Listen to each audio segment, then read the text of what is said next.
Hello everyone, welcome to the stream, nice to see you here. I hope you had a fantastic day and I wish you all also a great Tolkien Reading Day 2024. And surprise, a stream here on this channel. Who would have thought? It was a busy month, so I was unfortunately more inactive this month on this channel than I originally planned. But a lot of things got in the way, I'm sorry for that, but it should normalize now a little bit. I know I said this in the past as well, but yeah, hopefully this time stuff works a bit better, I have to admit. I hope that some people here even find the stream because it is really surprising, and I further hope, my biggest hope actually for today is that the audio issues are finally completely gone. That would be so amazing if that would be the case. Let me just check it myself and listen to myself a little bit and see if the sound is okay. Also would be awesome if people could confirm this in chat. Like, I had some cutouts in the past, so I was talking and some one or two words were suddenly cut out.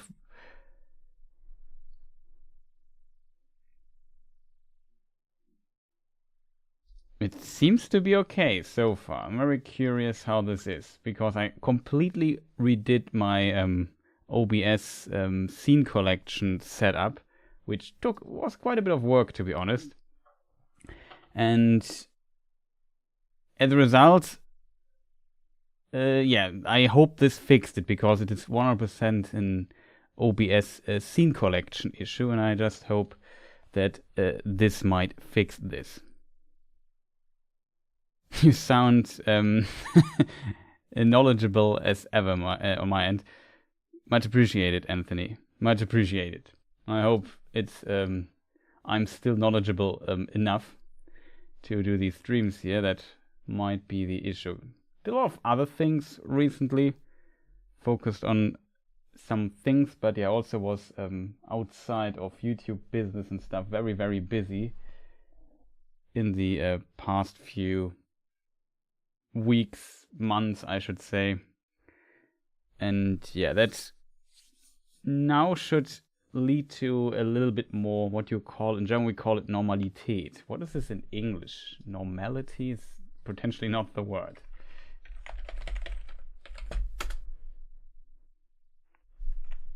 Interestingly, it is a word. How is this pronounced, chat? Normality, I think I said it right. Hi Chris, hope you're well. Dabionical fan, awesome to see you. Yes, I'm doing pretty well. Also Kirdan is here, welcome, nice to see you here as well. So now we have at least somebody who knows, is knowledgeable when it comes to Tolkien stuff. That's awesome. I wish all of you a happy Tolkien Reading Day, which is today, March 25th. Hard to miss, to be honest. Well, it's easy to miss if you're very busy too, but that's a different topic. So yeah, I thought it may be a good time to stream a little bit here on this channel and talking a bit about Tolkien and lore and answering maybe some questions. And of course, you know the standards here in this channel. We, of course, when we answer a question, will also look into the quotes of the actual books, not just telling stuff. Like if it's possible, sometimes quotes are difficult to find. Oh, Noah is also here. Welcome and nice to see you as well. Sound seems great and happy Tolkien Reading Day. Hope everyone has been well. Yeah, I hope also you people in chat were also doing well. I on my side definitely currently feel.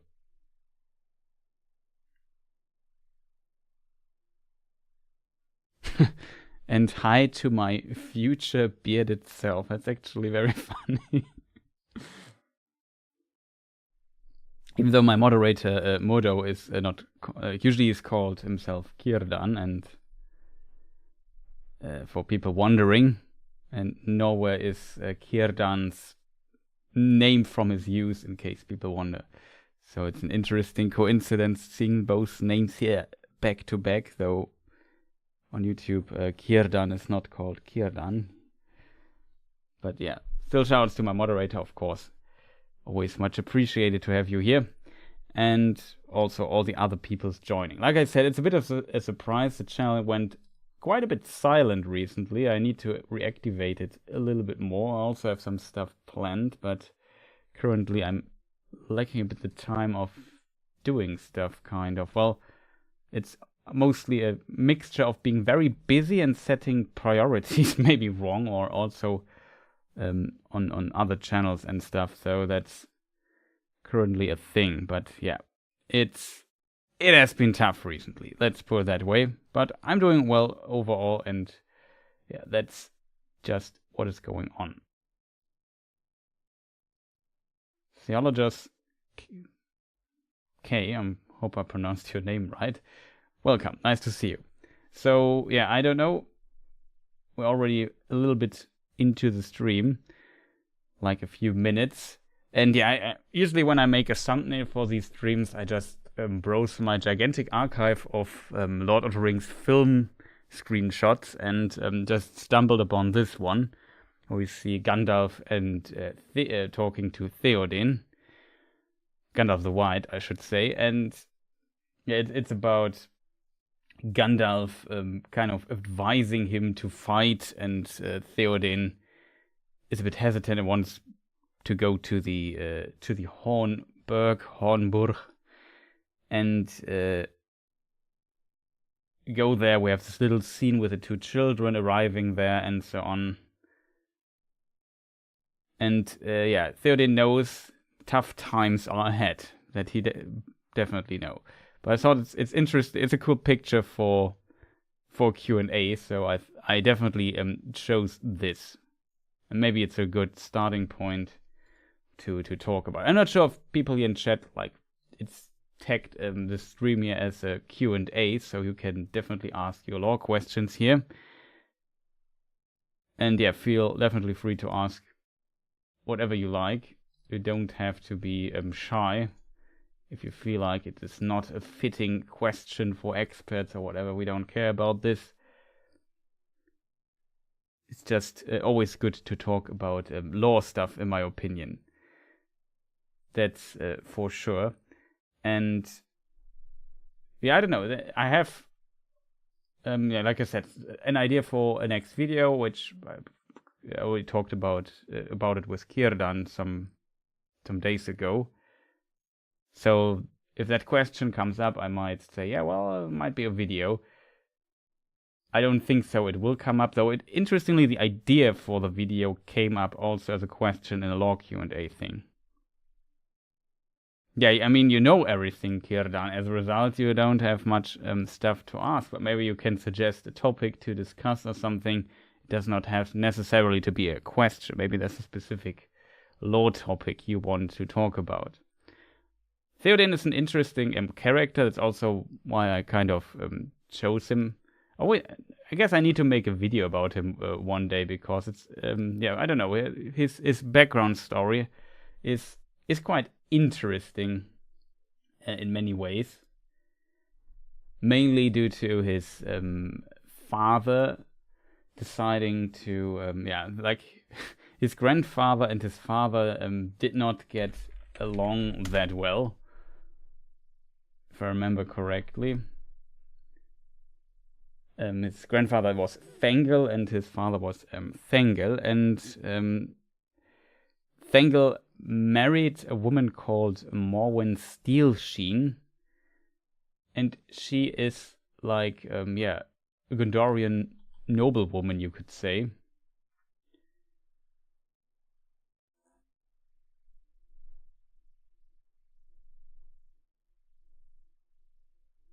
And she's also related to yeah, the Princess of Dol Amros.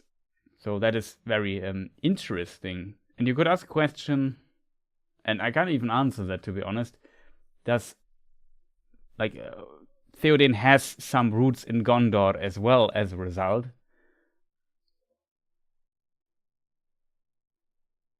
Which I find always very fascinating. Not only that he had roots in Gondor, if I'm not completely mistaken, Theoden is also born in Gondor. That is quite interesting. And yeah, his grandfather Thengel, they and his son Thengel did not get along that well, and then his father left Rohan and lived in Belfalas, where I guess he married Morwen Steelsheen, and yeah, it's Morwen of Losanach, and as a result, he grew up there and must have been born there. He also spoke Sindarin as a result, and so on. So it's an interesting story that we kind of find also in other parts of the story, if you think about it. For example, there's another character who also, well, there were also some problems in the past. One of the Gondorian kings, who married a woman from Rohan and also lived in Rohan for a time. So you could definitely draw a comparison. What age was Theoden in this scene? That's a good question. Like, age questions, I'm always very bad at answering those, to be honest. So Theoden was born 2948. And was born in Gondor. The scene we see here must be... Yeah, he must be 71 then. Roundabout. Let's say 70 to 71, something like that. Because it must be, in 3019, right? I'm not sure how much time between this scene and the other scene is, but it should be around about that time, like somewhat shortly before the Battle of the Pelennor Fields, which is very, it's very interesting. If it's 3019.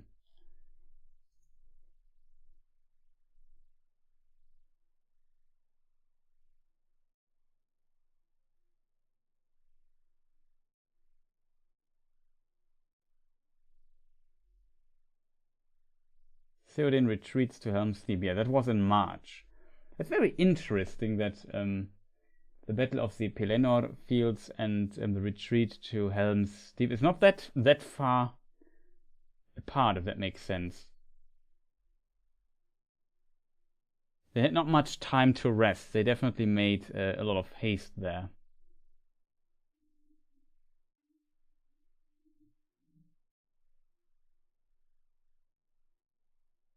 He sets out from the Hornburg at 6th of March, and the battle is at the 15th of March. He dies. So very not much time was in between those two events. So yeah, he's definitely around about 71 then. It's a bigger beard.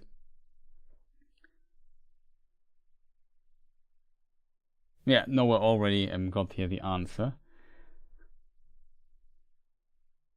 Question: is there any answer on the status of giants in the lore? I know they only really appear in The Hobbit, but is there anything to suggest if they were an abandoned concept by Tolkien? It's a good question if it's an abandoned concept by Tolkien or not. Like, if we look into the let me just see, where do we have The Hobbit? I'm blind. There it is. Hobbit. Oh, I'm searching for giants, not for hobbits.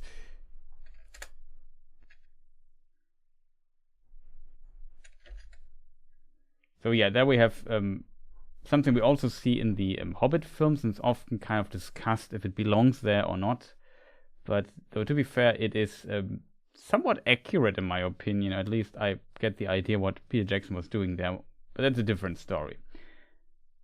Yeah, let me just see. Bilbo had never seen or imagined anything of the kind. They were high up in a narrow place, with a dreadful fall into a dim valley at one side of them. There they were sheltering under a hanging rock for the night, and he lay beneath a blanket, and shook from head to toe. When he peeped out the lightning flashes, he saw that across the valley the stone giants were out, and were hurling rocks at one another for a game, and catching them and tossing them down into the darkness, where they smashed among the trees far below, or splintered into little bits with a bang. Then came a wind and a rain, and the wind whipped the rain and the hail about in every direction, so that an overhanging rock was no protection at all. Soon they were getting drenched, and their ponies were standing with their heads down and their tails between their legs, and some of them were whinnying with fright. I hope I pronounce this word correctly. They could hear the giants guffawing. Tolkien sometimes uses words I am not always sure how to pronounce them in English, and shouting all over the mountainsides. So yeah, this little scene is from the Hobbit book. It's not the first edition.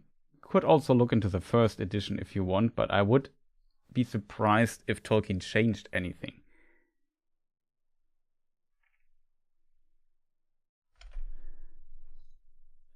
What's the word? Wait a moment.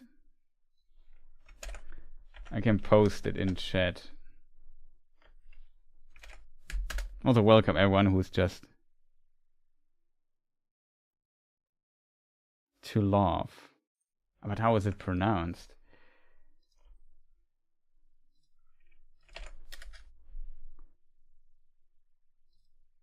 Guffaw. Okay, I did not see it being pronounced guffawing. Somewhat. Yeah, okay. I have to say, I kind of got the meaning of it, but I was not sure how it's pronounced. It's sometimes like when you never, like in my vocabulary that I use when I speak, it is not a thing saying this word. It's funny then. And sometimes English is, for me as a not native speaker, it's hard to predict how something is pronounced. Also, Mary Karan, welcome.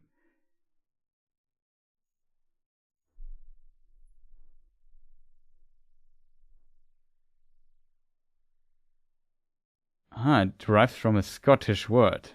That's good to know. Sometimes it's interesting that like English has so many different influences, like Germanic influences, Celtic influences, and so on. Also, French influences and so on. It's just an interesting mix, and it makes it kind of the phonology of it sometimes very surprising. Even if I like the sound of it and so on.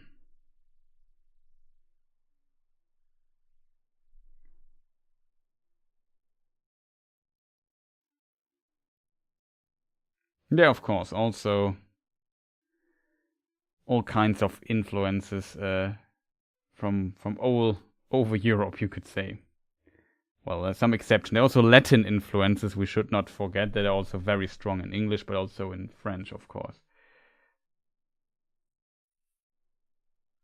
We were answering the question.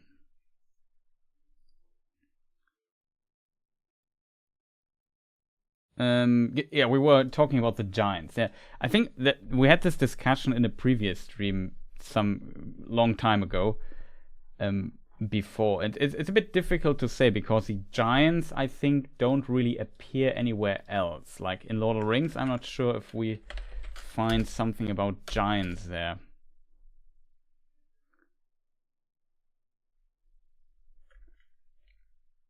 Like at the beginning we find like a reference, alright, said Sam, laughing with the West, but what about these tree men, these giants as you might call them? So here he's referring to Ents, I would assume. If you remember the beginning of Lord of the Rings in the book, they are sitting in their pub and discussing that somebody saw like a walking tree, and might reference to Ents and women and so on. It's interesting, the Endwives. Green Dragon Giants and other Shire. There are only 6. The word giants only appears 6 times. It is a plural.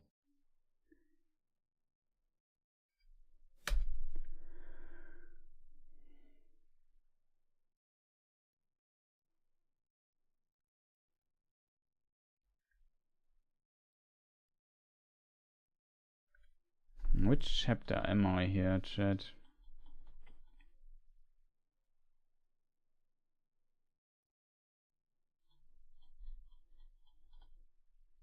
Now there were some statues.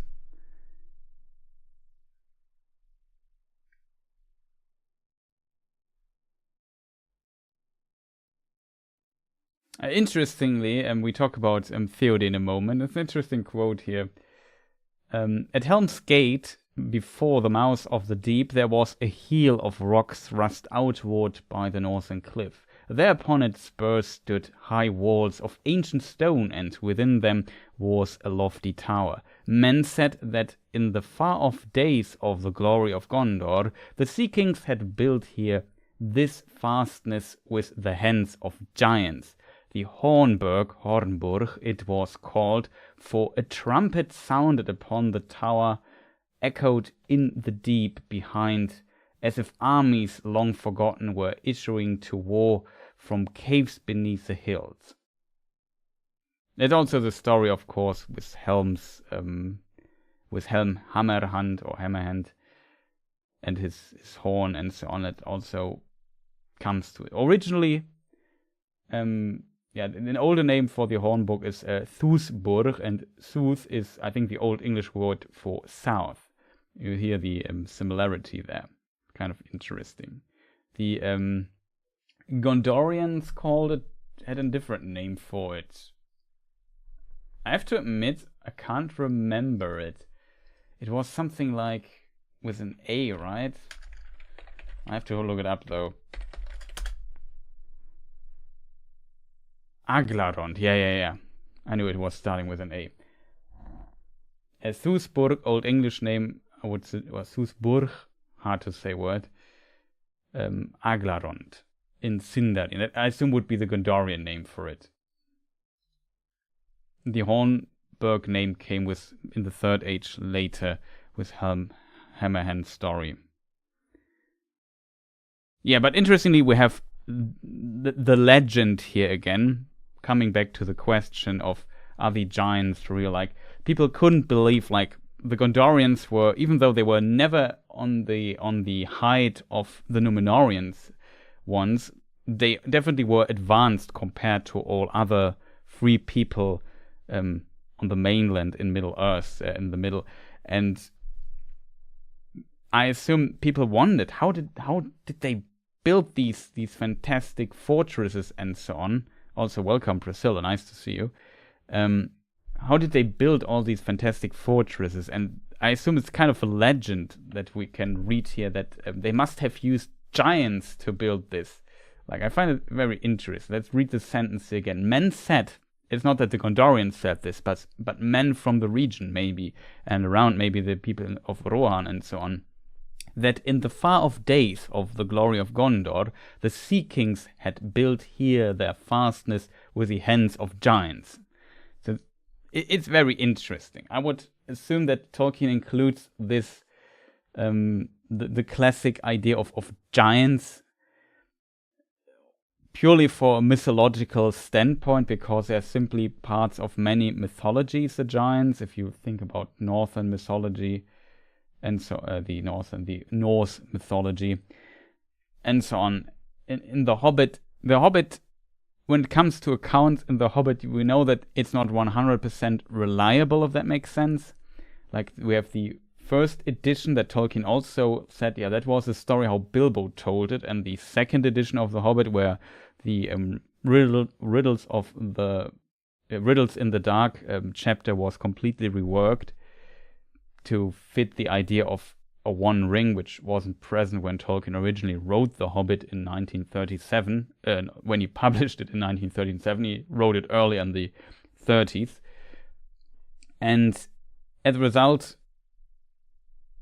it's kind of the not fully reliable narrator. So Tolkien sometimes adds these mythological elements. The Hobbit has multiple of these elements. We talked about we see them in the films for whatever reason. The worms. They were called from the last desert. If you look at very early scripts, this was completely crazy written. Let me see if I can find this really quick, because it's Tolkien Reading Day, and I think we should do some reading at times, even though my reading stuff in English is not my best, I would say. But I try it.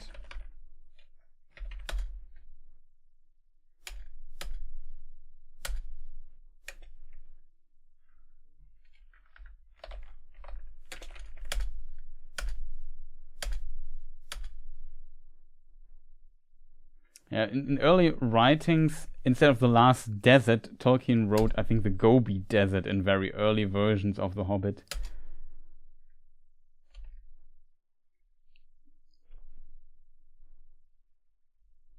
Yeah, here I can read you a section from another early version of The Hobbit, but treat it as right one. Tell me what you want me to do, and I will try it. If I have to walk from here to the last desert in the east and fight the wild wireworms of the Chinese. I had a great-great-uncle, great-great-great-uncle, Balrora took, and so on. It's interesting what ideas Tolkien played with when originally writing The Hobbit. He kind of removed some of these elements, of course, later. Like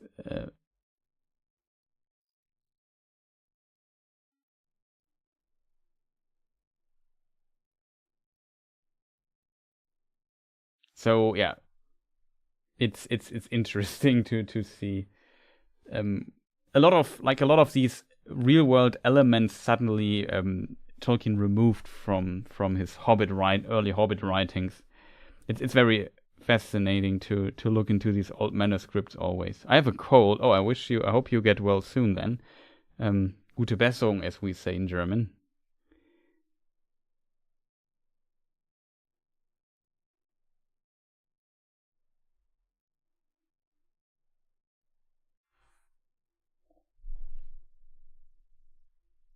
Yeah, exactly. Dabionical. We'll also come to Peter's question in a moment, but let us finish one question first. We're currently still discussing if the giants were a thing. Maybe I should add this on screen, because I think production-wise I have actually question things available, kind of. My only problem is bringing it up to the screen and also formatting it, because it's long.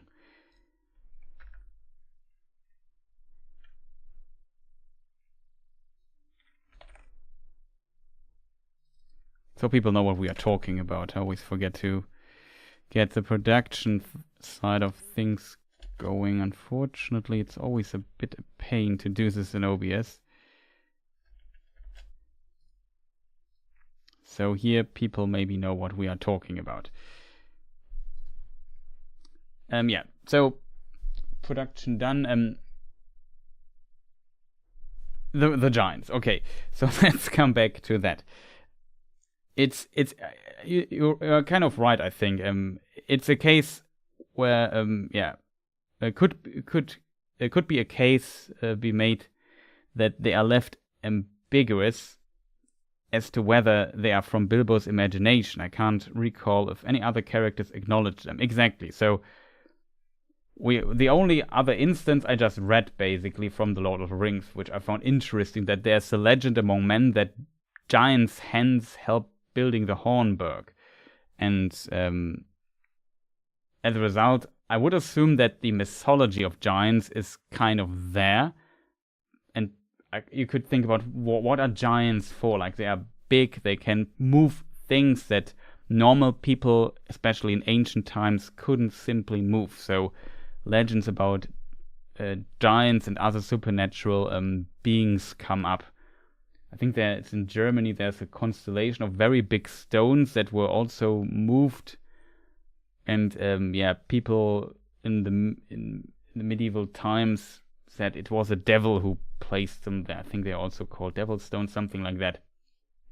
Those exist. We have some other like, it's at least a supernatural, put depending on your stance on the devil, at least entity that people consider has to do with something like this. And I think this can also be like, giants can also be, it could be the legend could also be they were placed there by giants. You know what I mean? There are, of course, other stone constructions that people wonder, how did they do this back in the day without technology X, Y, and Z? You know what I mean? It's definitely a possibility. If they exist in the world, it's hard to tell. We have some semi-giants, though, in the world with the Ents, and maybe with also trolls and Olokai and so on. So they're definitely tall and big and strong beings in the world that can do this. This is what makes it hard to tell if they are real or not. It's a fantastic world with mythologic beings in it, and kind of the idea sometimes feels like that Tolkien's world over time becomes less and less mythological. So the mythology part slowly dies out. That's also why the elves have to leave the world, because for Middle Earth to become, or for Arda to become our world, the world needs to get rid of all these mythological beings and move them elsewhere and stuff like that. But I think that goes a little bit too far. So from my perspective, they could. It depends on your personal, often headcanon kind of, if they exist or not, in my opinion. The problem, though, is that, as you say, not many other characters acknowledge their existence in any way. Like, there's not much opportunity for it, and they don't play a larger role. So if they are giants, they are of course big, and if they are big, they are potentially hard to overlook, if that makes sense, and potential also a danger or whatever to people. Like, if you have an army of giants, sounds pretty damn dangerous, or potent is maybe a better word for it. And since we're not seeing them and not, I don't know, taking a side in the War of the Ring and so on, you could definitely assume that, yeah, they kind of just there, like there to be mythological beings and maybe serve as legends or other elements. And I don't know what Bilbo saw that night. It's difficult to tell, but it's definitely an interesting question to speculate about. I'm not sure, Chad. What are your opinions on it? Do these stone giants really exist, or is it just a legend that Bilbo put into the world, his imagination, or maybe also some kind of, I don't know. Maybe Bilbo also wanted to create some mythology. He wants to tell a story, and maybe he thought the story gets more interesting if he adds some elements like this.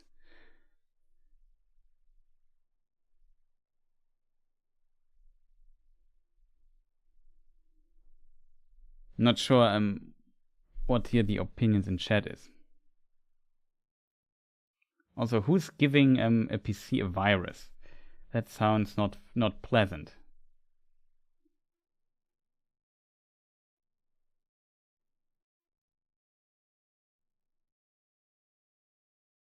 Okay, now I get it. It's Priscilla, because and she does not want that we catch it through the internet.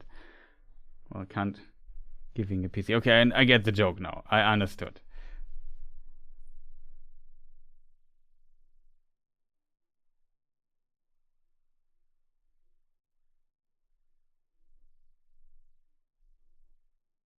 Thank you for your live streams. Yeah, no problem. Also, I'm always a bit worried that my chat doesn't scroll, which sometimes happens. Why is also this here not working? Very strange.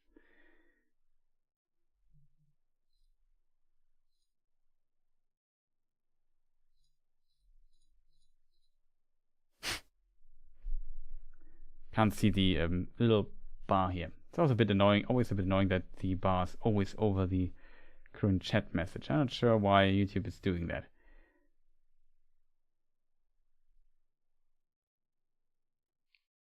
I think on textual evidence, the Giants were an in-universe miss. Yeah, I would agree with you there. Yeah, them not being mentioned anywhere else makes it suspicious. That's what I mean with they would be very potent and potentially important, except there would be very few of them. So why wouldn't they be there? On the other side, like The Hobbit is kind of a special case. Like if you think of Bjorn, for example, he like the skin changes. He is also like they don't play a big part. Tolkien kind of gets away with this by saying, yeah, Bjorn was kind of one of the last of them. They're not many, even though Bjorn has actual descendants like Grimbjorn.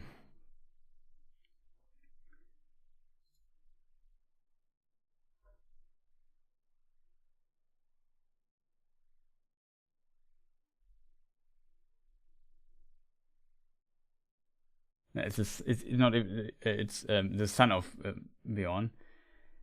So kind of interesting. So there must be more of them, kind of. However, you definitely have the problem that not problem, but the idea he exists in the world. He's kind of acknowledged. He reappears in Lord of the Rings.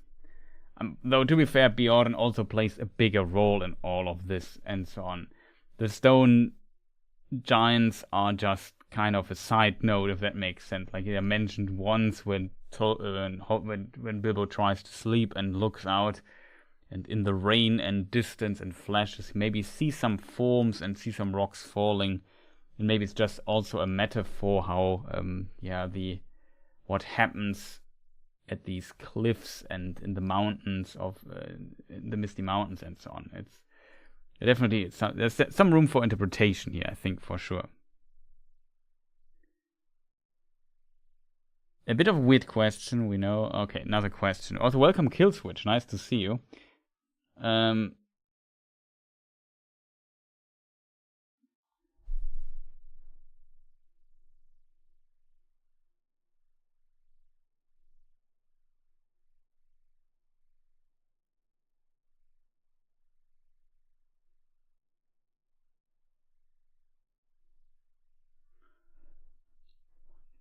An interesting question by Killswitch. We come to this in a moment, if you don't mind, because Peter also had a question earlier. Why wouldn't Aragorn, Legolas, or Gimli know that Gandalf would be resurrected? I assume that's what you mean. It's a good question. I think. Well, not I think. I think it's an interesting question. Why didn't they know? I think for Legolas, it's tough to tell why he did not know. Like, he could know in theory, but potentially he also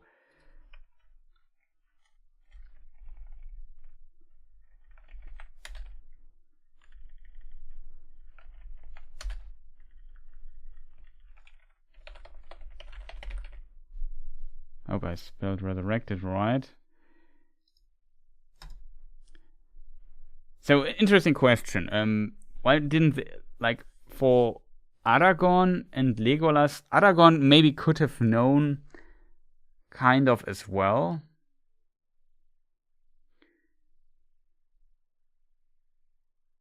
It's a difficult to answer question, to be honest. It's in a way it's easy to answer, but it's also difficult. I think the reason for that is the procedure of being resurrected.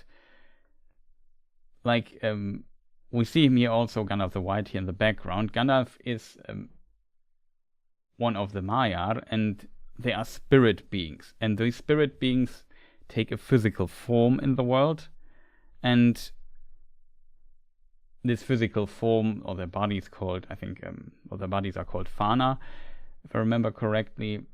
And they don't really need it, but also some, that's my interpretation, some power of them goes into creating those. Losing those, though, is also like kind of a loss of power for them. But in theory, they can exist without their bodies. But it seems to be not, like, if we look to the Silmarillion, if we look at Sauron, for example, it's always a good example for somebody losing his body.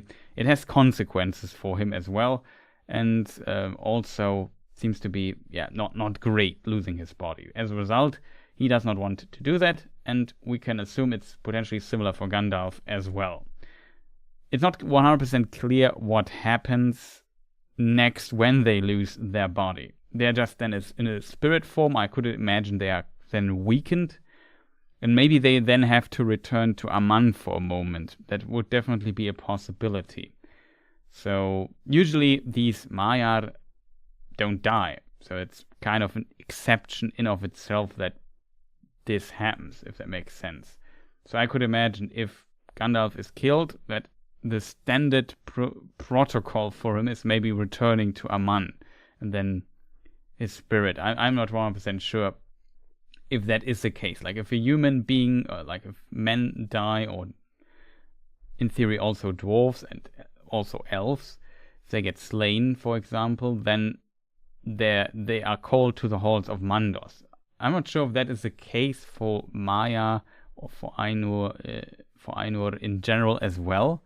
Ainur is the name of the spirit beings, the overall group of them, the species, if you want to call it like that. So in this context, Aragorn and Gimli would have to know what happens to them. And not even I can tell you that for sure. And then I assume this is also kind of a knowledge that simply even somebody as educated as Aragorn does not have. Maybe also, definitely not Gimli, because the dwarves, I assume, are not that deep into the metaphysical elements of the world regarding elves and like the immortals, the elves, and the Ainur, in this case, a Maya. And as a result, I'm not surprised that they did not expect, like, they see. And this also kind of already would require that they even understood the nature of Gandalf. For them, it could also be just an old man, or maybe he's some kind of elf or whatever. Some special case. Who knows? Like, they know he's Gandalf, he's a wizard, he's around for a long time. That's potentially what they know. I think Aragorn might have had more knowledge about Gandalf, because, like I said, the Númenóreans had experience with one Maya in particular, which was Sauron, so they might have known a thing or two about those entities, and maybe he could kind of figure out that Gandalf might belong to that. I'm not sure if there's textual or in the text is any evidence that Aragorn really knows. I could swear there is like a hint for it somewhere in the text. Maybe somebody in chat knows. Feel free to post if you know it out of your mind. But yeah, it's still, I think it would be too specific to know what happens if, like, a Maya gets slain. What happens next? Can he be resurrected? And then on top of that, it seems to be kind of a surprise anyway, because Gandalf was not just, like, what happened to Gandalf here was not the standard protocol for Maya. Maya is slain. He was kind of, I don't know, his spirit was maybe summoned. I'm not sure that's how Tolkien would describe it, to be honest, but was summoned to the timeless halls, so of Eru Ilúvatar, that is God in the world, and then he sent him back to the world. It's unclear if he went to the halls of Mandos before or not. I think there is a statement that indicates that this is not the case, that he was basically put to God directly and he sent him back, and then he became Gandalf the White and kind of is now more in a Maya form compared to his previous Istari form. So the Istari, if we look, like I know the quote, or can find the quote pretty quick.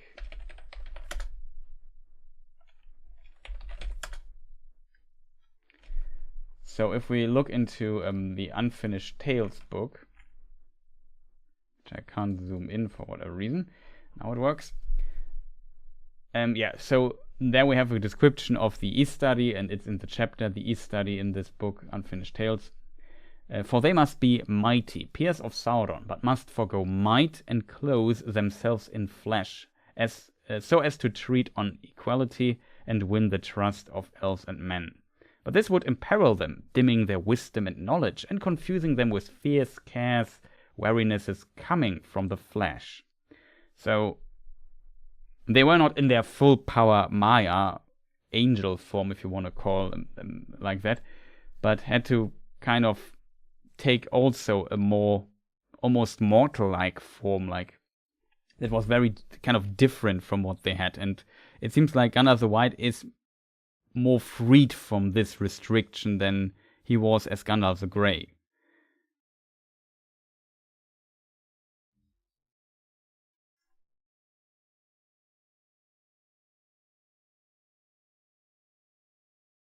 Okay, so I just to drink something really quick. And yeah, it's, I would assume the reason why that is not happening, because how Gandalf came back in this form, suddenly was back naked on this mountain, and we can also read like that his weight kind of changed. Does somebody in chat know the phrasing of how this is described? Like Gandalf describes this.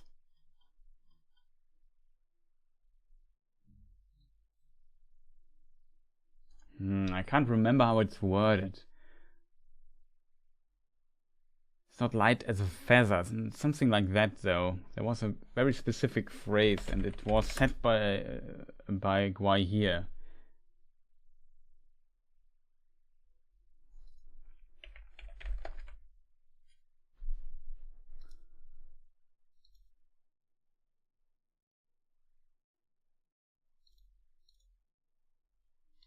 Nothing from his stuff. No.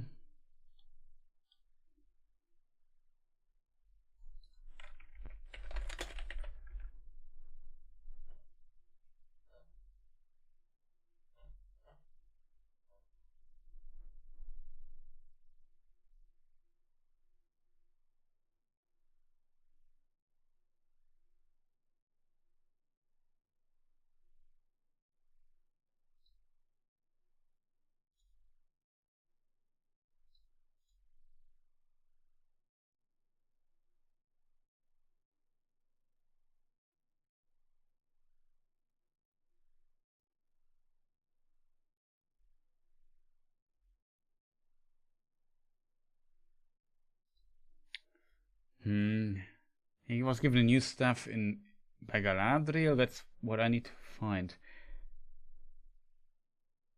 Then we can read the quote. Unfortunately, I remember closed. So she was closed on silver.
Not finding the quote, chat.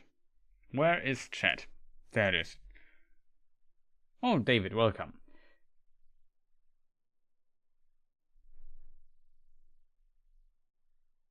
Yes, Gregory.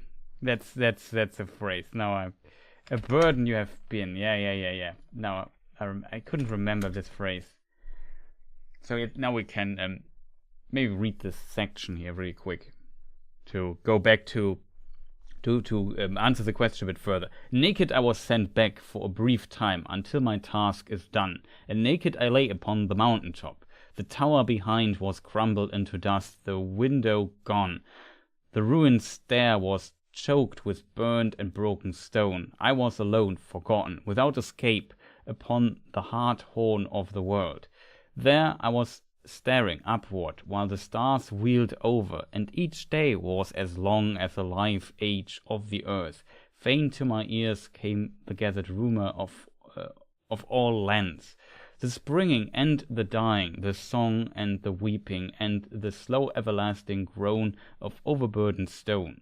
And so at the last, why here the wind lord found me again, and he took me up and bore me away.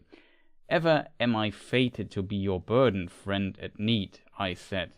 A burden you have been, he answered, but now, but not so now. Light as a swan's feather. It was really light as a feather.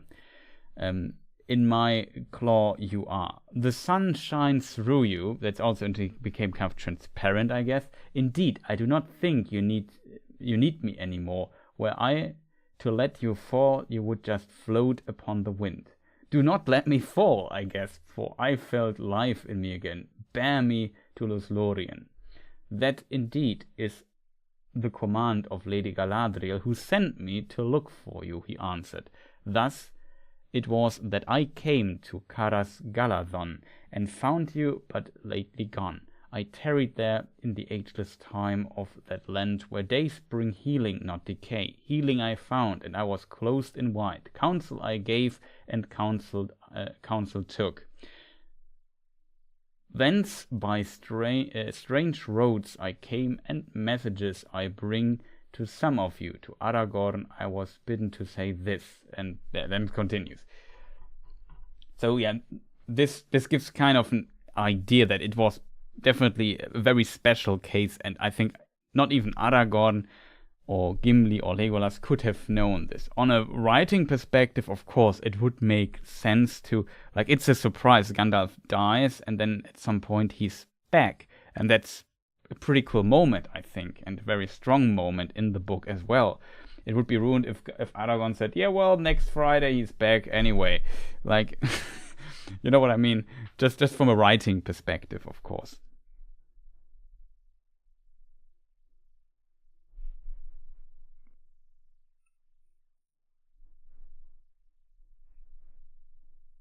So Killswitch's question would be, I hope this kind of answers this. So yeah, I think we also looked into this quite well, Peter. Also, yeah, we try to enjoy the Q&As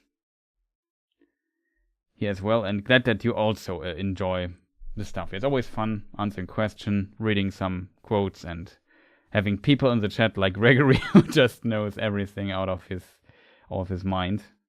Very impressive.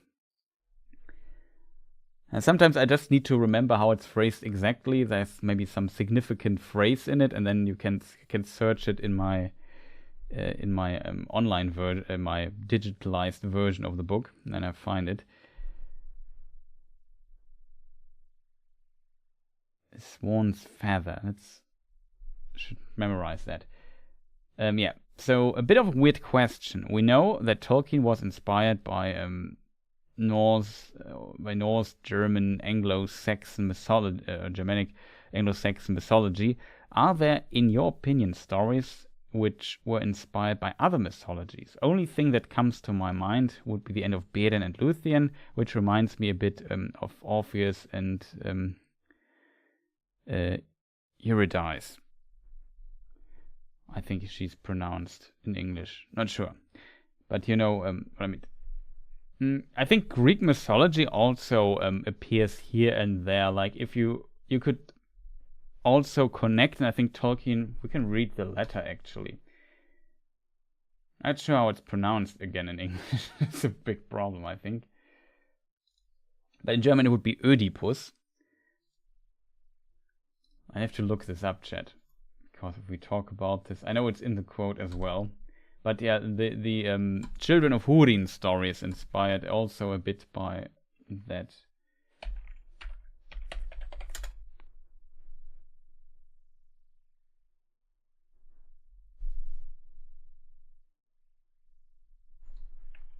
Let me just see. Is this by any means Oedipus?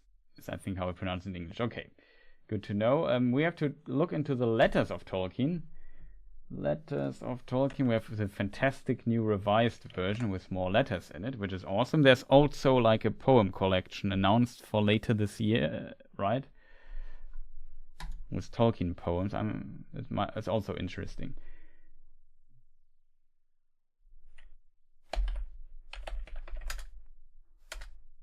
Okay, so we go into the letter to, it's one of the big letters that are often quoted. It's letter 131 to Milton Waldman.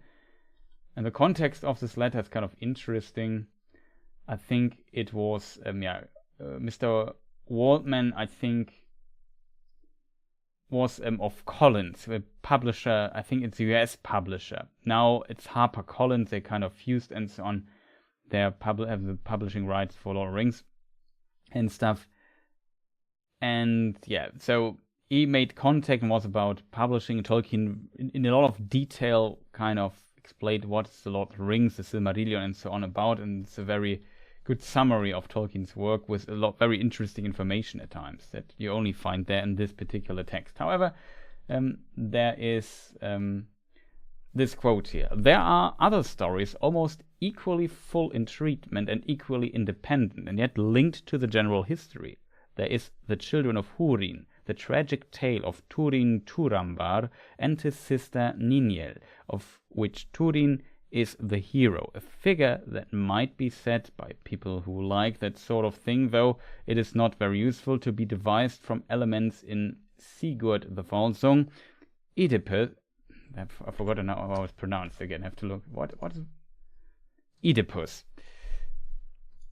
And the Finnish Kullervo. So here Tolkien gives actually three or two other examples. Like you mentioned, the Old Norse mythology and the Anglo-Saxon Germanic mythology and so on, which are of course connected because it's all Germanic stuff. Tolkien also definitely for Children of Húrin mentions here the story from the Finnish Kalevala, and there's a story in it called, I think it's not sure actually the title, but it's about a person called Kullervo, and that is very similar to Children of Húrin as an example. But also in Greek you have the Oedipus story that is not extremely similar, but has some similarities as well. And Tolkien even, in my opinion, acknowledges here that he took some inspiration from these stories here. So yeah, this is so some of the Greek elements you definitely find here as well. I think some, like, I guess when it comes to that's why I wrote Norse, and so then you include the okay, I get it now. Sorry, Killswitch, I misunderstood and what you wrote there. So you include the Finnish stuff. For people wondering, the Finnish language is, for example, not a Germanic or Indo-European language, as the Old Norse, Old Norse and Old English and German, English, French, Latin, whatever, all these languages. And the Finnish language, though, is not Indo-European. It's Finno-Ugric, I think, Finno-Ugric in German, from this language family. And though it has a lot of inspiration or words, as far as I know, I'm not an expert in Finnish at all. from also, for example, from Sweden. So you find definitely Germanic elements in it as well, but in its origin, it's definitely not a Germanic language. As a result, that leads here to the confusion. But since Killswitch wrote the Northern part, or the Northern mythology, he includes also Finland as being like in the north of Europe, of course. But yeah, that's definitely an element. Oedipus, of course, I could imagine, but I'm not too good with Egyptian mythology, but maybe Tolkien for sure knew about it, and maybe also has taken an inspiration here and there from that, though I can't give you a really specific example. I also forgot to remove the question. Well, now we answered it. It's on screen, but basically other mythologic inspirations. The only I know is just the Greek stuff. That you'll definitely find some Greek mythology in Tolkien's works as well.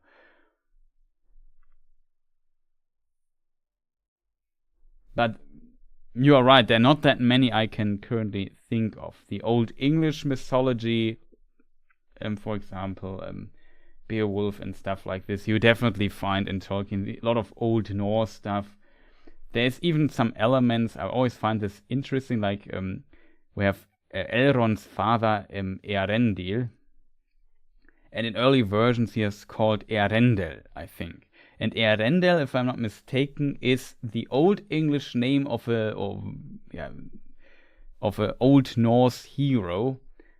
And like, since the mythologies are connected anyway, you could say that's simply the Old English name of this hero that also is popular in, or story known in Old Norse. And there, I forgot the name, unfortunately, except for Earendel. That's because it's easy to memorize. In this story, he's flying, like, I forgot the context of the story, to be honest, but it has to do with Thor. You know, the in Norse mythology, the thunder guy. And you have potentially heard about him. He has his own weekday that is named after him. And in this story, he's on an adventure basically with him, and then he's, I think, by some eagle or so, he flies away. Also, double A, welcome. He's flying in like what do you call it? In a bag kind of thing, and his little a toe is looking out, and it's freezing, and then it falls off. No, it's not falling off.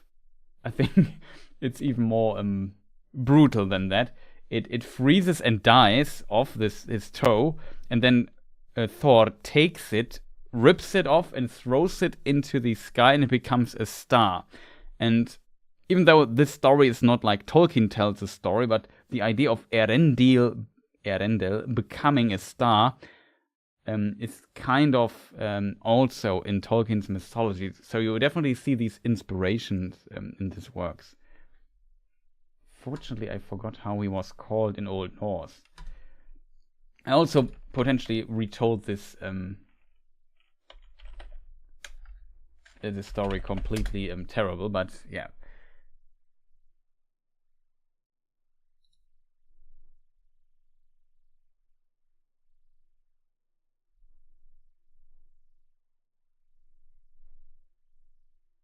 Yeah, Aurvandil is his name in Old Norse, I think. I'm not sure if A and U is an Aur. I'm not sure if A and U is in diphthong in Old Norse, though. I don't think so. I'm not sure, though. Yeah. Here on Wikipedia it says, can maybe link the article in case you are interested in reading a bit into it. But yeah, the god Thor tosses Aurvandil's toe, which had frozen, while the thunder god was carrying him in a basket across. Yeah, so the thunder god was carrying him to the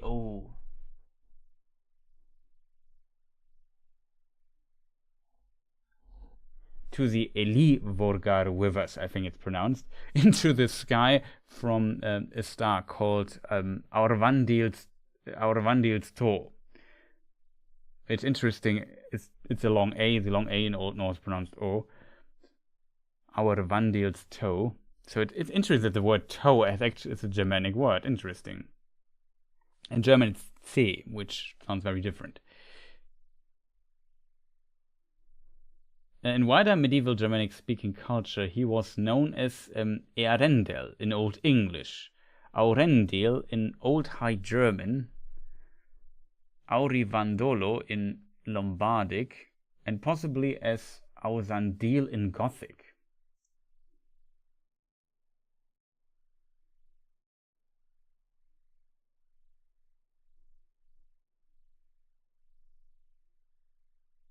So yeah, very, very interesting stuff.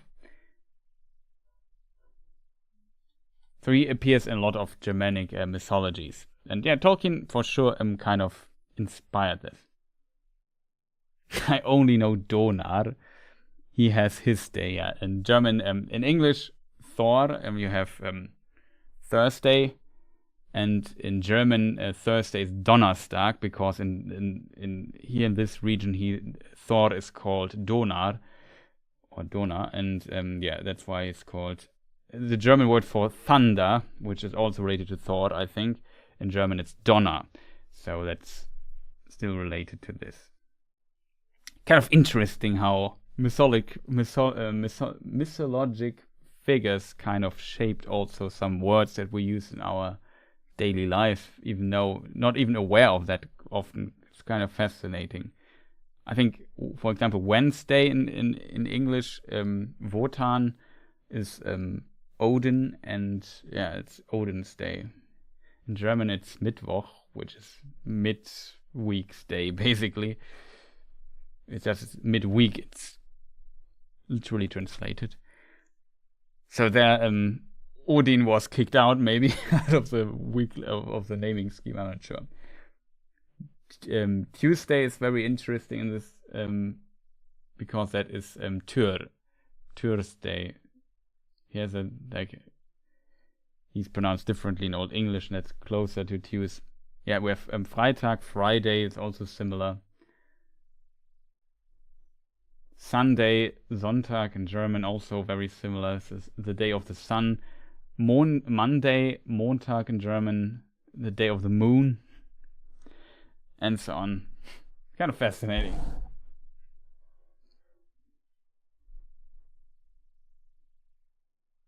But yeah, we are kind of losing it. There was another question I saw.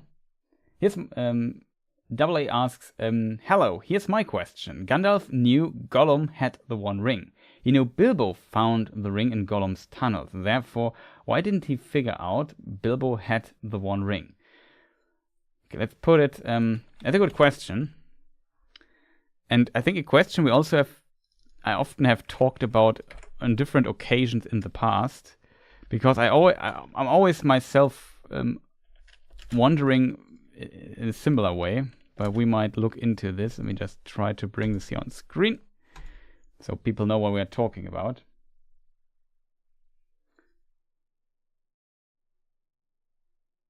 Oh, that's also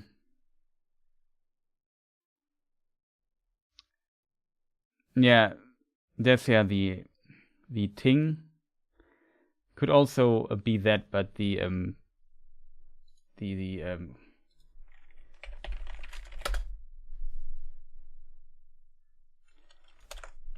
like the old English, yeah, you spell Tür like this.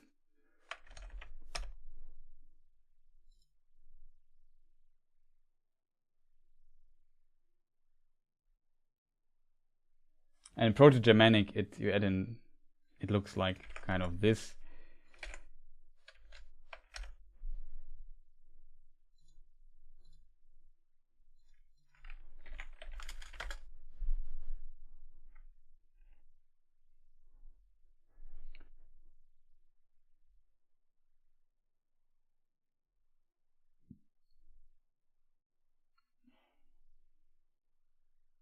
Two.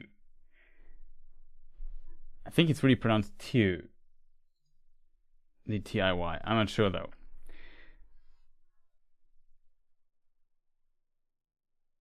But it sounds already very similar to Tew, and it's possible that the in the Germanic version, or the Dienstag has, as you say, the Ting thing, which Tew is the protector. But yeah, so it's still kind of related. But you might be right there with Dienstag. But in the Tuesday though is definitely Tuesday.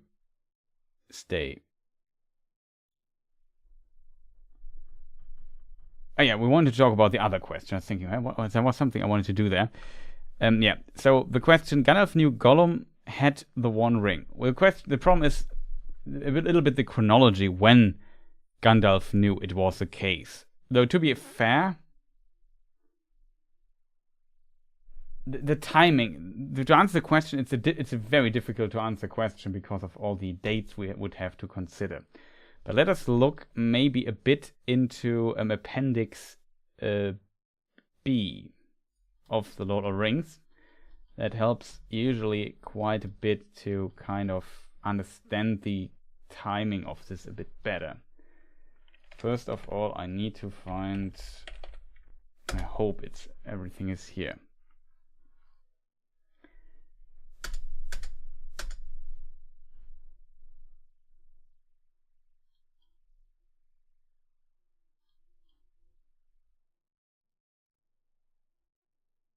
So in 3017, Gollum is released from Mordor. He is taken by Aragorn in the Dead Marshes and brought to Thranduil in Mirkwood.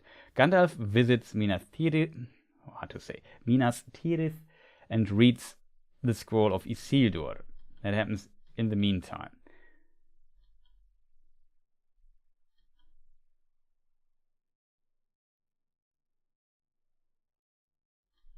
What's kind of missing here, a missing link, is that Gandalf also went to Thranduil and questions Gollum. And from that, Gandalf learned the stuff in 3017.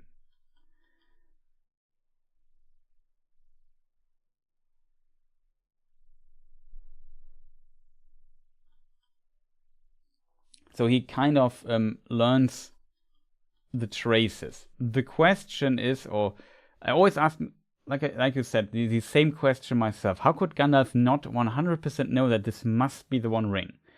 Maybe it's a mixture of he does not want to believe it himself, that yeah, maybe it's gone. Yet maybe still the hope that it's a different ring. Because all he knows from Gollum is that he has a ring of power. And the problem kind of is that he, like, how to explain? Let me just check something in the letters to maybe give you a bit more context here. So what these rings, like all the rings of power, kind of expand the lifespan. We can read this.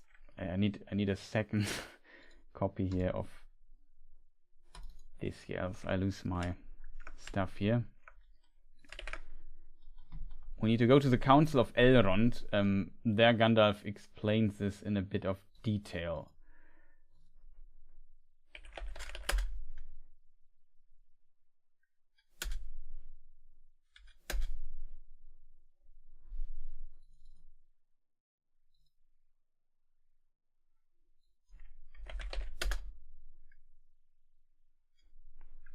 There it is.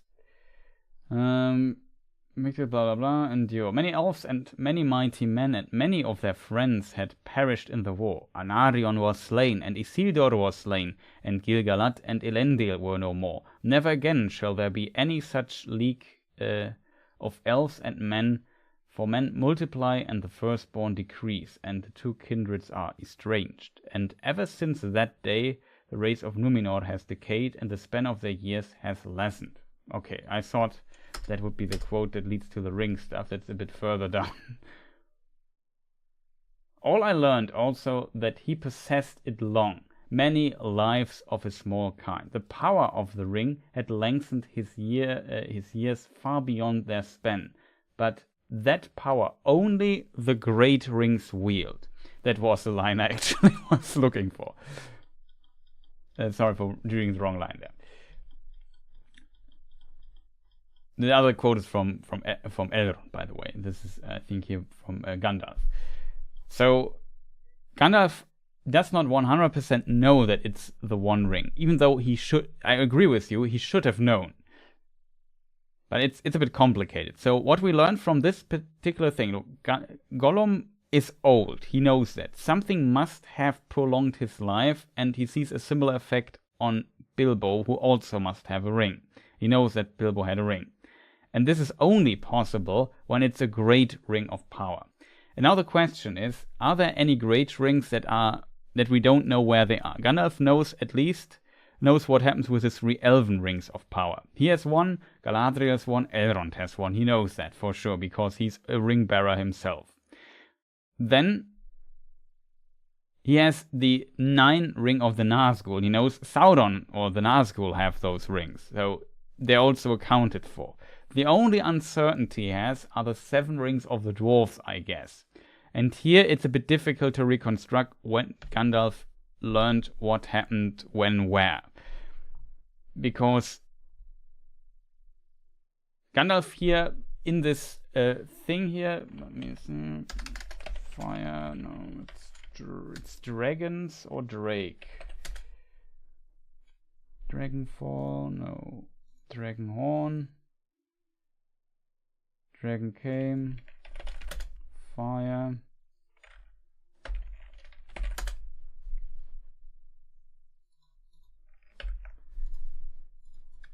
So difficult to find. Great cold drake. No, it's not drake. Consumed is a word I need to find.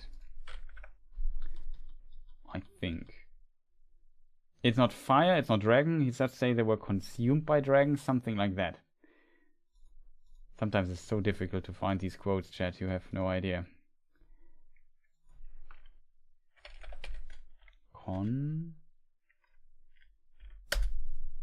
Salted, consumed. Once they stopped, consumed him. Or rings, Great River. No, that's too far. Great River is far. How is it phrased in Counts of Elrond? Then it's in the Silmarillion where it's mentioned that they are consumed by fire. There are different quotes where it's always phrased a bit differently.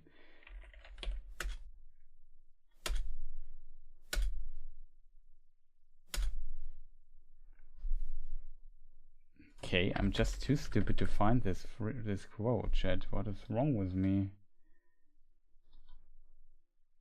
Counts of Elrond.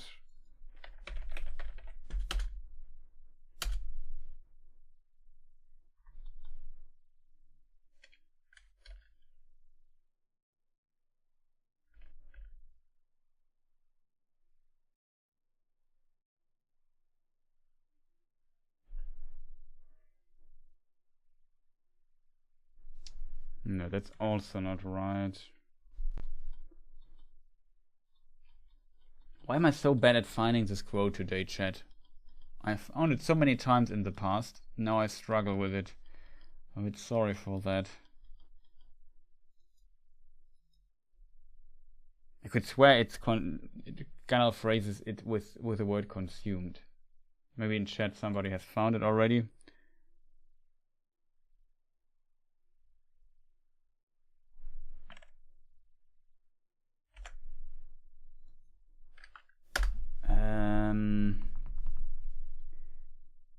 It's not fire. We just search the number.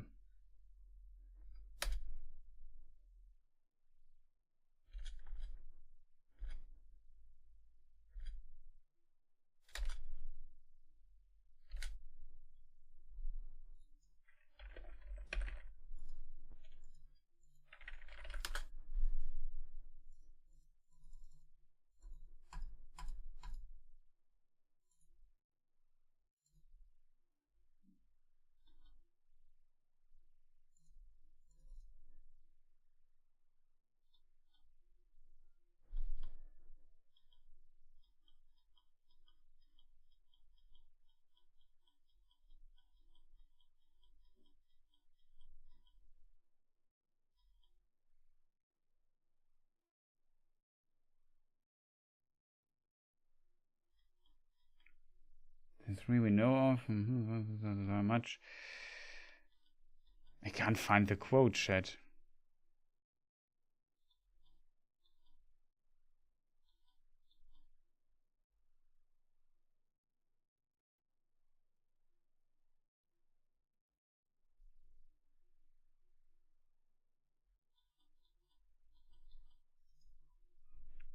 Peter, I need help. I don't find the quote.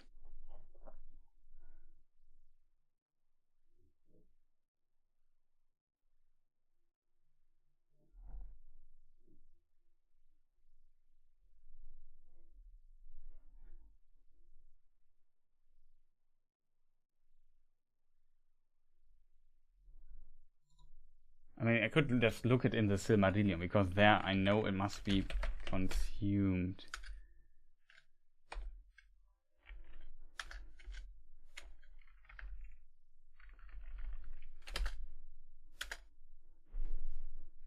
Fiercely consumed.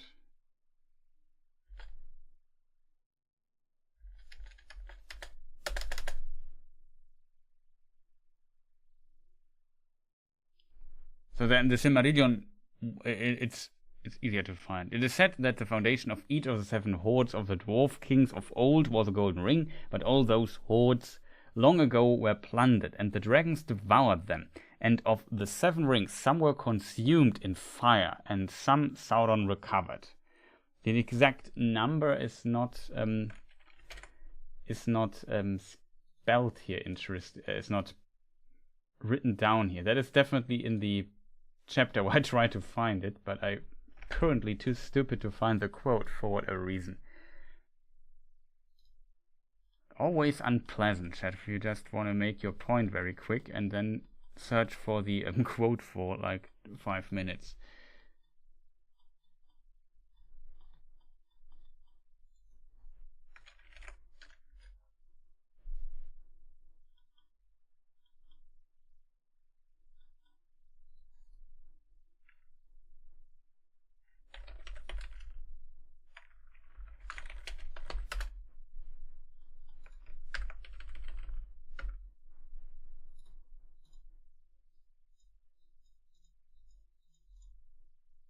Where did I find the 7 take?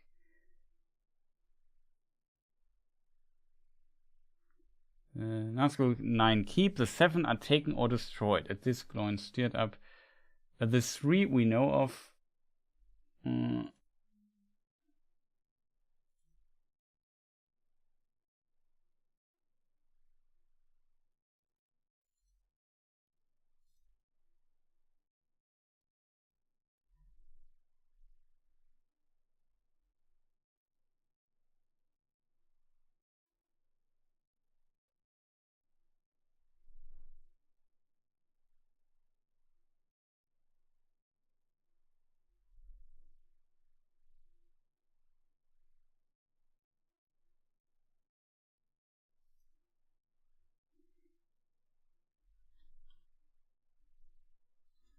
There's a section about these 7 rings. 7 are lost to us if Balin has not found the ring of Thror.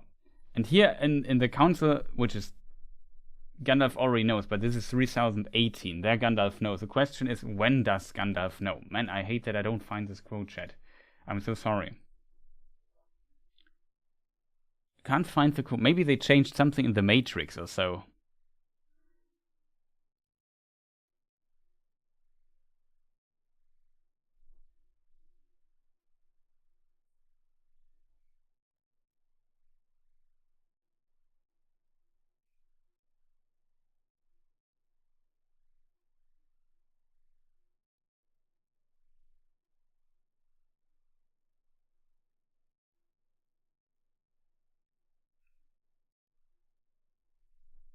It's kind of interesting that even Gregory doesn't find the quote, which is kind of, at least makes me, I could swear there is a quote where he says, like, it's worded differently, or it's not in the Council of Elrond, it's in the appendices or something like that. I could swear it was in the Council of Elrond.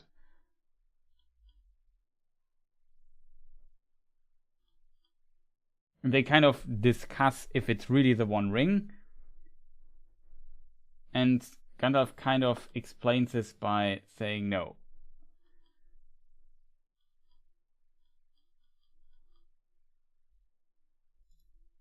He gives us the exact number.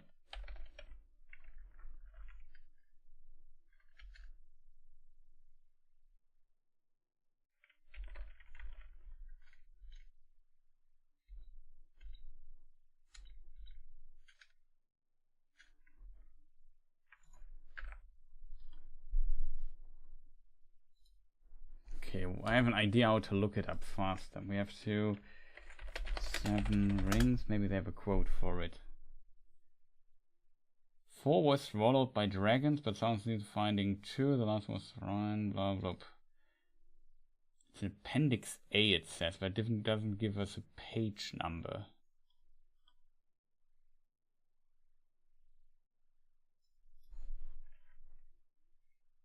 It says swallowed.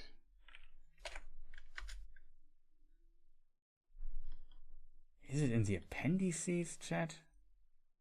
Why is it so difficult to find this little piece of information? I could also look into my script, because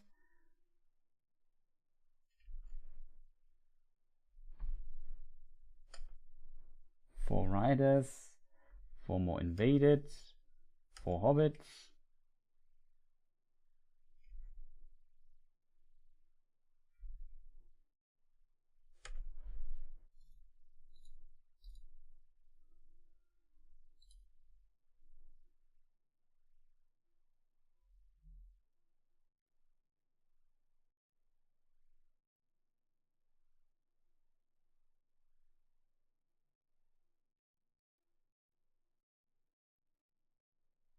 I'm so sorry that I'm a little bit stuck here, but I can't find the quote for it. It's kind of strange, I have to admit. My last chance to find it is I just look into my notes of a video I made about the rings, the 7 rings of power.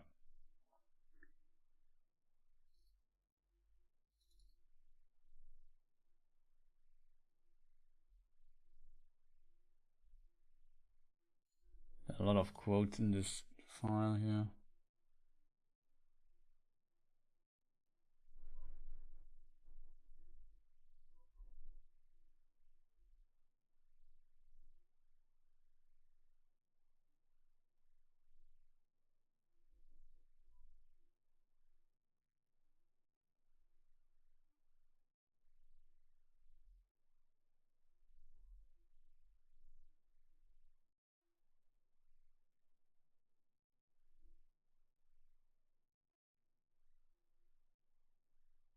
Okay, now I know why I have found it, chat. It is not, you are right, Mary. It is it is not in Council of Elrond, it's in Shadow of the Past. That is the reason why I don't find it here. Well, I could have. So here's a quote from Shadow of the Past. I just looked in the wrong chapter. The 3 fairest of all, the elf lords, hid from him, and his hand never touched them or sullied them. 7 the dwarf kings possessed, but 3 he has recovered, and the others the dragons have consumed. There's the word. 9 he gave to mortal men, proud and great, and so ensnared them. Long ago they fell under the dominion of the One, and they became ring-wraiths, shadows under his great shadow, his most terrible servants, long ago. It is many a year since the 9 walked abroad, yet who knows? As the shadow grows once more, they too may walk again, but come, we will not speak of such things even in the morning of the Shire. So here we have the information finally. That they were consumed. The dragons have consumed them, whatever that means. They ate them, they used their fire to consume them, whatever. The Silmarillion actually mentions fire, I think. So yeah, here we find the information. I could swear it was in the Elrond thing, but it was actually a different thing.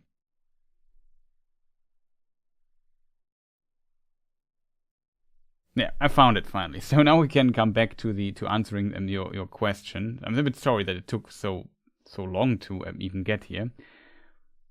Double A's. That's a bit unfortunate, but I searched for like 5 minutes in the wrong chapter and just wanted, hey, how was it phrased?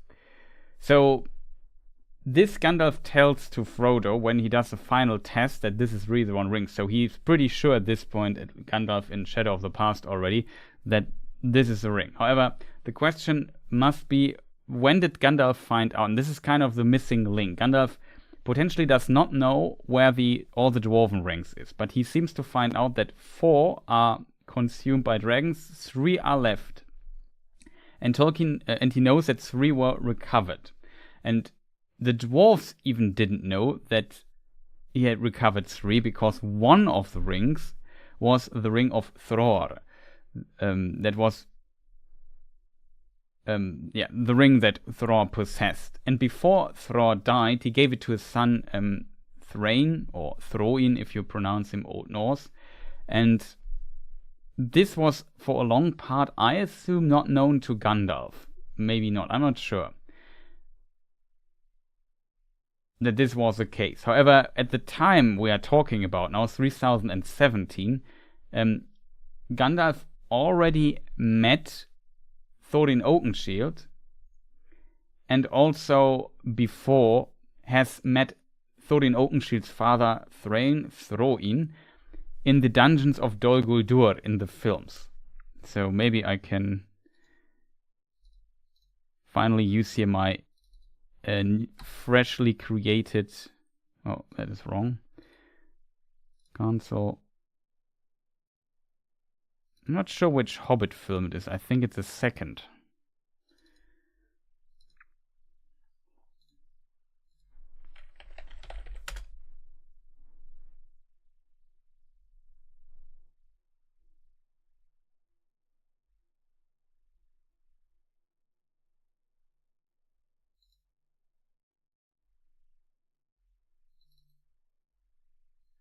But yeah, in the extended edition of the Hobbit, we have this scene with Thorin's father.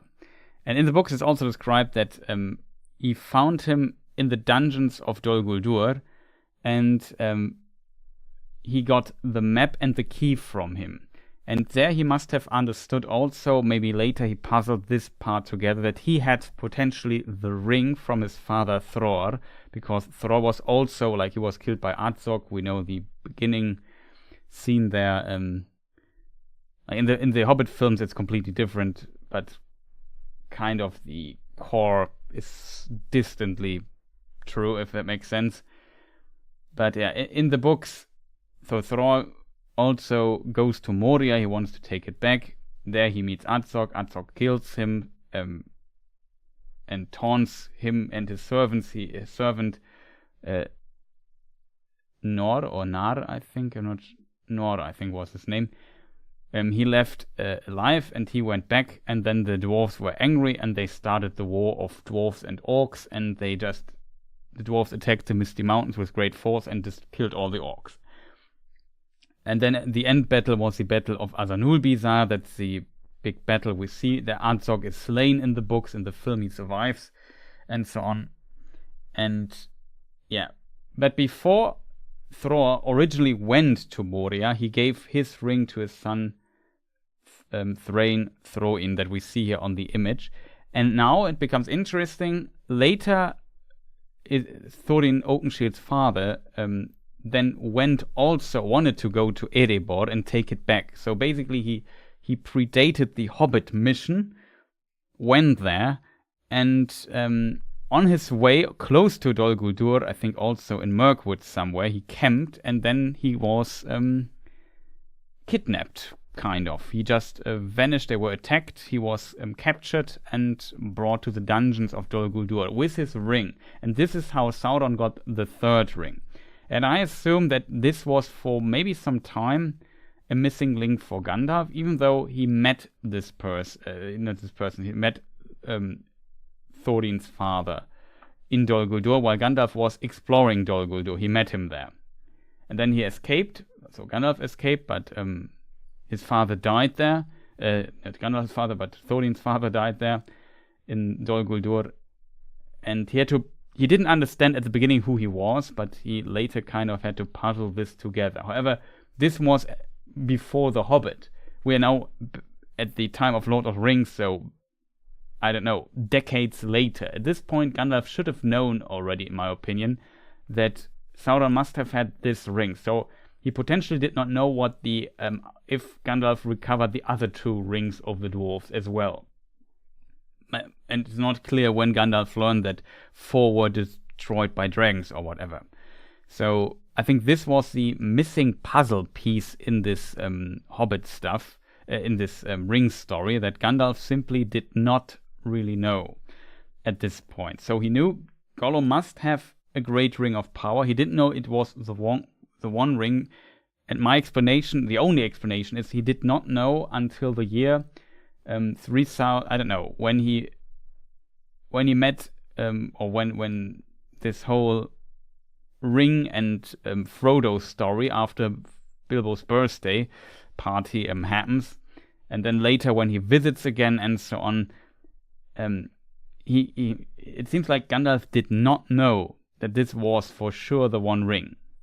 He still had kind of the suspicion that he still, Mary I think said it, he still believed that Saruman theory that the One Ring was washed into the Great Sea and was gone forever. So that is kind of this is kind of the reason why I think he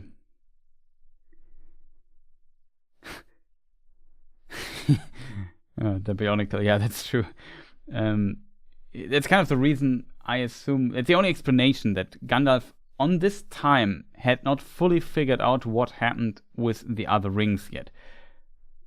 And only when he did the test with Frodo at the fire, then he definitely, it was the last test to really make sure that all the information he gathered was right, because there might also be false information, like hearing that 3 of the 7 rings were destroyed by dragons. Yeah, okay. It's hard to kind of double check if that makes sense, if that's really true. Like if just 1 ring slipped, it could be one of those, and it's a ring. However, there's another detail that is always strange in this context for me, and this is kind of, Gandalf has seen the One Ring, and there's a very important quote. This time it is correct though, in the Council of Elrond, a chapter that I can bring to you, and that is the following. The 9, the 7, and the 3, he said, had each their proper gem. Not so the one. It was round and unadorned, as it were one of the lesser rings, but its maker set marks upon it that the skilled, maybe, could still see and read. So, the great rings of power, every great ring of power, except the one, has a gem on it. But the ring that Bilbo had, Gollum had no gem on it. So it must be a lesser ring. But he also says that the lifespan is only prolonged by great rings of power, not the lesser rings. So just by this conclusion, by this observation, it seems that Gandalf was not either also not fully aware of this detail until recently. Else he could have concluded that this must be the One Ring or a lesser ring. But if Gollum survives centuries with it, then it must be a great ring. And there's only one great ring that has no gem on it. So this is, in my opinion, always, like, if you look too deep into this, it always feels like a little plot hole, if that makes sense. Maybe a strong word for it. Like, it's a little detail that does not fit perfectly in the narrative. A double A. Sorry for taking so long to answer your question, though. But yeah, it is indeed, I agree with you, it's indeed strange that Gandalf did not figure this out earlier. Like, just looking at it, it just seems like it should be the One Ring. Like, it makes no sense. You have to. The only way to make this work, if we go through all the information that Gandalf gives us in the different chapters, then the only conclusion is that he only knew that each ring had a proper gem until recently. Like, until he reveals and does the final test. Oh, Mark is also here. Welcome. Nice to see you. Guten Abend. And yeah, this is always, in my opinion, a bit strange that Gandalf didn't figure it out early. Like, we talked about this in the past.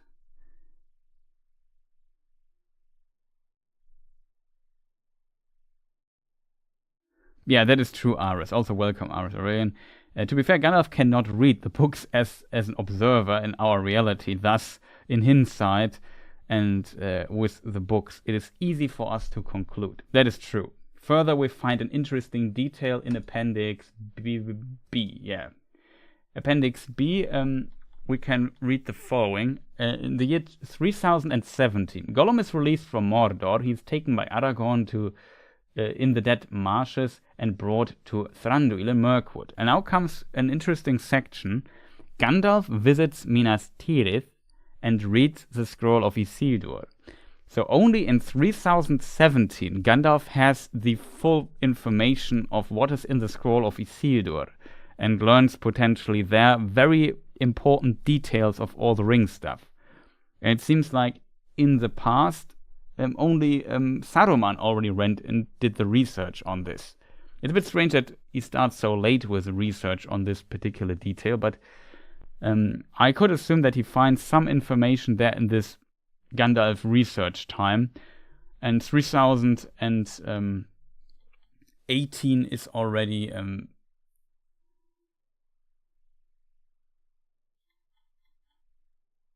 the Council of Elrond, the 25th of October in 3018. So maybe a year later or so.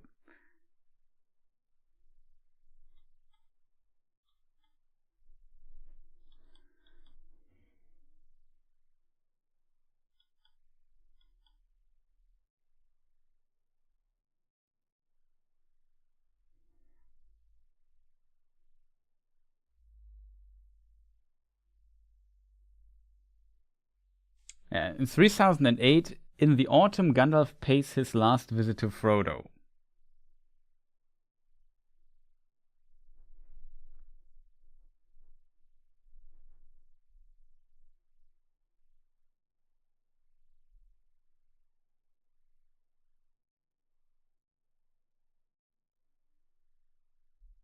So, and in 3008, his last visit to Frodo, if I remember correctly, this is Shadows of the Past, right? Let me just double check.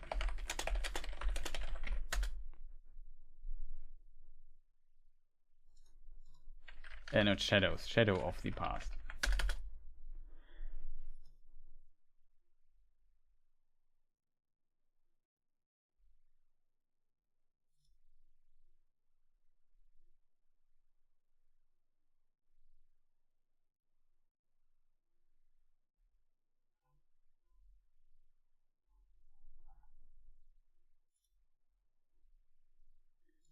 Just double check.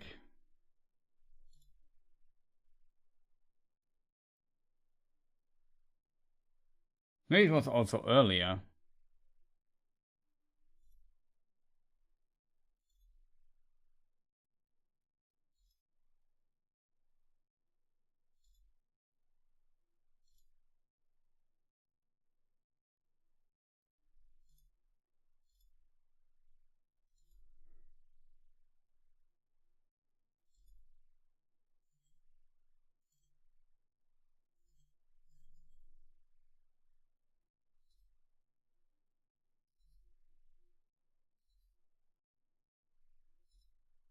Just clicking through the different dates chat. That's why I'm so silent here for a moment.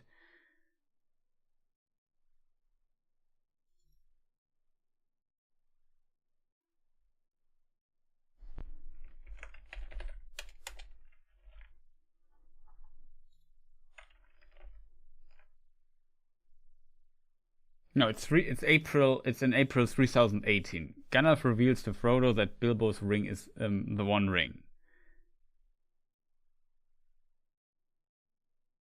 It's in April 3018.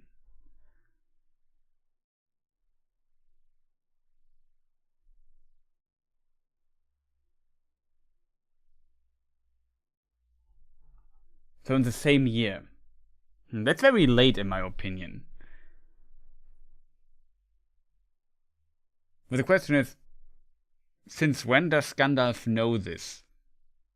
Like the last visit before this, it was 10 years ago. It seems very strange if you think about the dates, Chad.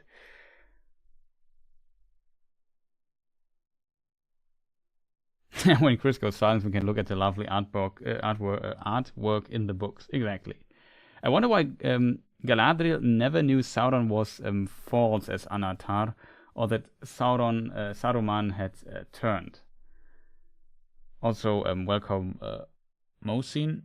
Nice to see you here.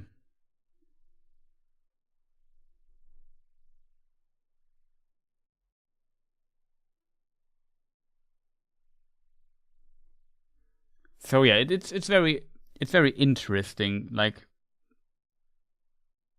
when Gandalf learned it in 317, he learned it. In 318, he revealed it. So the information he must have gathered in the meantime.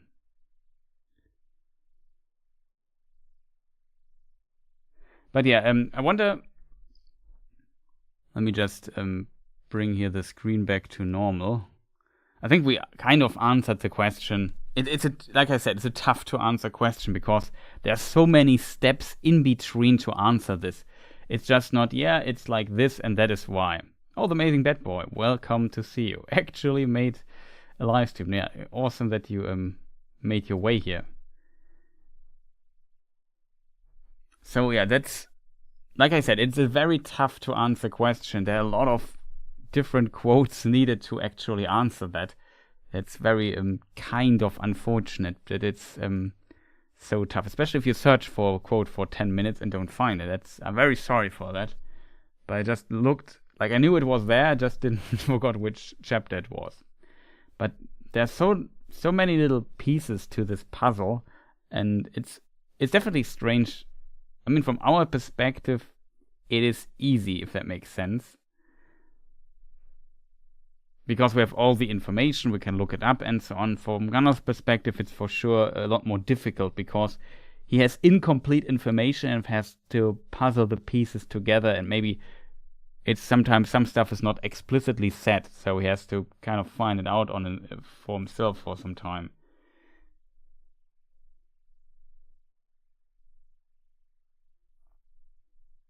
Yeah, nice surprise for sure. Yeah, I haven't streamed in some time. I was delayed, as Gandalf would say. There's some busy stuff happening the last couple of weeks. But now, it should everything should become more normal now again. So what is, the point I was making. So, yeah, that makes it so difficult because some key information it seems like Gandalf only got just recently.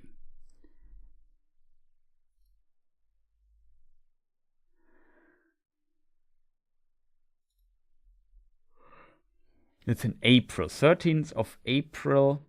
He did this, reveal the stuff. Where's Lord of the Rings? Here it is, 2018, June, April. Gandalf reaches Hobbiton. Yeah.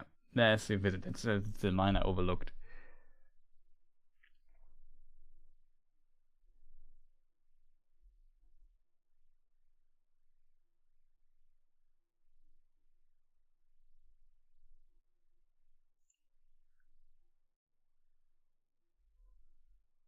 Very interesting.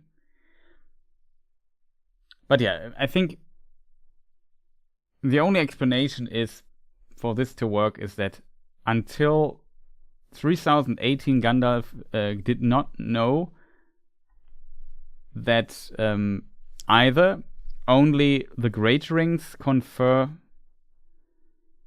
give you a longer lifespan, that only the great rings of power can do this, or so we could assume that it's still a lesser ring, but that seems unlikely in my opinion, that he didn't know that.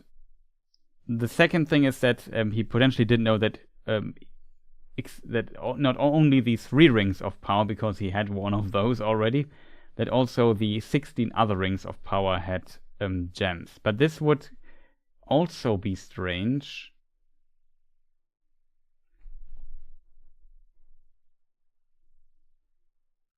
Because he must have learned something about the rings from, I don't know, maybe not. Maybe the dwarves are very secretive, probably never told him how they looked. Like, the dwarves would consistently hide the rings and nobody really knew who it had.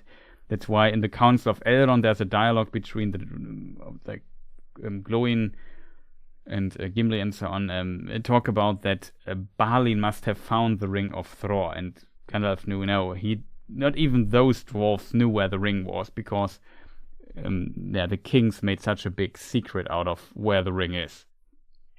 So that's, you can maybe make an argument that this is very tough to find out for Gandalf, and this maybe was his last hope. But it only works if Gandalf did not know that the other rings also had no gems, so it must be the information. It's, like I said, it's a very complicated question.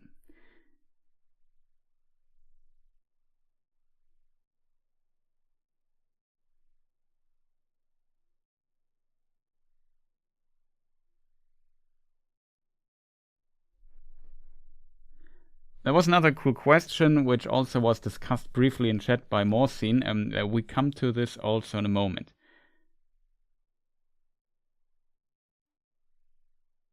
That's a very good question. What was Gandalf doing during the Angmar Wars? I think there is no real mention of him, what he did in this particular time. I would assume he had some impact here and there. Maybe there was a different conflict during that time as well.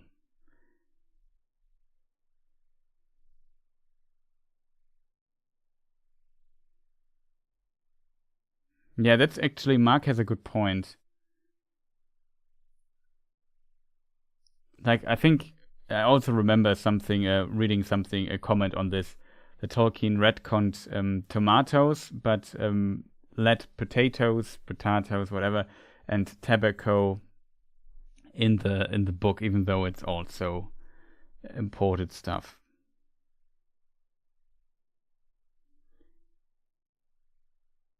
That was an interesting question, though. Let me just look it up where it was. I wonder why Galadriel. That's an interesting one. I think it's at least, easier to answer than the other question. I'm a bit sorry for the person answering asking the question, that it took so long. Like, it's a really tough to answer question. It's one of these strange instances in the otherwise so well thought out lore, where you could definitely argue maybe it's an oversight of Tolkien, or I don't know. But yeah, it's interesting.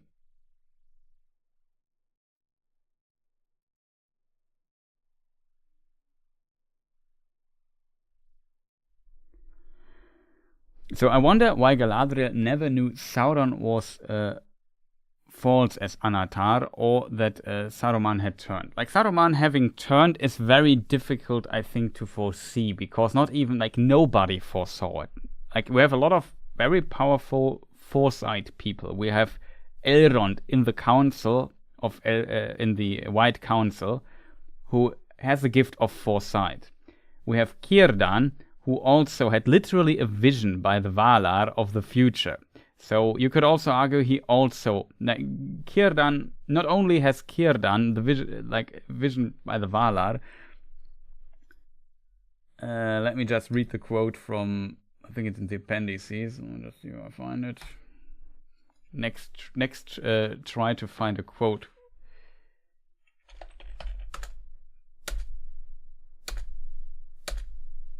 Okay, the word exists. The word I was searching for exists far more often in Lord of the Rings than I hoped. I think it's in Appendix B, though. Pretty sure about that.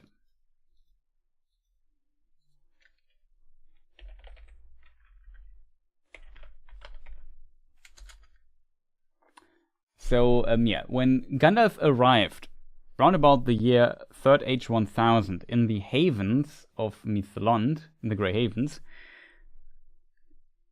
like when he arrived in Middle-earth from the west continent Aman, where he came from, he was greeted by Círdan in the havens. And yeah, for Círdan saw further and deeper than any other in Middle-earth, just want to point this out here, and welcomed Mithrandir at the Grey Havens, knowing whence he came and whither he would return. "Take this ring, master," he said, "for your labors will be heavy, but it will support you in the weariness that you have taken upon yourself, for this is a ring of fire, and with it you may rekindle hearts in a world that grows chill. But as for me, my heart is with the sea, and I will dwell by the grey shores until the last ship sails. I will await you." And so he did. So he predicted the future here. He did not only predict the future, he gave him his ring of power. That is very important that Gandalf gets it, in my opinion. So you could argue also Círdan had definitely a thing going for foresight. Then we have Galadriel, who also has her mirror and stuff. She also can look into the future. And Gandalf also often has little hints of foreseeing the future. There's an interesting little example for that is not that well known. That is a little story Tolkien wrote. You could argue it's not canon, but it's an interesting one nonetheless. You find it in Unfinished Tales. And there Gandalf, there's the idea that Gandalf brings the Elf Stone from Aman back to Middle-earth and gives it to Galadriel. And he gives... Let me see if I find it really quick.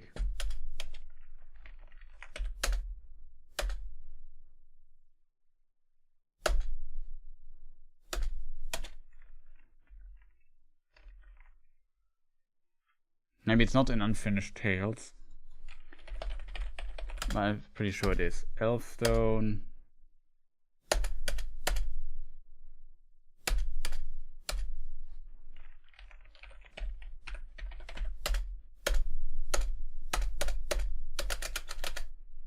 There it is, I think. Just takes a moment to find shit. Yeah.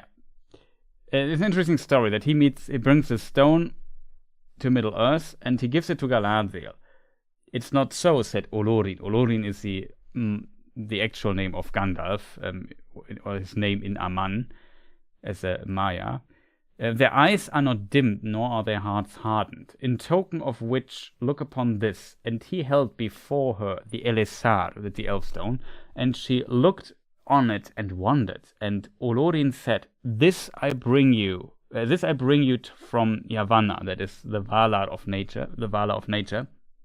Use it as you may, and for a while you shall make the land of your dwelling the fairest place in Middle-earth, but it is not for you to possess.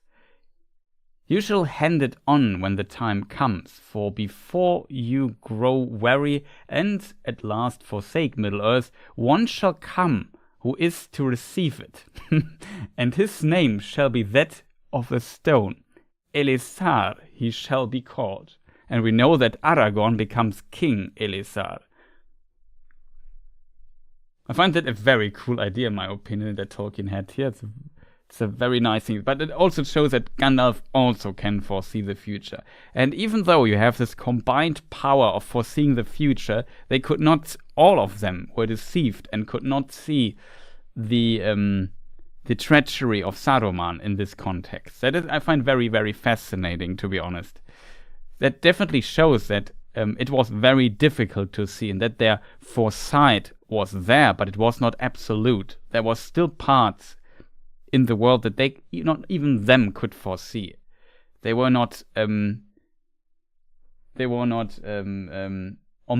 is it? How is it pronounced? Omniscient.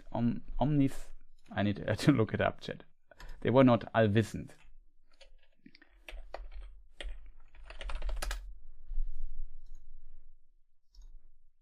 Omniscient, that's how it's pronounced. Thank you.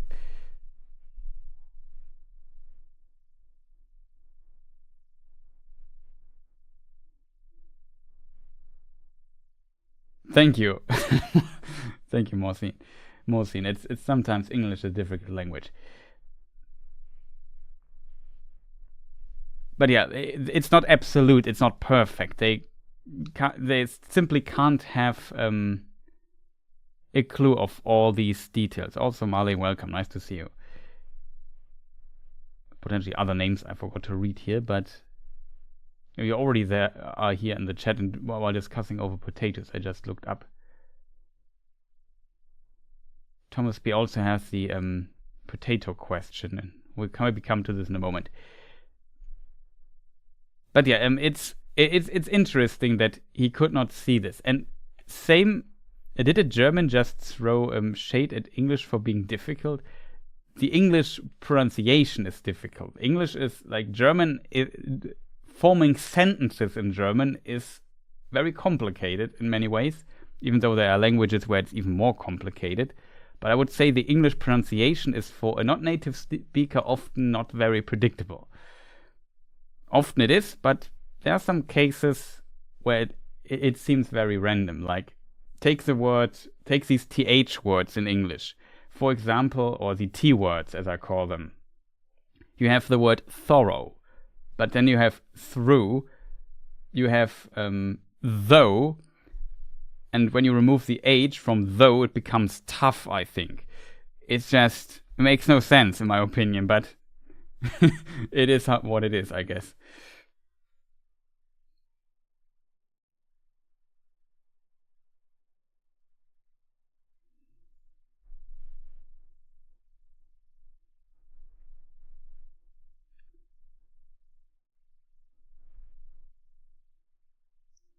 But yeah, German pronunciation is a lot more consistent in many ways, so there are also some weird cases, I guess.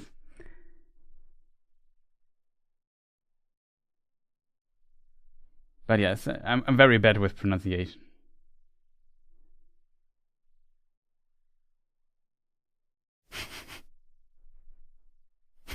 No, exactly.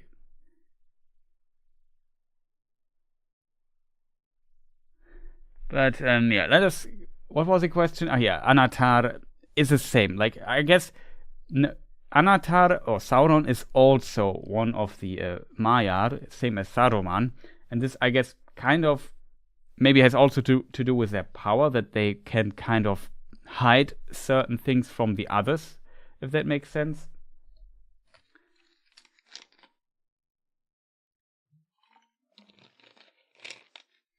I guess not everything. And Sauron, in this case, really put a lot of effort into his disguise. Though Galadriel, to be fair, Galadriel knew something was fishy about Sauron, about Anatar. She did not trust him in pretty much all the versions, and this led, depending on the version, to dissensions in Eregion, and she left Eregion as a result. And Celeborn, her husband, kind of stayed, but also a little bit out. It seems like he also stayed a bit out of it.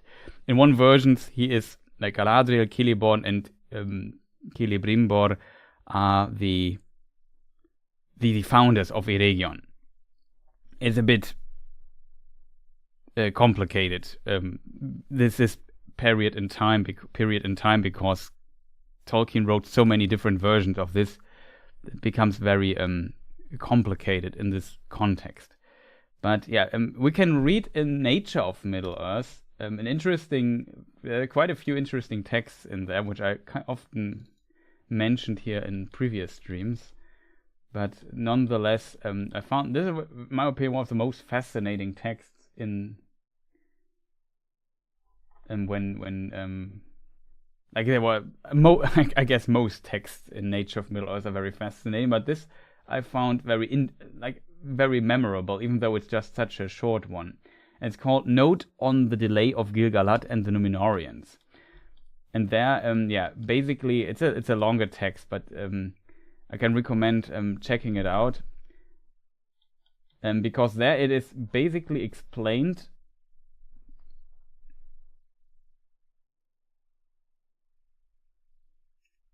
that there were orcs somewhere in the east that Sauron had an interest of, let's say, recruiting into his service, and they would laugh at him while in the disguise of Anatar.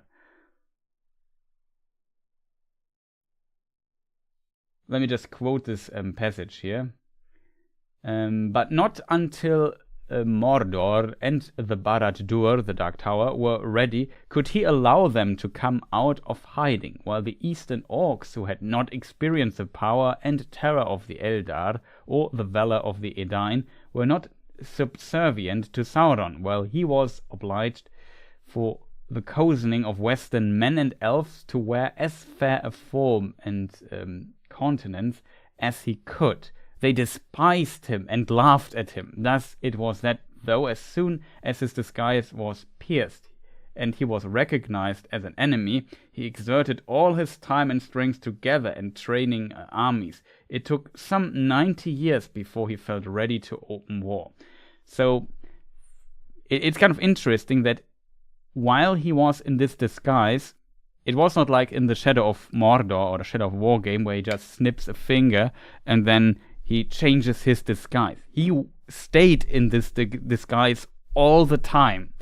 He did not change it because he really tried to his best that nobody sees through his disguise. As a result, he would just walk normally from A to B in this disguise and pretended to be Anatar. So that's a very important detail. And even though he did all this effort, it was potentially, at least in Eregion, only Galadriel who kind of saw something is wrong about that guy. I don't trust him. So it is kind of portrayed different in the Rings of Power show, which I don't want to discuss today, to be honest. And but in the books and what Tolkien wrote, Galadriel definitely saw something was wrong, but she did not expect Sauron. He did not trust him, but he did not know it was Sauron at all. And Sauron also did a good trick with the Anatar disguise, because he kind of already did what the Valar would do one day. They would actually send Maiar to Middle-earth, kind of in a disguise as well, if that makes sense, to guide the free peoples of Middle-earth. But this was in the Second Age, and he kind of, you could say, predated this approach. He potentially has foreseen this approach and used it himself to trick the elves. And to be fair, also Gil-galad and Elrond in Eregion also did not trust Anatar. To be fair, it's not only Galadriel, also Elrond.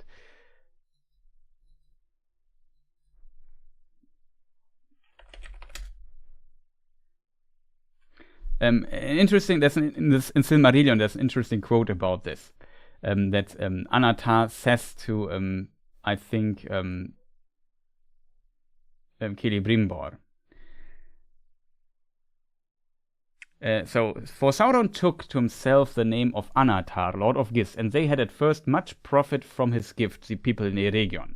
And he said to them, Alas, for the weakness of the great, for a mighty king is Gil-galad, and wise in all law is Master Elrond, and yet they will not aid me in my labors. Can it be that they do not desire to see other lands become as blissful as their own?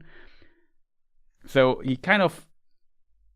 So Sauron does this very, very well, and with a lot of tricks and wisdom, and he kind of tries to outplay the elves. It was not only Celebrimbor who trusted Sauron, it was like a lot of elves, it seems, in Eregion. Maybe because Celebrimbor fell for Sauron here, and while Galadriel, Elrond, and Gil-galad did not. So it is very... It's very complicated in this context. It's very difficult in this context to see through Sauron's disguise. I would not blame Celebrimbor to say, hey, he fell for Sauron, it's his fault. It's part of the story, I guess, but it's difficult to see through the treachery, and we see this with Saruman, where not even Gandalf, the wisest of the Maiar, although his abilities were dimmed, as we can read in the Unfinished Tales Istari text. Like I said, I read it earlier. I won't find it that far. Could search it, but yeah, they have to clothe themselves in flesh, and this would dim their wisdom and so on. So you have to keep this, of course, in mind. But also Galadriel, one of the greatest of the Eldar in Middle-earth, or maybe the greatest. We have Círdan, we have Elrond, all these super awesome, wise elves, and they could not see the treachery of Saruman. So that definitely shows that Saruman also was not very obvious in his treachery. He was very secretive, and also we have to give credit to Saruman. He did it well, that he could, first of all, hide this, and also kind of also play his own game, and almost getting quite close in a way to success, if that makes sense.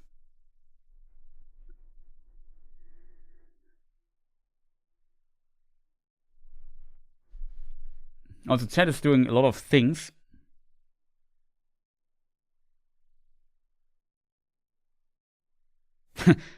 Learner of law. I'm from New York, USA, and I think the English language is. I don't say it's. Maybe it's dumb. Maybe it's wordplay I don't get. But yeah, I have to admit, personally, I like the English language quite a bit. I think it has a cool sound. I also like speaking it. I wouldn't say I'm very good at it, but I'm definitely somewhat okay-ish, I guess. But it has its challenges.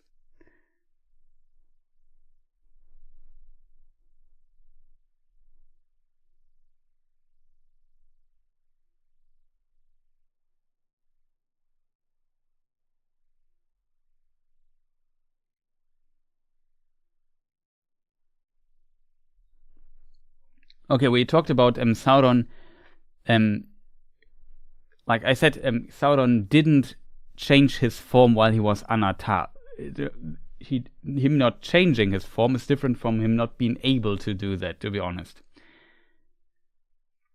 I mean, it's very difficult to say. But he had still his first age body, and in the first age body we have a scene where, in the Silmarillion at least, it depends on how canon you see it, where Sauron actually switches his forms a few times in short succession. He's first a werewolf. Let me just see if I can find the thing in the Silmarillion. It's in the story of Beren and Luthien, where Huan basically kind of beats him. Let me see if I find it really quick. Spoiler, potentially I won't find it quick.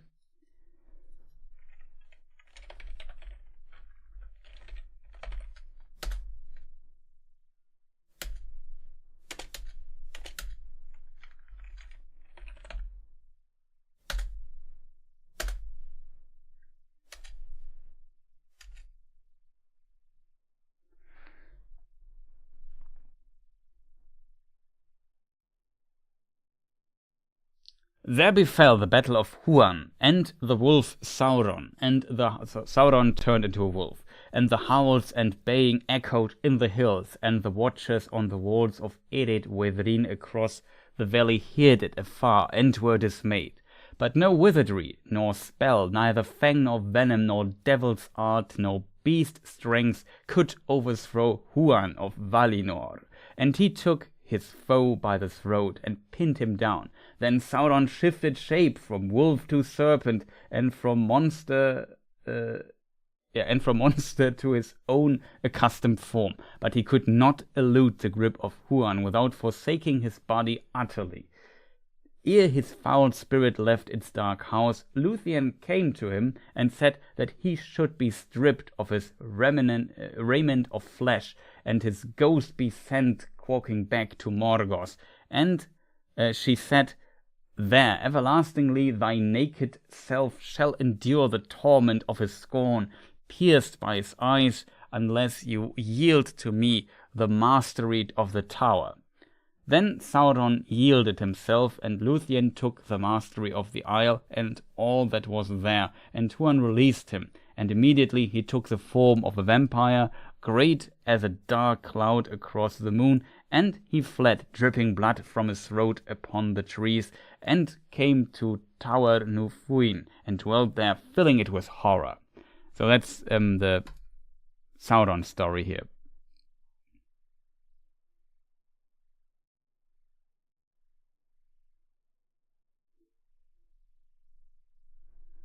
So it seems like, yeah, he could in theory, I assume there were certain forms he could just snap in and out very quick, but when it comes to a fair form that is good enough to kind of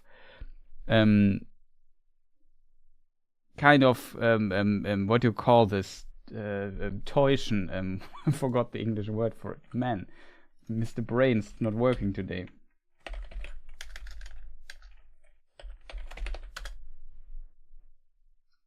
Delude, deceive, yeah, to deceive Galadriel and the likes. He could potentially not just switch it. This was potentially, as you write, potentially more effort for him to change a form on this level.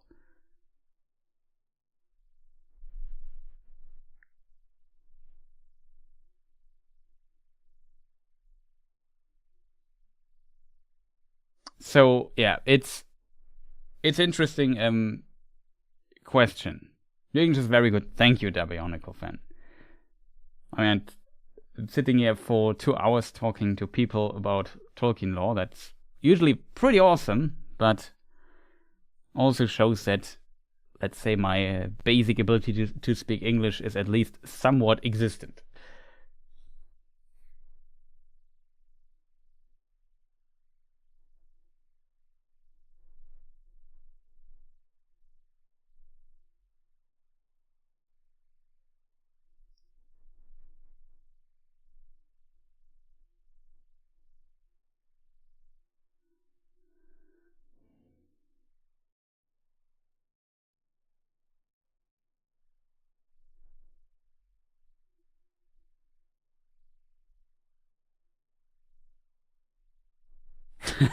Let's be real, Celebrimbor is a Fëanorian. Of course he would mess up everything for everyone. Well, that's a bit unfair for Celebrimbor. He at least was smart enough to distance himself a bit from his grandfather. And at the end he kind of did the right thing, in my opinion. As a result, I wouldn't blame him too much. Like,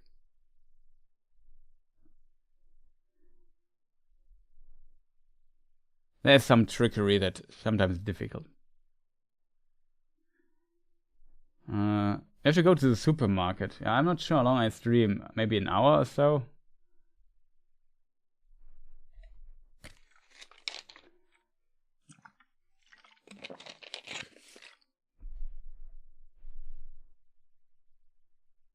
Yeah, have a good one. I hope this answers your question somewhat. That's at least my hope.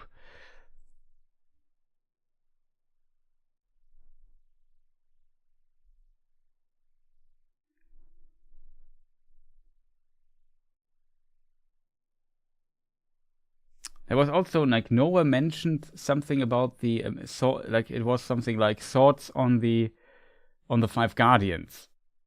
I don't see it anymore in the chat history, but I remember there was something. There it is. What are the thoughts regarding the 5, technically 6 Maya Guardians sent by the Valar to Kulvienin?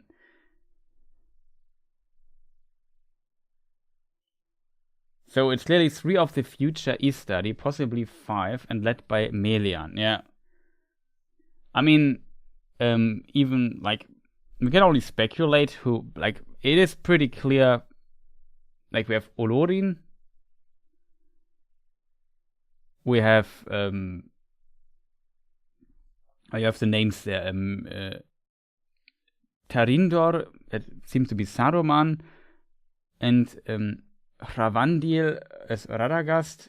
So, like, Saruman is usually called differently in the ages. In Aman. What am I talking here? Kuromo, interestingly, Tarindor is like the name only appears, I think, in this text or in these notes. And Radagast is Iwendil, I think, in Aman. And then we have the two Blue Wizards, who have all kinds of names like Palando and Alatar, or in the latest version Romestamo and Morinechtar. And then in this text, as a guardian, they are not Ravandi, they are Palakendo and Hymenar, as you write. So it's in this regard interesting that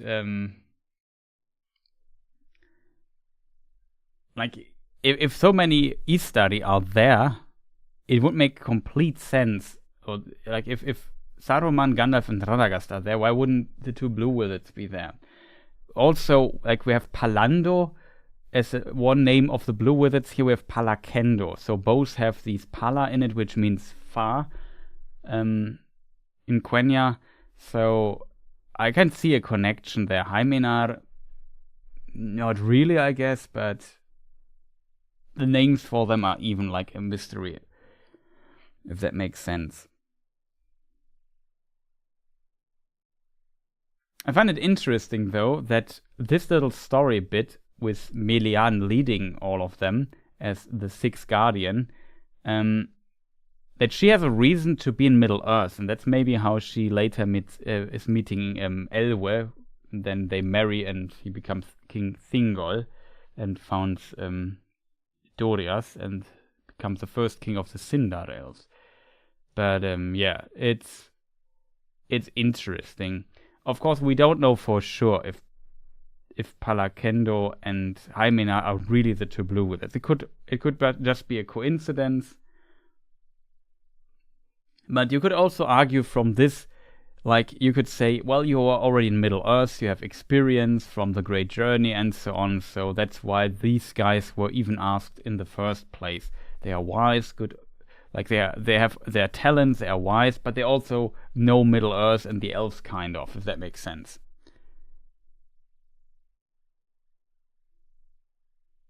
Sauron loses the ability to easily shapeshift every time he dies, correct?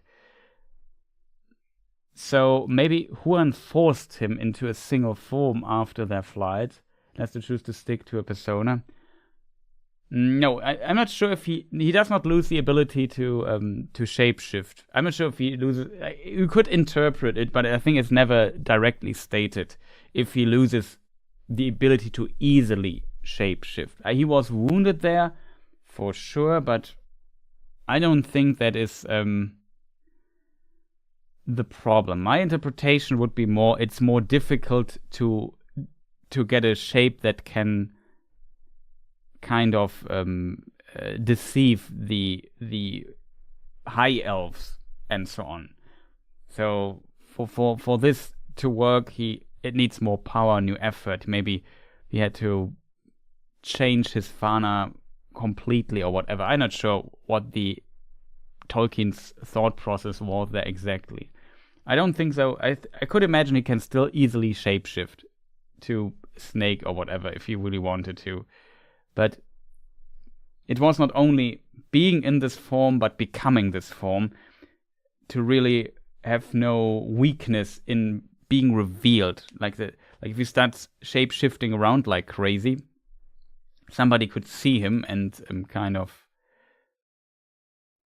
give a hint. Like you could argue that, for example, Radagast is of course not yet in Middle-earth, but Saruman, for example, also uses the Krebain, which are animals that he uses as spies. You could maybe make an argument that the elves could also learn from the birds. Oh well, then the east, this guy, he switched his form and stuff like that.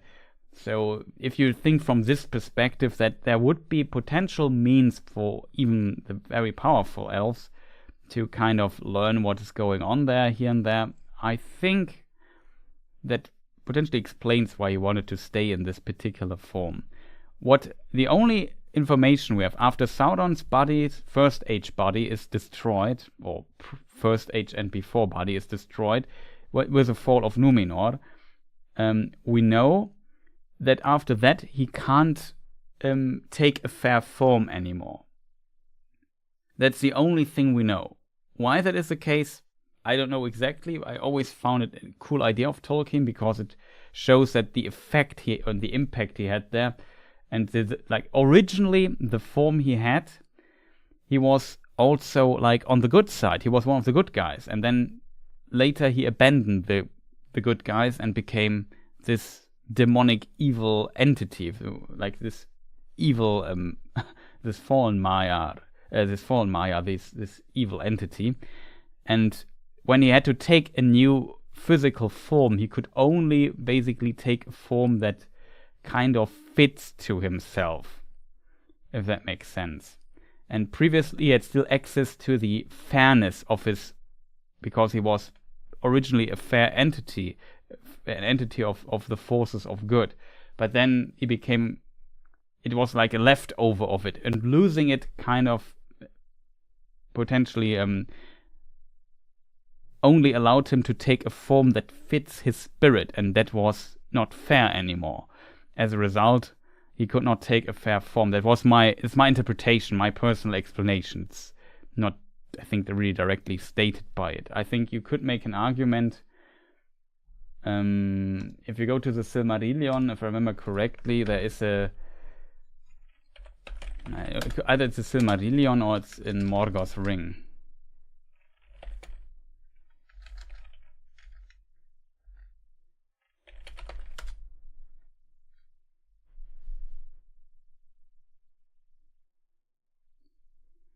Now the Valar took themselves shape and hue, and because they were drawn into the world by love of the children of Ilúvatar, for whom they hoped, they took shape after that manner which they had beheld in the vision of Ilúvatar, save only in majesty and splendor. Moreover, their shape comes of their knowledge of the visible world, rather than of the world itself, and they need it not, save only as we use raiment, and yet may be naked and suffer no loss of our being. Therefore the Valar may walk, if they will, unclad, and then even the Eldar cannot clearly perceive them, though they be present. But when they desire to clothe themselves, the Valar take upon them forms, some of male and some as of female, for the difference of temper they had even from their beginning, and it is but embodied force in the choice of each, not made by the choice, even as with us male and female may be shown by the raiment, but not made thereby. So yeah, Tolkien kind of explains why they have different genders, these spirit beings, in this case the Valar, not the Maiar, but you could make the argument that it might be very similar for them. And this kind of indicates that their form is a bit, like the form they take might be a bit inspired, or I don't know how to say it, inspired by their temper, by their spirit itself. So if they have you could make the argument, or Tolkien potentially hints at this, that if their spirit becomes like very like even evil, like demonic, they can only take a demonic raiment, if that makes sense. This is not directly said in the statement, but in context of the fall of Numenor and what we see with Sauron. You can maybe also make the argument it's a punishment by Eru or something like that, because that was the one who destroyed Numenor, but yeah.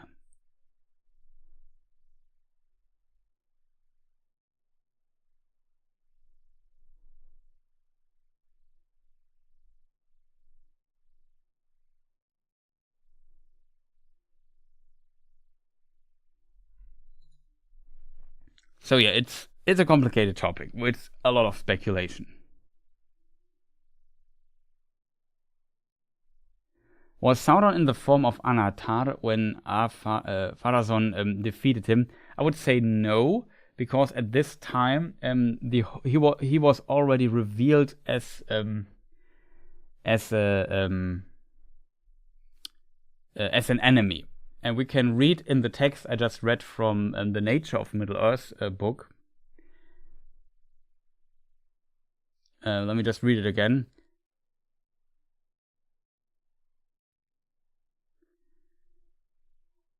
But not until Mordor and the Barad-dûr, the Dark Tower, were ready could he allow them to come out of hiding, the orcs, while the eastern orcs, who had not experienced the power and terror of the Eldar or the valor of the Edain, were not subservient to Sauron, while he was obliged for the cozening of western men and elves to wear as fair a form and countenance as he could. They despised him, the orcs, and laughed at him. Thus, and now comes the part that's important, thus it was that though as soon as his disguise was pierced and he was recognized as an enemy, he exerted all his time and strength of gathering, training the army, and it took some 90 years. So it reads a bit like, though, when his disguise was pierced and he was recognized as an enemy, he exerted all his time and strength in gathering, but he potentially also changed his form. This is not directly stated here, but it kind of would make sense. It almost reads like, yeah, as soon as they laughed at him, but then when he had the time, when he didn't have to keep this disguise anymore, he could put it away, and then he would show them who's boss here. So that's kind of how it reads it.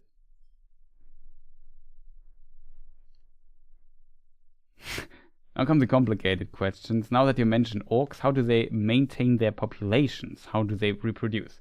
They reproduce like all the children of Ilúvatar reproduce. So there must be female orcs.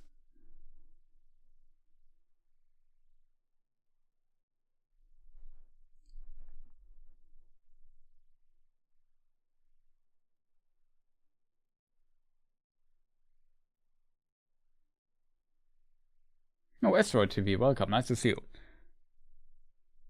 Let me just catch up with chat a little bit.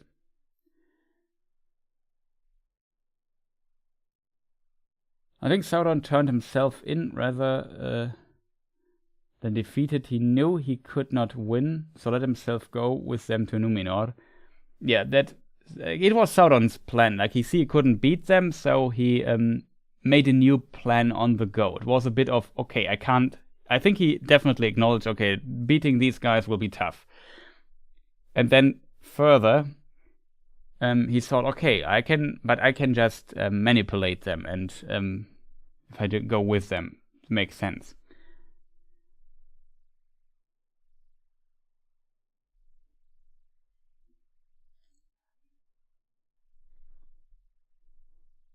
So might have had a favorite form that Sauron used to use at that time, and that's the shape he potentially had at this time, in my opinion.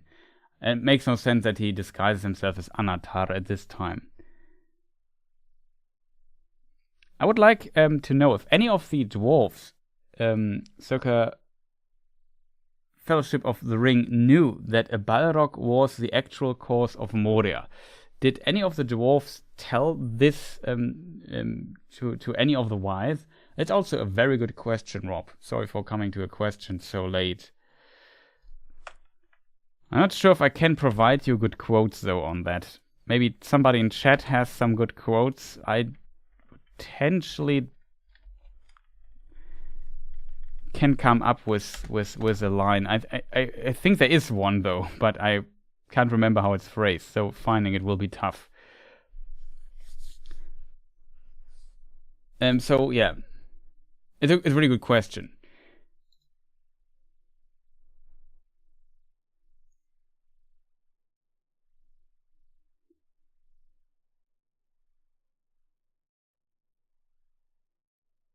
Okay, Mark also has a good question, but yeah, in my opinion,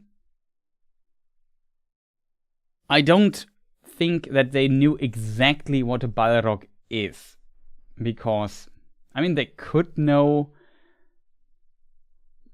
I have to phrase it differently. I think there were definitely dwarves that did not know, even though they were high in the society. If that makes sense, like in dwarven society. There could be some, I assume also dwarves had some scholars, some law masters among themselves, and they might have known that. But I think not everyone knew it, that there was a Balrog in there, in this particular place. Further, if you think about that, the dwarves in, like, one dwarf in particular we know from the Hobbit, Balin, goes with some of his companions that we also know from the Hobbit. Also, RTL, Martin RTL, welcome, nice to see you. Marty D. Where was I? Yeah, so Balin went to Moria and became the Lord of Moria for some time. If he would have known that there is an ancient evil demon in it that is powerful enough to destroy a whole dwarven population, like we already saw it with Erebor and Smaug. One dragon was enough to take Erebor. One Balrog was enough to take Moria. So this is kind of the power level we are talking about. I think if he would have known that an entity that's potentially even more powerful than a dragon is there, then he might have not went there, to be honest. That's, for me personally, kind of indicates that I assume the dwarves didn't really know what was going on there exactly, what this shadow was. They definitely knew there was Durin's Bane, there was some entity in there, but they potentially didn't know what exactly was this entity and how it worked. And have to consider it's from Lord of the Rings perspective, this was quite a long time ago. Like, when did Durin the Sixth die? Let's look this up. Durin the Sixth, I think 1900. Yeah, 1950, 80. Excuse me, 1980 in the Third Age, and Lord of the Rings plays. Well, the Council of Elrond is 3018, so over 1,000 years later. 1,000 years is a long time, and in this time they for sure could have forgotten a lot of details and what happened there exactly.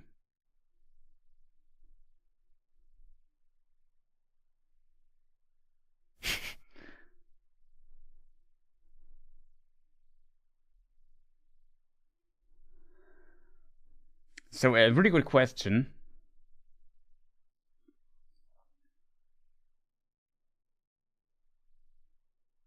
I'm not sure if somebody has in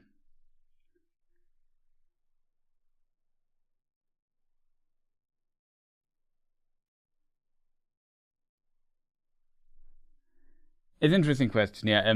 Also, Noah says, I always found it interesting that Durin's Bane was in Do Not Disturb mode during Balin's recolonization attempt. I think you have to imagine that, or I imagine it at least, that it was one entity and he was kind of hiding. Like, he also did not want to be found because maybe the Valar or Maiar come and try to hunt him down. He was like one of the last survivors of Morgoth's rule over Middle-earth that he had for sure, or at least over Beleriand, at the very end, just before the War of Ra started. And from this perspective, he potentially wants to stay, what do you say, in cover? No. But you know what I mean. Like, he wants to have a low profile, something like that. And I mean, Moria is a very hidden. It's incognito. Exactly. He wants to not be found, and also Moria is quite big. Like, that's a massive place, and he's maybe in the mines or down somewhere. He's potentially not there every time. And then it was activated by Gandalf's presence. Yeah, kind of. That's also how I would imagine it. It was like, okay, there's a Maiar here next to me. And I think like sometimes in Tolkien's writings it's a bit fate. I think it was Gandalf's fate to meet this Balrog and know, okay, this is a foe of old, and it's this is a foe. I have to step in here because he could endanger. Like Gandalf had an interest that Frodo and Aragorn and so on, that they would and all the other companions, of course, survive. But especially Frodo with the One Ring should survive. Like that was the top priority. And so Gandalf had a big interest in stopping this Balrog from chasing them or whatever. Like he potentially could not negotiate because they were ancient enemies.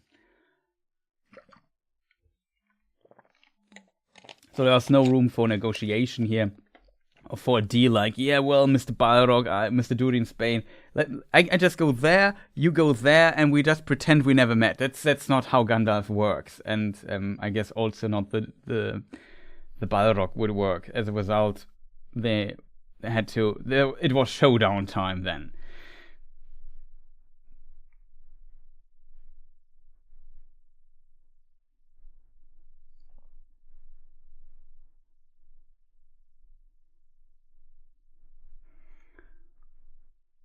It could be that Durin sped a quest to take Moria on purpose by orders of Morgoth. It's an interesting theory, but yeah,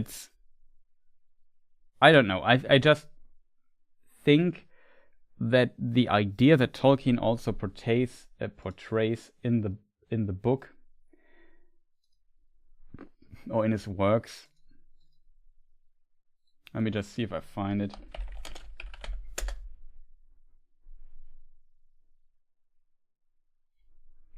So, Glóin sighed, Moria, wonder of the northern world. Too deep we delved there, and woke the nameless fear. Long have its vast mansions lain empty since the children of Durin fled.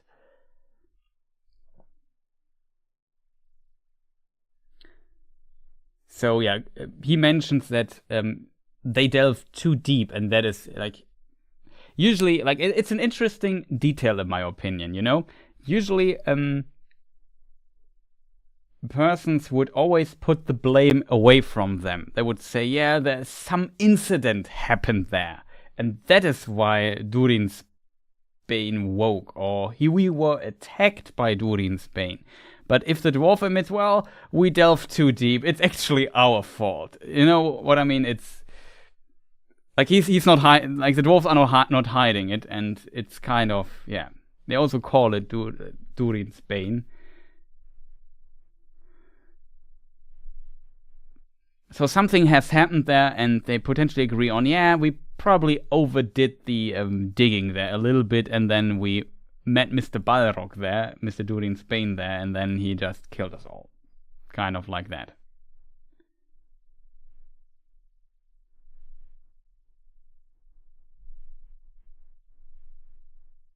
I mean, the Balrog stays, like I said, he tries to stay incognito. There's nobody, there's no reporter going there and make an interview with and tries to publish then to the world the version of the story of the Balrog. It's more like, yeah, the dwarves tell the story because they are the only one kind of active in the world to some degree, at least for dwarven standards, I would say.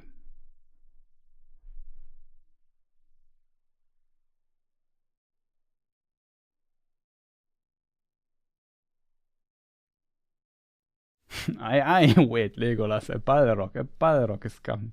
Yeah.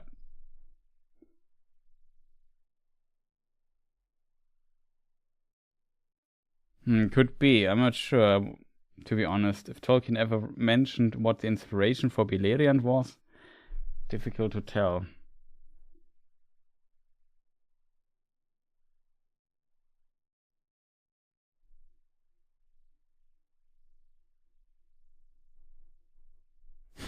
The roots of the planet. I think it's just some kind of metaphor for us being very deep down in the planet. You have to consider the roots that it is mentioned that the mountains in the world, like the question is, so Arda was flat before the first age, it was round in the second age, and Gandalf reached the roots fighting the Balrog in the third. Is the planet hollow? It's a good question, to be honest.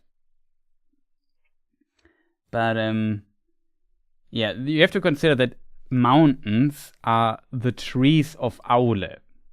So there is a metaphor. Like, Aule is the husband of Yavanna, the Valar of nature, and Aule is the Valar of blacksmithing, of crafting, so to say. And you need like these minerals from the mountains and so on. And there's like this kind of cool and fitting theme, in my opinion, going on there. And Tolkien describes the trees of Aule, or the mountains as the trees of Aule, if that makes sense. So it is below these mountains, because if you see them as trees, they have roots as well, and so on. So see this in this metaphorical context, I would say. Not that the world is hollow.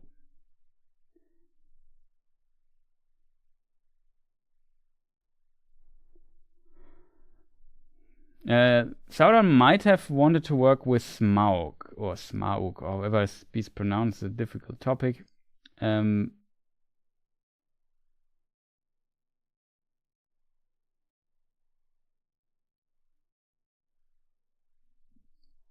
So yeah, Gandalf. The one reason why Gandalf also pushed for the quest of Erebor of Thorin Oakenshield was that he wanted to prevent an alliance, having Sauron on one side and having Smaug as a different threat there. So of course at this time, well, he knew already it was Sauron. It's a complicated thing, but yeah, it's, in my opinion, kind of related.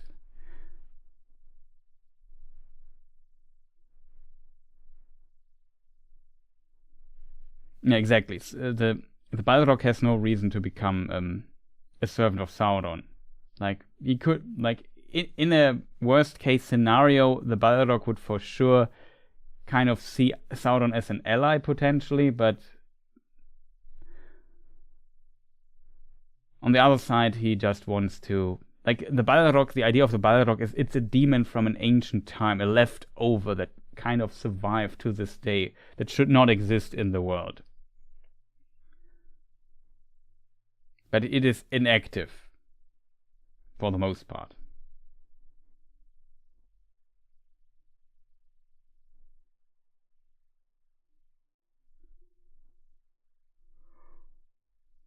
It could be that Sauron is in a direct or straight fight weaker than a Balrog. That's actually possible, because Balrogs are kind of soldiers, if that makes sense. The elite soldiers or fighting forces of Morgoth. And Sauron is more like a wizard. Like, he's also a very important figure, but he is making plans and schemes and manipulating other folks and bring them under his control and dominating them and so on, and bring them under his will. That is what Sauron is doing. Like, it's a different approach. They're just different kind of characters, if that makes sense. Different functions.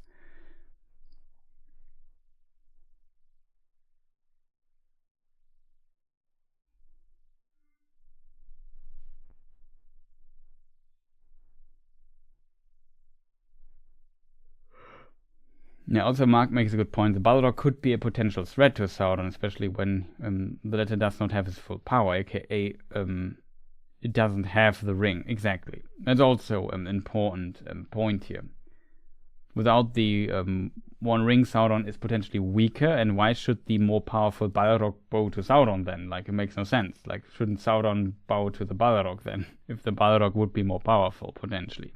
But as said, both are like very different entities, different functions they had once in the First Age.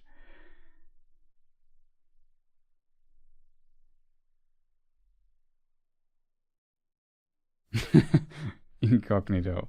Really, now I imagine the Balrog trying to get a false beard stick, but they burn every time. It's funny.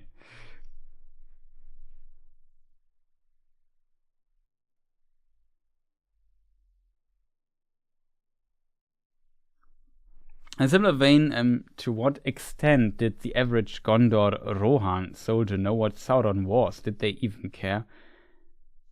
I don't know. It's a good question, to be honest, and I can't really tell you, to be honest. I would definitely assume they definitely thought of it as some supernatural entity of sorts. I think they potentially did not understand. Maybe I'm wrong. Maybe, of course, some Gondorians might have understood this, but not all of them. Like I said, the average Gondorian maybe did not fully understand the nature of Sauron with all its details. I think even some of these scholars might not understood this to a full extent. But because they know it's the enemy. It's in a distant land, and so on. You don't even say the name. It depends a bit in what you consider your average. Like the men of Aragorn potentially had maybe a bit of a better understanding.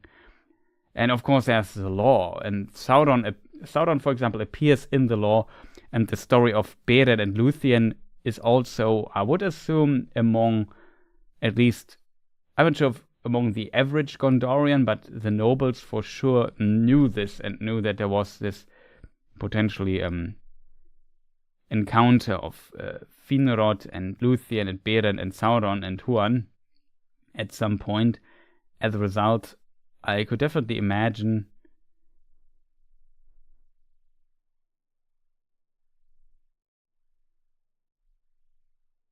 at this point I could definitely imagine that they kind of knew he was not just some king of a land or something like that. There was more to this evil entity.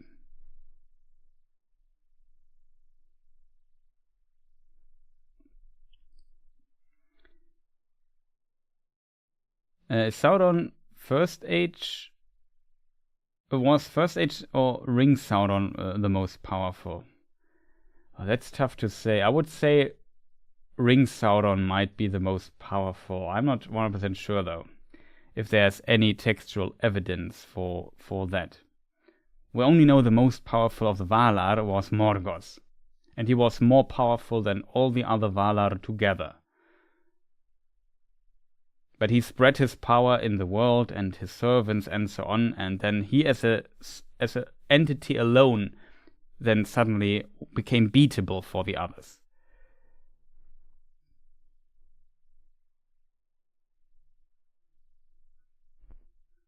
And it might be that Morgoth in his weakest form was potentially even weaker than Sauron in the strongest form. There's some ideas in this direction as well. So yeah, I would say that peak Sauron might be the strongest. I think peak Sauron was definitely the Sauron who conquered Eregion. I think that was potentially Sauron's strongest form he ever had.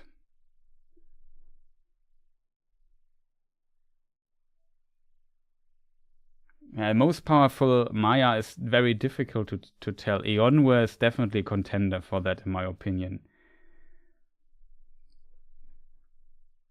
I think in early writings, Eonwe was also the son of Manwë, so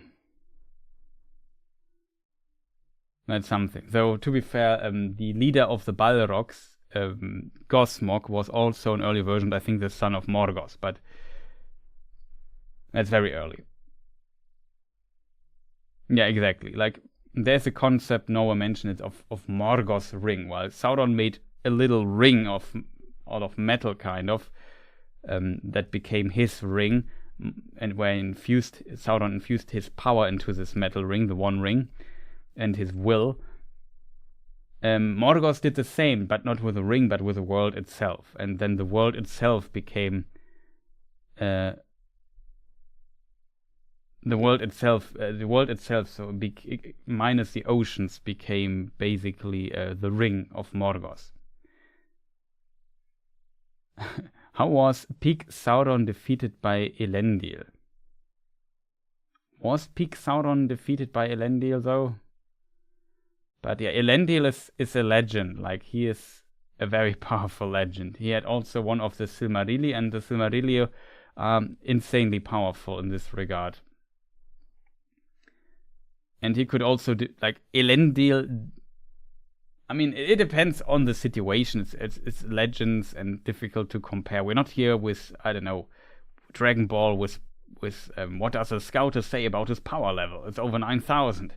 It's not how power works in Tolkien's world. Like,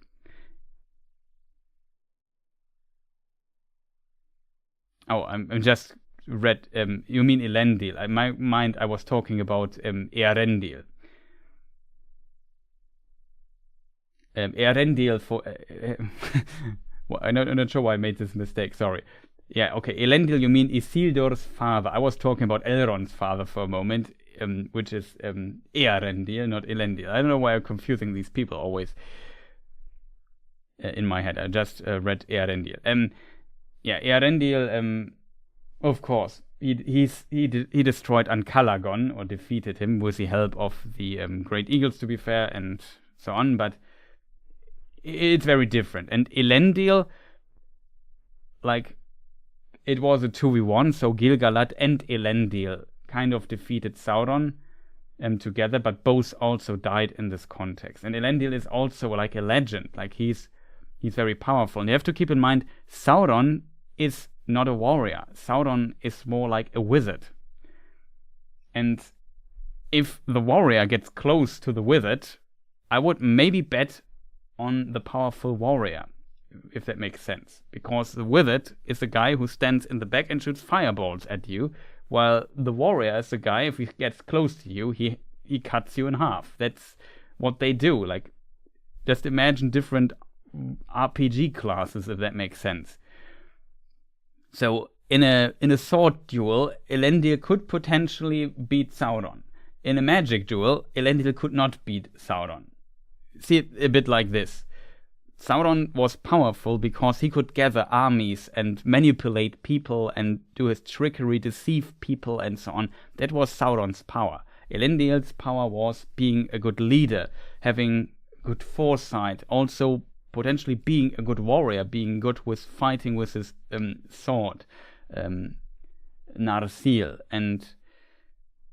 and so on.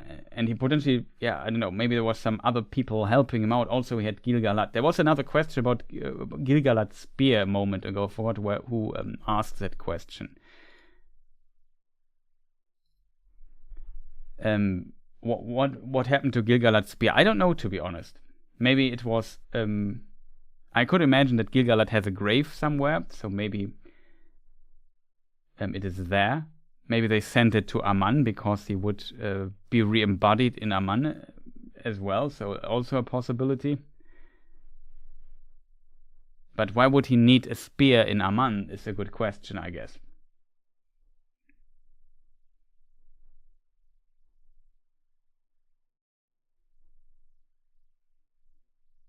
Well, it depends a bit. For me, as a non-native speaker, what exactly happened in this duel is a bit tough to say between Gil-galad, Elendil, and Sauron, because if you in the German direction, in the German translation, I think it's translated with no,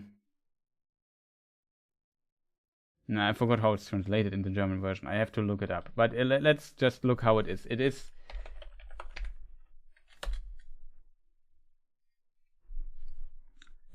I beheld the last combat on the slopes of Orodruin, that says Elrond, by the way, where Gil-galad died, and Elendil fell, and Narsil broke beneath him.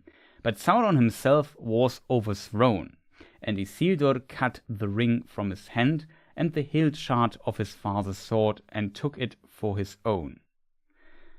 So, he was overthrown. Sauron was also overthrown. How would you translate? What does overthrown mean? Maybe I should consult the Oxford Dictionary for this.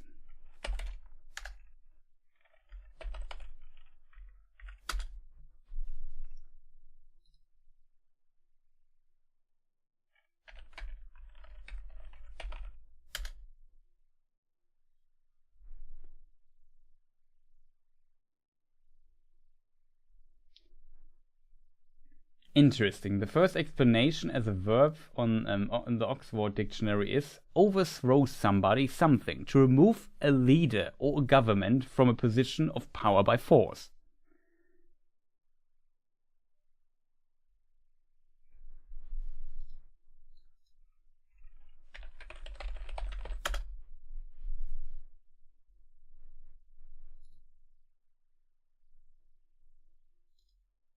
It's kind of the definition. So he was definitely defeated in this regard. And he was enough defeated that Isildur afterwards was able to cut off his finger. I always imagine it like a double KO kind of thing. Like he killed Gil-galad, and then Elendil was able to overthrow him, and then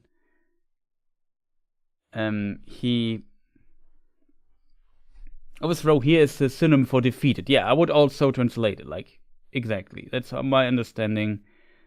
Maybe also thrown to the ground, something like this. Yeah, in the German translation, I think niedergeworfen, something like this. I think they translated it quite literally. I think, depending, I guess, on the translation. There are two German translations, so by Caroux and Krege. I personally prefer the Caroux translation. But that's in Germany always a topic.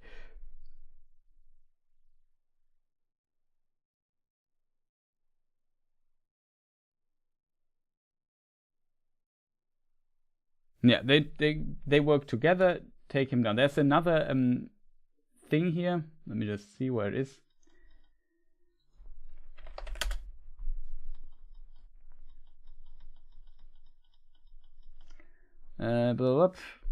I find it here.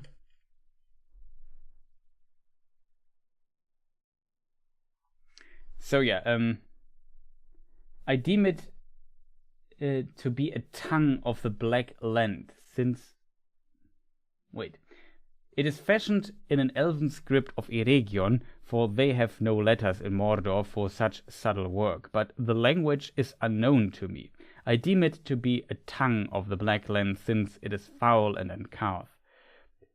I think that's how it's pronounced. What evil it said, I do not know, but I trace here a copy of it, lest it fade beyond recall. The ring misses maybe the heat of Sauron's hand, which was black and yet burned like fire, and so Gil-galad was destroyed. So it seems like the burning hand, the fire of Sauron's hand, potentially killed Gil-galad in this thing. That's what Isildur, who is a witness of this, wrote. He doesn't mention what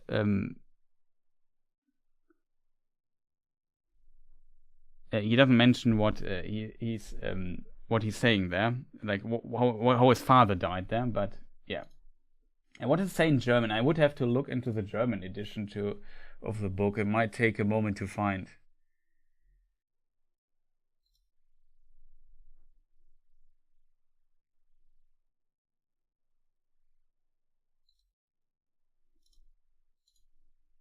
Maybe a longer moment to find.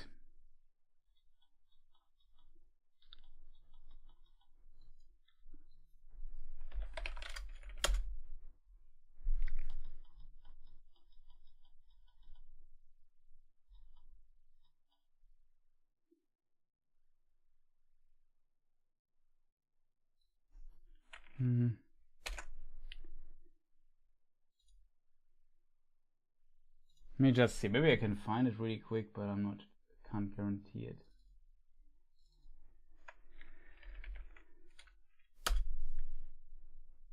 I found it.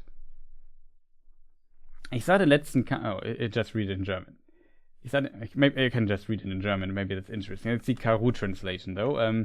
Ich sah den letzten Kampf auf den Hängen des Orodruin, wo Gil-galad starb und Elendil fiel und Narsil unter ihm zerbrach. Doch Sauron wurde überwältigt und Isildur schnitt den Ring von seiner Hand mit dem geborstenen Heft vom Schwert seines Vaters und nahm ihn für sich. That's the German translation of it. So it says overwhelmed in a way, like if you overwhelm somebody. That's a German word here that is a translation that she used. That was not niedergeworfen, which I would have expected, which would be quite literally the literal translation of overthrown, I think. So if in the sense of you would use stürzen, if you overthrow a government or something, the German word would be stürzen, but whatever.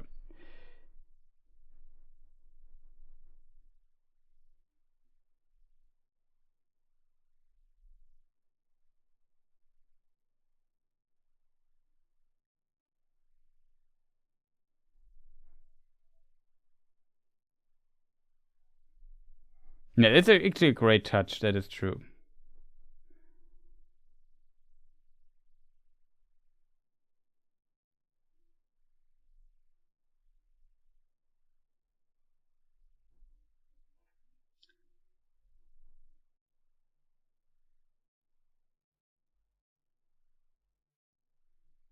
Yeah, it's actually potentially true that getting even close to Sauron is for most normal mortals quite impossible. I think, like, if we think about Gandalf, he says that your weapons can't even hurt me. And it might be similar for Sauron, that normal weapons just can't really hurt a Maya in a sense. So there needs to be some very powerful entities that wield those weapons, and powerful men and elves wielding very powerful weapons that can hurt them. That's definitely true. And Narsil, of course, was a powerful weapon for sure. And Elendil was a powerful man. So, and he could, it seems like he could stay close to Sauron and face him. And I think not many could do that. So that's a testament to Elendil's strength for sure.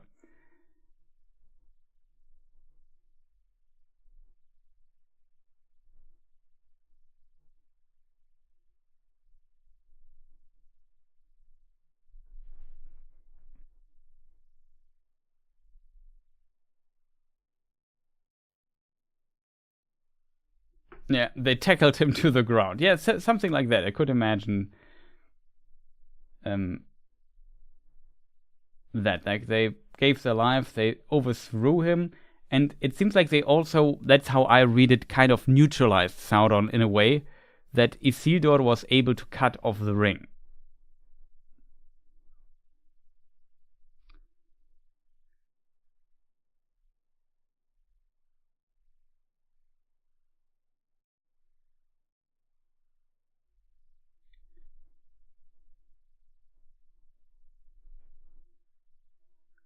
Oh, Rob, this is the patch, Rob. Okay, awesome. I remember. Nice to see you here. I would have not guessed, but good that you mentioned this. Question that have always irked me.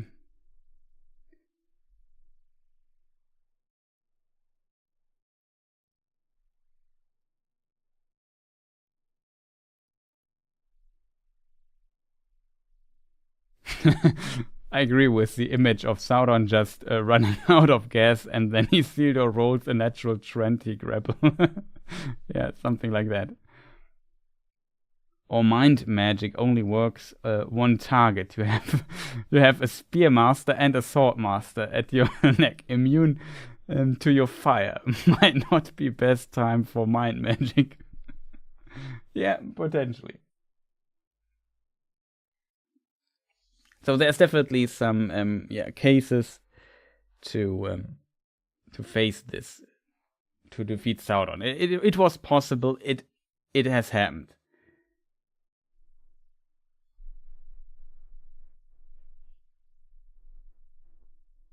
And yeah, it's a good point that I forgot who made this point. But yeah, it's always strange. Like in the Lord of the Rings film. Let me just see if I find I have the image actually, and I sorry for not using so much production this day. As I potentially should. Is this Fellowship? Yeah, that's Fellowship. Let me just see.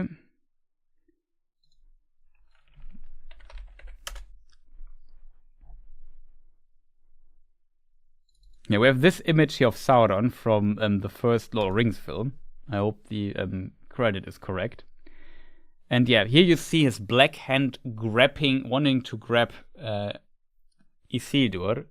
And then Isildur cuts off his hand. And I never noticed this until you said this here. But actually a very good, interesting detail. Even though it's described differently in the books, it makes sense that the black hand burned Gil-galad. That's actually mentioned I just read the quote from the book.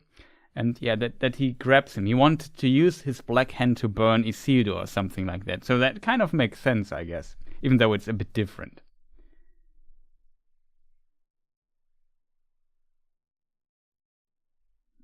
Well, you have to keep in mind this was made.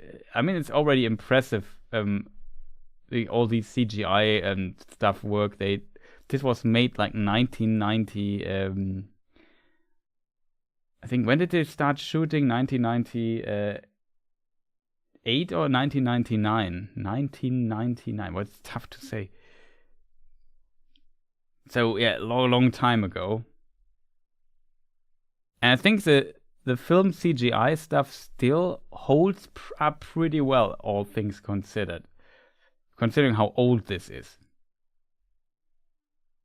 So I agree, the ring looks maybe a bit too big on this image and so on, but yeah, still did a pretty good job back in the day still.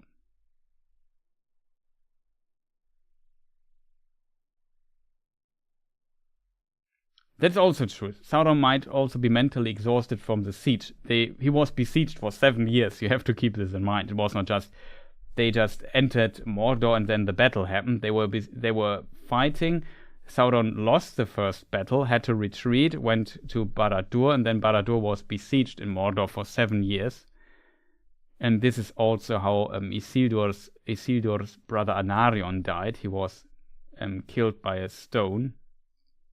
Or some, I don't know, could imagine it was like flinged by a catapult or something, and he was hit by it and it died. There's like an indication in some text that the helmet of Anarion, I don't know, was crushed or something like that, I think, from the stone cast. I think that's how it's called.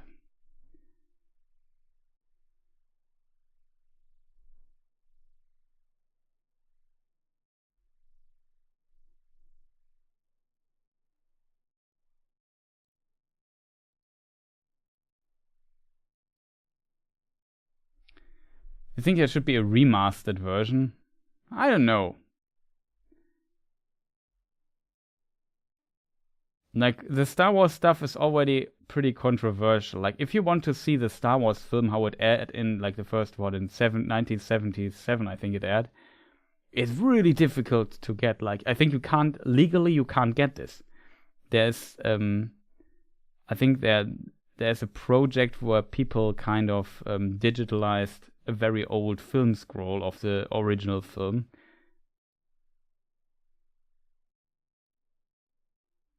And will you review the new Tolkien poetry collection? If I'm not wrong, the new Tolkien poetry stuff is still relatively far off, isn't it?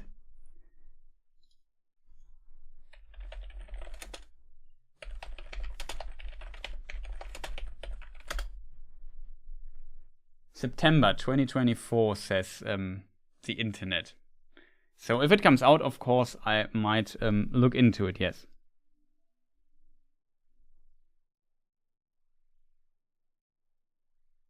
Yeah, no Lucas tinkering.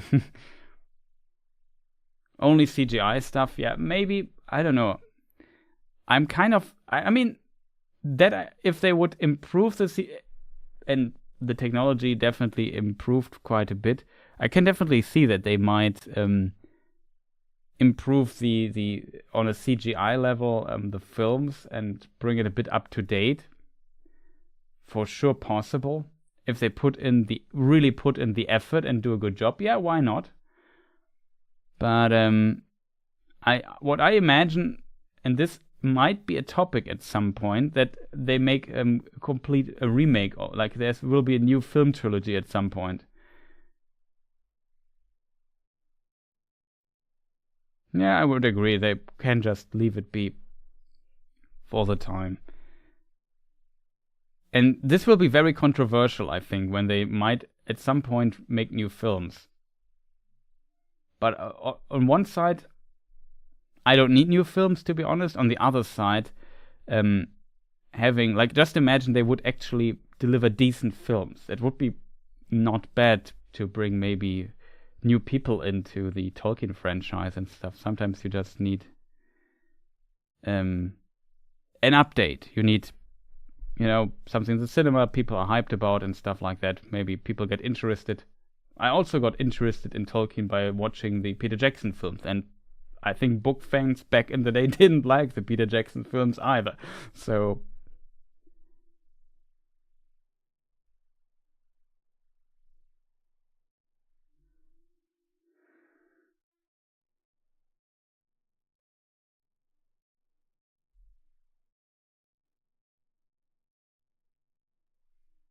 I remake the films because the rights to make films, they only have for Lord of the Rings and The Hobbit, not for the other stuff. The rights to make films out of the other stuff has the Tolkien estate, and they are very protective about this. This could change at some point in the future, but you have to keep in mind that it's easier to get the rights for the films, on paper at least. And even if the Tolkien estate would say, no, we don't want you to make new films, they could say, I don't care, we just bought the rights from these guys.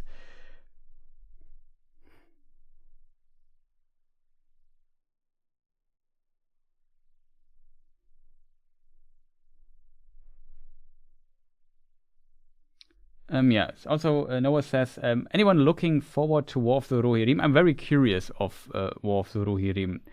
I mean, it's an anime. I personally, there's some animes I definitely like Ghost in the Shell, Akira, stuff like that. Mostly sci-fi stuff, I guess, but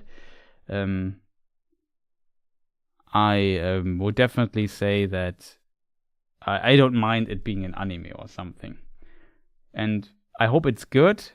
I'm a bit worried that it's not good, because sometimes these film adaptations take a lot of liberties, and we're too deep in the Tolkien book fandom here that we can easily ignore too many liberties taken. Did I also answer the question of the poetry collection? Yeah, I will look into it when it's out. I'm very curious. I'm in parts a bit, not worried is the wrong word, but feel a bit pushed to, I always wanted to do a specific video about a specific poem of Tolkien, but it's a very research intensive thing, and I always fear the research sometimes for it. So it feels like either I do it before. I'm not sure if this particular poem will be in the book though. I need to find this out. If not, I can just say, yeah, tomorrow or something, What you can do today, just move to tomorrow and just say this every day.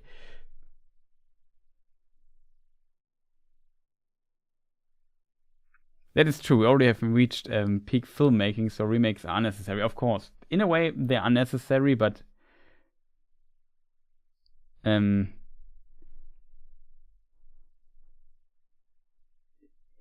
sometimes they are necessary. Like, I think also for, like, you have to keep in mind the first Lord of the Rings film, or the Return of the King just is 20 years old. We need more rotoscoping.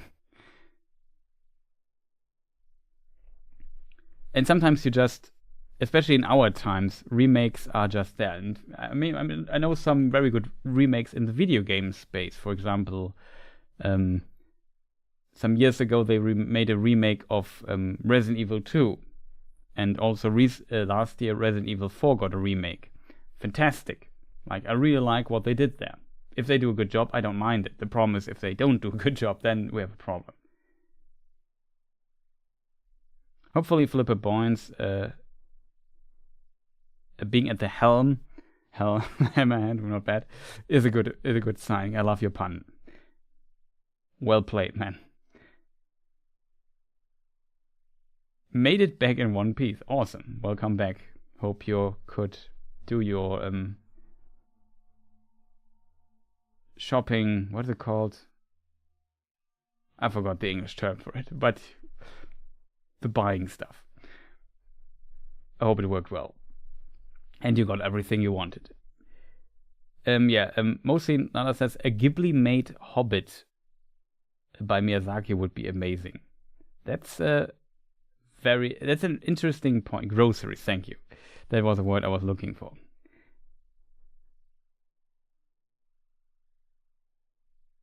I also hope that they have a nice prologue for War of the Rohirrim.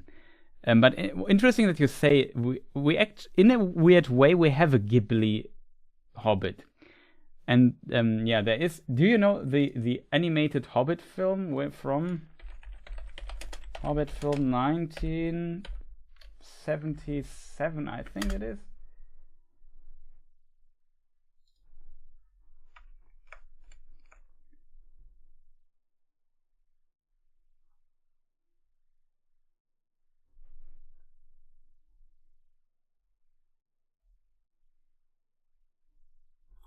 It's not made by Miyazaki though, but it's an interesting connection of the 1977 Hobbit film. Maybe I can bring this here on screen.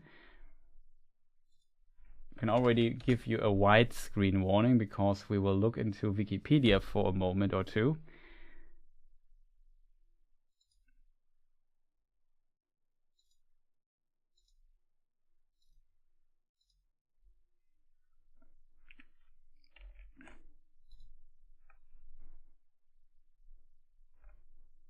Okay, so this is the 1977 Hobbit film in the Wikipedia page of it. And what is interesting is country of origin, United States and Japan. It was actually produced or drawn mostly, if I understand, not only by Rankin Bass, but also by Topcraft Limited. And it's kind of interesting. That's a Japanese company. And fate bankruptcy. And it's very interesting if you read this here. Successor, Studio Ghibli and Pacific Animation Corporation. So this was, Topcraft was interestingly the predecessor studio, or basically some people who worked in Topcraft and were important there, later formed Studio Ghibli.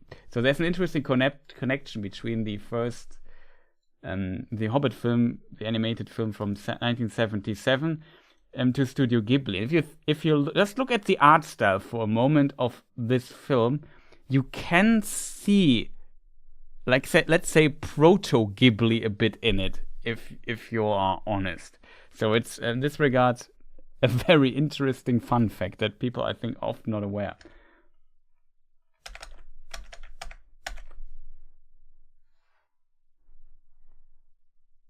Yeah, we kind of have a Ghibli Hobbit. It's kind of fascinating, isn't it? There's an animated Fellowship and a Russian live-action stage. That's also a Finnish thing, I think.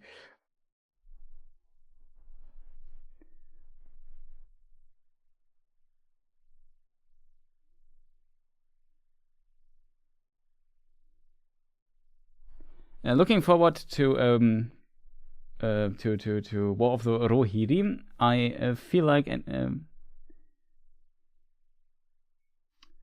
animation is great for providing an interpretation of something without impinging on the original anyway, like a storybook version. Yeah, okay, I understand I think I know what you mean. I don't know, just learned. Yeah, I think I guess I mentioned it here on stream multiple times by now, but it's definitely an interesting fun fact. I'm always happy when people come here to my stream and can learn something, and I also often learn something new. For example, that the quote that 4 of the 7 dwarven rings are destroyed is not in the Council of Elrond, but in Shadow of the Past. And when I search it the next time, I will have forgotten it and spent again 10 minutes in the Council of Elrond chapter searching. But yeah, different topic, I guess.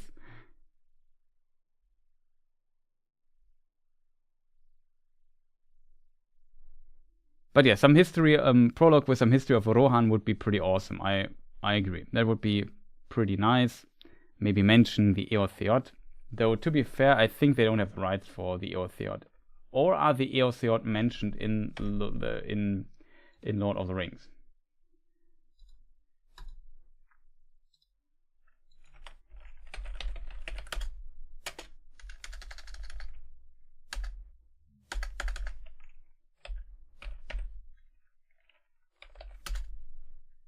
They are. That's interesting. Yeah, they are. Peace. Eothine, said Eomer, his own town. Eor the Young was lord of the men of Eotheod. That land lay near the sources of Anduin. Yeah, okay, they should mention those. I wasn't 100% sure if it really happened, if this term appears here. It does. Not only in the thing.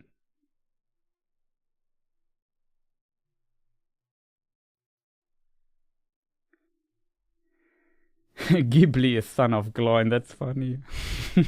Gloin, excuse me.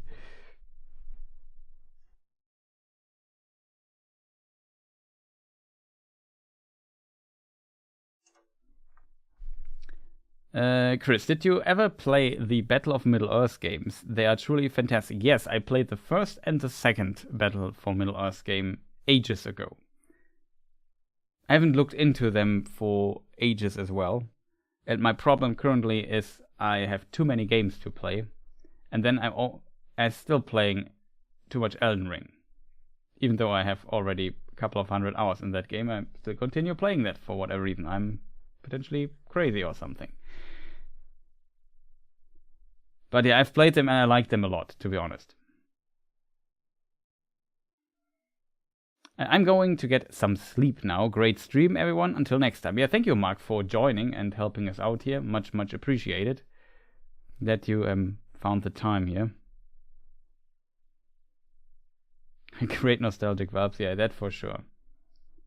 It's a bit unfortunate that the last Lord of the Rings game kind of flopped. That was the Gollum game. And even though I think the Gollum game still kind of treated the book lore well, it was unfortunately not a good game. That was the biggest problem of that.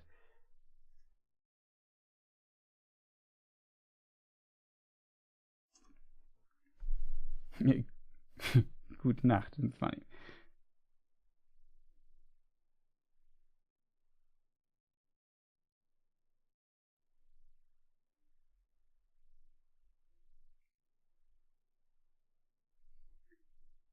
I'm optimistic about War of the Rohirrim, but not hyped. There has been no truly great, much less good Tolkien media since the OG trilogy. That is true. Unfortunately, like video game wise, I would say Battle for Middle-earth was great. War in the North was pretty good. Then later Shadow of Mordor I liked. Also Shadow of War was pretty good.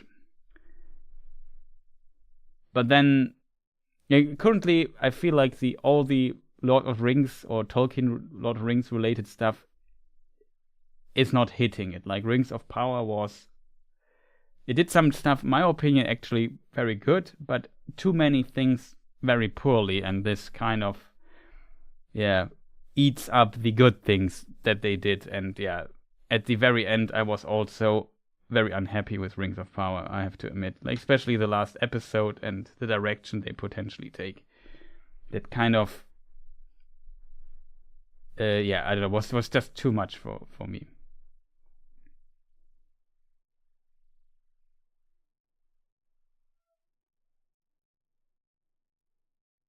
I wish I could make a first age mod Beleriand mod out of Elden Ring. That would be interesting too, for sure. Rise of the Witch King expansion had a campaign focusing on the Angmar War. It was quite faithful to the books. Great stuff, yeah. I also remember that expansion being pretty awesome. I mean, Shadow of Mordor was also like taking a lot of liberties, but I think it was at least a decent fun game under it, with also some questionable lore ideas, but also some decent lore ideas, if that makes sense. Yeah, also, I forgot, one game that was also decent that came out recently was Return to Moria, to be fair, that I also played recently. The problem with Return to Moria is that in this genre, like the survival crafting co-op genre, there are just so much better games out there that you could play. That it's decent, it's not bad, but it has, in my opinion, only the Lord of the Rings license going on for it. And it's not bad at it, by no means, but the competition is just so strong in this genre. But yeah, if you're into these games, maybe check that out.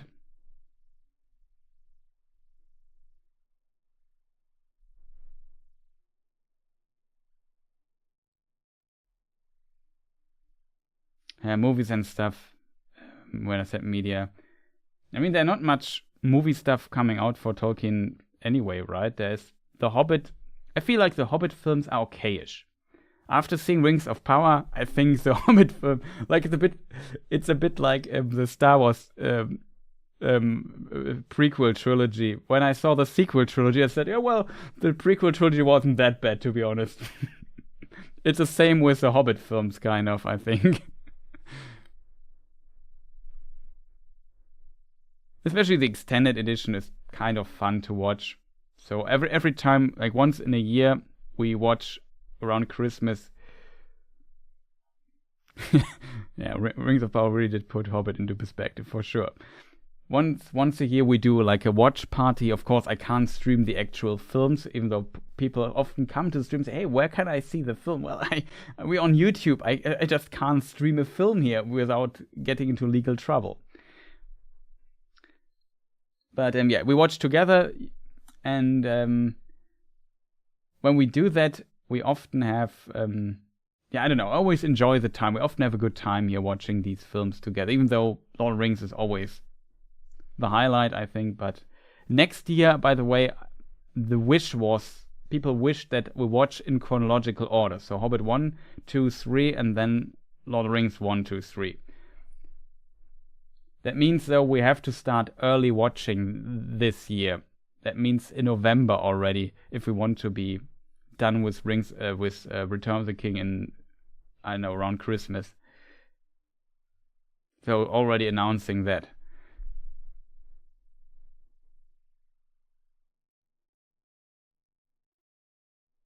Lord of the Rings theme park. The problem is a bit the following. All 6 movie extended edition. Not like on 6 different days, so like not all back to back. That's maybe a bit too long.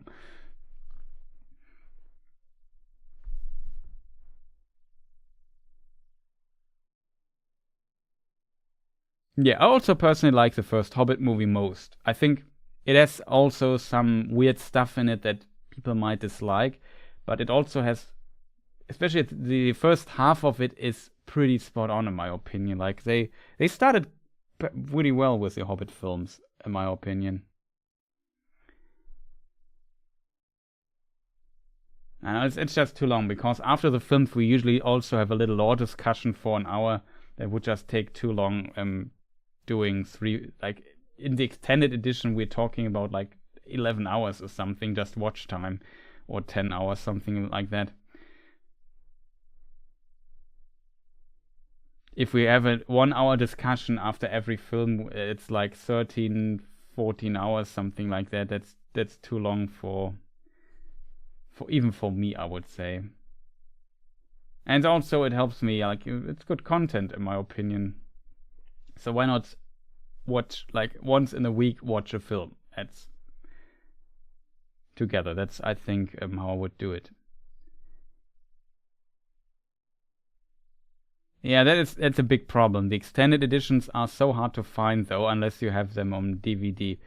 Yeah, the most services only have the theatrical cut. The problem is, every time I do a vote on my on the community tab here on YouTube, the extended edition have a landslide win. Like it's not even close. Like people don't want to watch the theatrical edition of the films, even The Hobbit, which I was like for Lord of the Rings I get because I think most people who are on this channel watching my stuff are diehard Lord of the Rings fans. Most of them most likely will have the extended edition anyway. But the Hobbit films are not that popular, so I was always surprised that people say, yeah, let's watch the extended edition. So I'm a bit sorry for the people who don't possess the extended edition, though. There are not many streaming services that have those.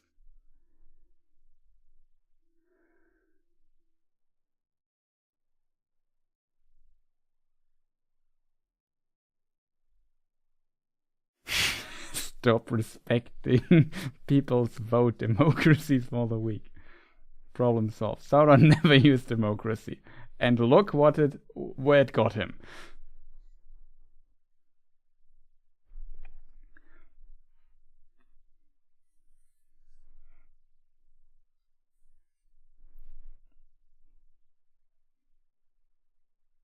But yeah, that's something we might do in the future.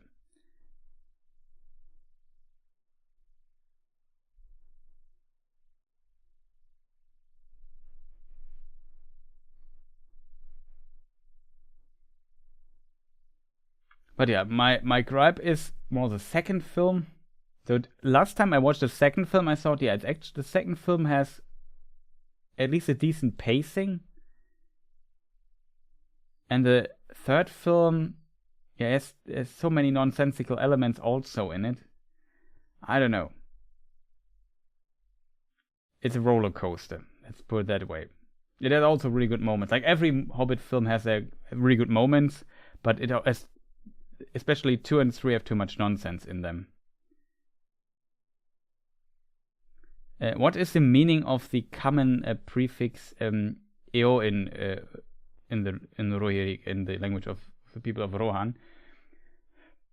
So Tolkien represents the language of the people of Rohan with Old English, and eo is, I think, the horse, because the Eotheod are the horse lords or the horse people. So it's like they have a culture that is very closely tied to their beloved horses. As a result, Eo appears very often.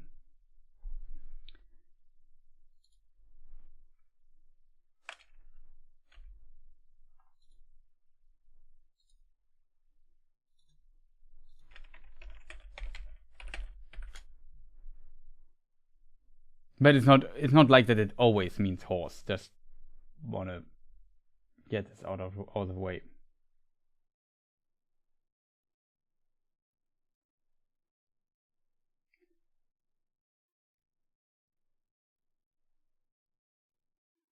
Which means, yeah, Eotheod means horse folk, horse people, or horse land even. It's a translation of the Rowanese LotR, which contains the element loho or lo, horse.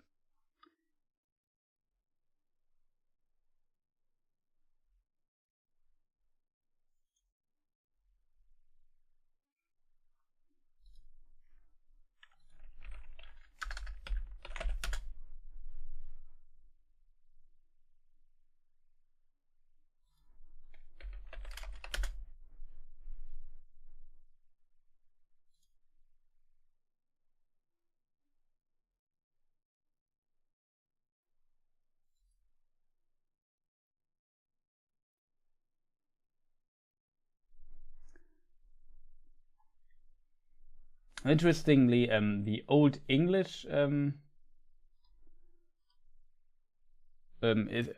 is also horse for horse.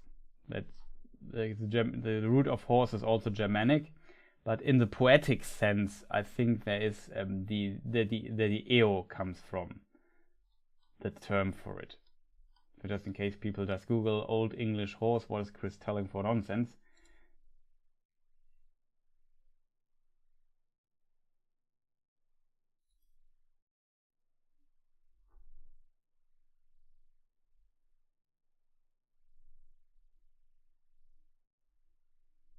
So yeah, ew, like.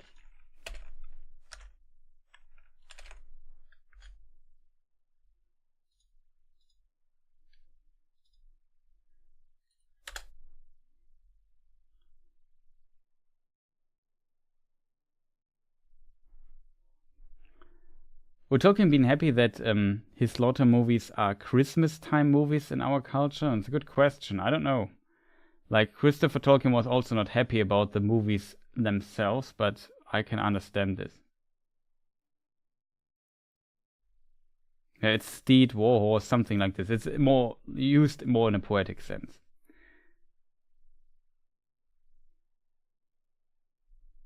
Yeah, I'm also not sure if Tolkien would have liked the films himself, because they kind of, how Hollywood films often are. They, especially the medium film, they have to reduce stuff. They have not that much time, even though the films are already insanely long. They still have not enough time to fit everything in it. They have to focus on certain things. They have to, also, like how films work. They have to also kind of build this in. There are certain rules of filmmaking. There are also cultural demands on film. Like, every film needs to have a love story, stuff like that. So of course, if this is your lifetime's work and you see that people change stuff for stupid reasons and whatnot, I could definitely see that, yeah, as a creator of that, you might not be happy, even though the films have inspired so many people, and especially inspired many people to start reading the books and stuff. So that is a positive side effect. It's the same as Rings of Power. I don't wish that Rings of Power is a failure, because a successful Lord of the Rings stuff is, or media, films, series, is helping to bring new blood into it and bring focus to the Lord of the Rings franchise. We all want that people can enjoy this and that new people come in and have interest in this. And this only works when you have kind of a promotion for it in the form of maybe a decent show or film or whatever. And then this can work and bring people in. That's very important. I'm very unhappy with, like, I would have laughed that Rings of Power, for example, did better, I think. Yeah, it has to be positive, respectful, but sometimes it's hard to do, even if it's not fully respectful. Like, think of Blade Runner as a very good example. Like, if you look at Blade Runner, is based on a book called Do Androids Dream of Electric Sheep? If you read the book and watch the film, you notice that except for names, they are almost completely different. Like, they have not much to do with each other. It's very loosely based on it. But still, both are considered fantastic works in their medium. And that can be achieved, even though if maybe diehard fans might not like it or whatever.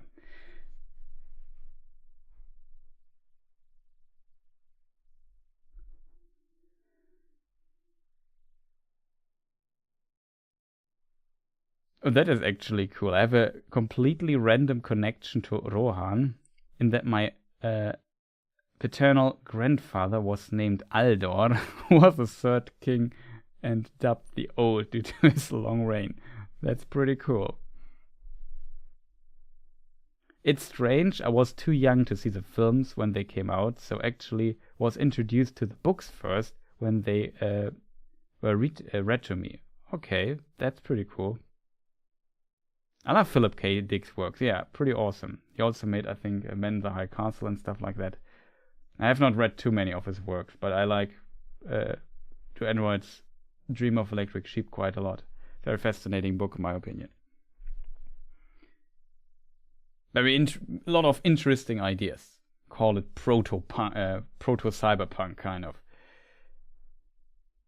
Though it's more cyber, less punk, I guess. And you could even argue if it's not that cyber, but it kind of is also. Strange.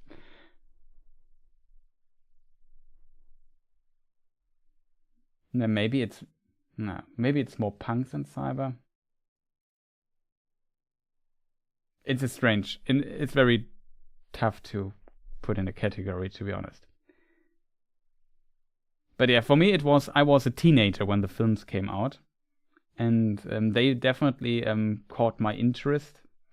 I've watched them multiple times in cinema. I even watched when Return of the King came out, there was a special where you could watch 1, 2, and 3 back to back in the cinema. It was pretty awesome. And then my interest in Tolkien slowly grew over time, and at some point, now I'm sitting here and know quite a bit of the stuff. I will never forget going to see the very first teaser for Fellowship of the Ring that was shown at the beginning of Meet Joe Blick in 1998. Obviously, didn't stay for the movie. Yeah. Sometimes these teasers and stuff, I will never forget the Matrix 1 teaser in cinema. Like, I saw the this trailer there and said, wow, this film. I was not old enough to see Matrix when it came out. I still, of course, I did. By means, I don't want to disclose here, but also saw it in cinema, and but when I saw this trailer, I knew I have to see this film. It was pretty similar with Lord of the Rings stuff, and especially I could not understand how they did the size differences. Like, that blew my mind back in the day with the hobbits in Fellowship of the Ring, and then seeing the making of many years later, it's wow, that's very creative trickery. Like, having, like, usually you do size differences with positioning people differently, like putting somebody in the back or so, you can create these illusions. But when you create these illusions, you can never move the camera. But Peter Jackson found a way to move the camera while doing this, and that was very fascinating. For example, there's a scene inside in Back End where Frodo and basically puts in tea into a cup, and you see the smoke or the steam from the tea going to the air, and the camera moves, and Gandalf sits there at the table as well, and it's much taller. And they just showed how this worked by moving the bench around with in a specific speed in connection to the camera movement for this to work. It's very fascinating.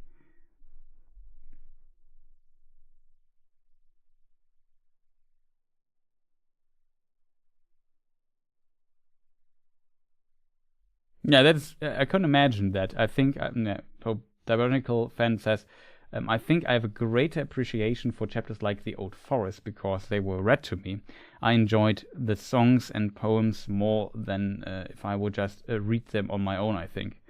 Yeah, I remember that The Old Forest, especially the beginning, was very tough to read for me. Especially Tolkien has such a big vocabulary. As a not native speaker, I felt like, okay, I had like to look up 5 different words for the word for brushes in trees and stuff. It was I had to look up a lot of words in this chapter.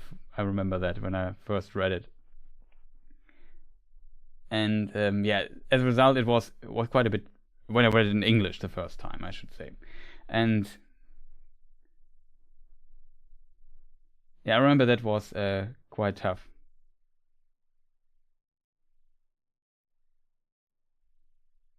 That's true. Songs need to be sung and heard. Yeah.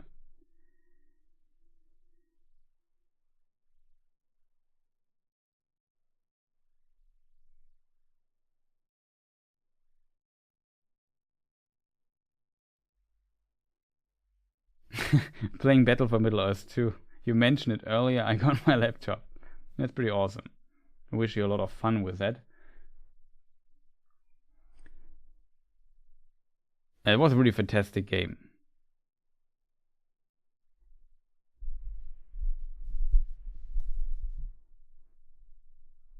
Oh, Reflective Rambling is here. Awesome to see you. Hey, I get to stop into one for a while. That's awesome. Yeah, we talked quite a lot, all kinds of topics. I missed some questions, I think. I'm hoping people are not angry, but it won't be the last lore Q&A stream. So I hope I could, I mean, you could still ask the questions, to be honest. Feel free to repeat them.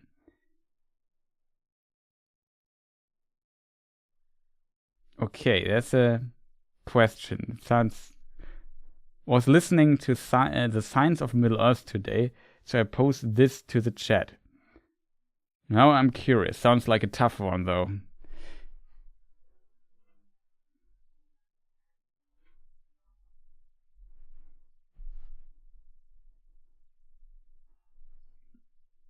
Now everybody is silent and curious. What is the question? My biggest problem is I'm slowly running out of steam, I have to admit, so I won't stream that long anymore, Reflective Rambling, but we can for sure look into your question.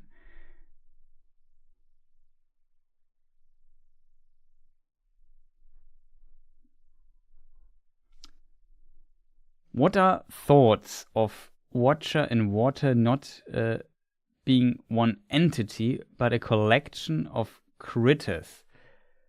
Yes, referred to in singular, but we say as a school of fish, a murder of cows on that run.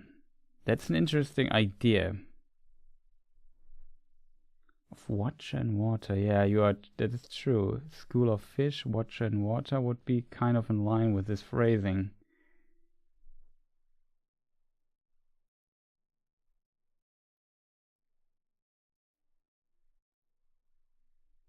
And I can imagine that. Spanish my first language.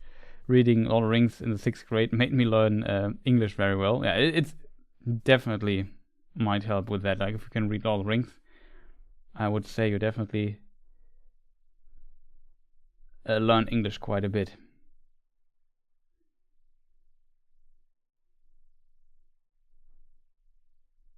So yeah, it's an interesting theory. You're right. I think it's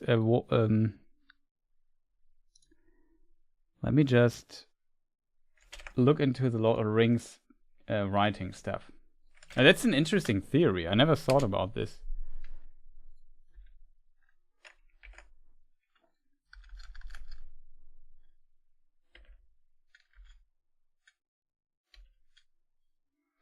Watcher in the Water.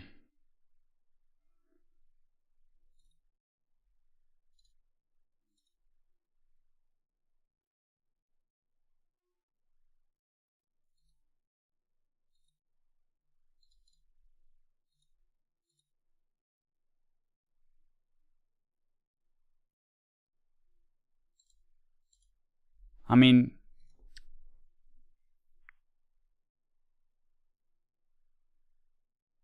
is Watcher in the Water under Osse, Ulmo's domain, or separate? Cause it or they is evil, but in water. It's a very good question, to be honest. Also, thank you for your for gifting a sub, man. What's it called on YouTube? A membership. It's even written there. No was gifted a sub. Pretty awesome. So welcome back to the club, Noah.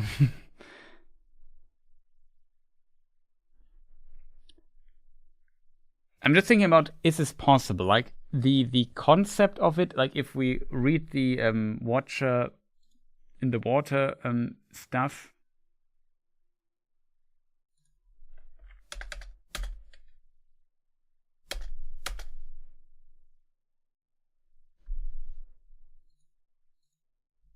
Let me just see if I find it in my book.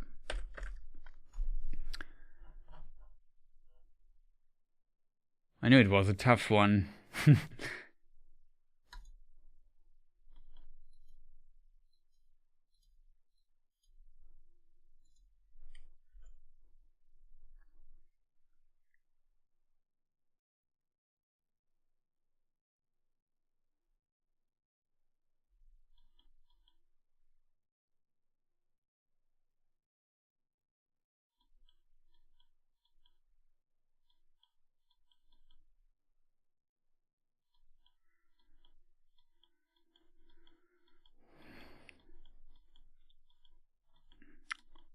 Like that's a description of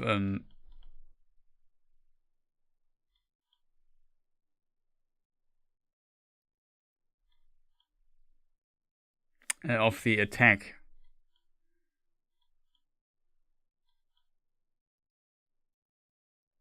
Now, out from the water, a long, sinuous tentacle had crawled. It was pale green and luminous and wet. Its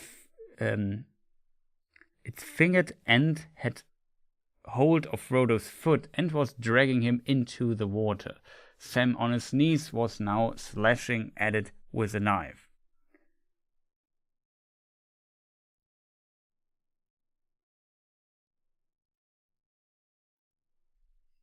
So, of course, in the books it's described, quite a bit different than we know it from the film. But the tentacle thing is right.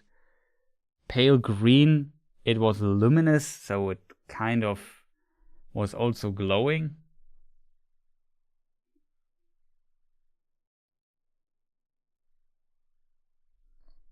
I mean, in theory, it could be something. But you know what kind of speaks against this theory, thinking about it? Like, if you have a very long tentacle or arm and it's able to grab it, I mean, wouldn't the base of, like, to have a, like, you need a certain amount of counterweight, if that makes sense? Like a big body that it's attached to for a tentacle to kind of work. You know what I mean? So if it would be just multiple small things, like, wouldn't then a big tentacle work? I mean, it's not really defined how big the tentacle is. It seems it's big enough to grab Frodo's foot and draw him in, but it's just a hobbit. You know what I mean? I mean, that is true. What if they are wrapped around each other? That, I guess, could work. But wouldn't this also be noticeable? Like, if it's smaller entities put together, wouldn't it also be shouldn't it be able to perceive this also with the tentacle itself, that it's kind of contains out of multiple critters, if that makes sense?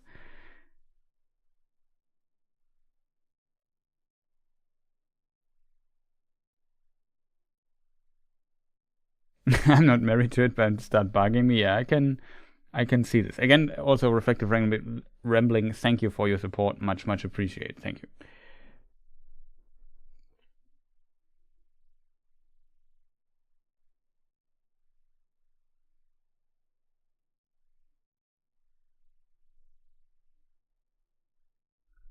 I was also, you said good question to the Ulmo Osse thing. So for people wondering, Osse, Ulmo is the Lord of Waters, or the War of Water, and is a Valar of Water, so a very powerful entity related with water. And one of his servants is Osse, that is a Maya that is also very powerful and also has to do with water. We know from Tolkien's writings, especially published in Morgoth's Ring, that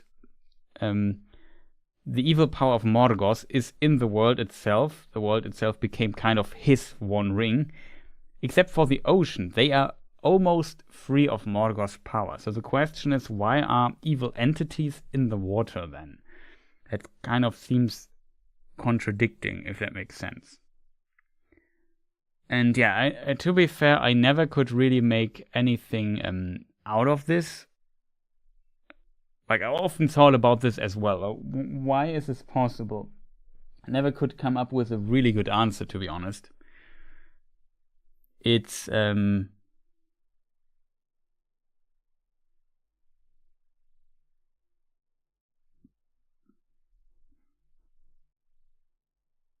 it's in this regard interesting. There's one instance I can think of, like we have the Children of Húrin story, and there we have also Glaurung, and he also, like, he kind of defiles, infest not the wrong word, it's called defile or transform it into something bad, some parts of rivers.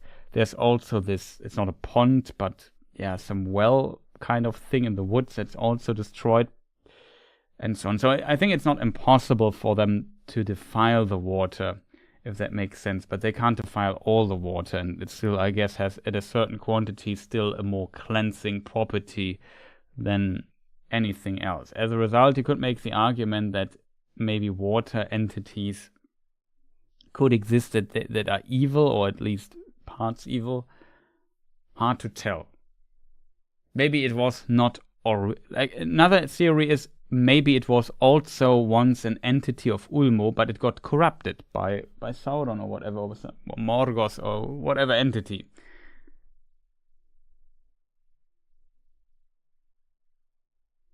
That's definitely possible.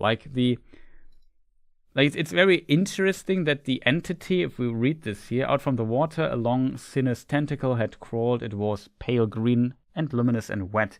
Its fingered end is also an interesting description, had hold of Frodo's foot and was dragging him into the water. 20 other arms came rippling out. The dark water boiled, and there was a hideous stench.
I'm just reading here the section here. Just was absorbed in thought for a moment. It's a very short passage, to be honest. It could be an accident. Maybe it was just an animal and it was hungry, and just Frodo was the closest snack to find. But it's interesting that it's the ring bearer that it grabs. So you often get like the idea of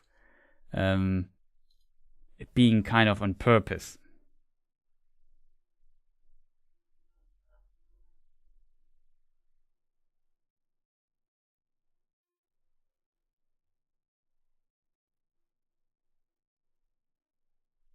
Let me just read a bit further here.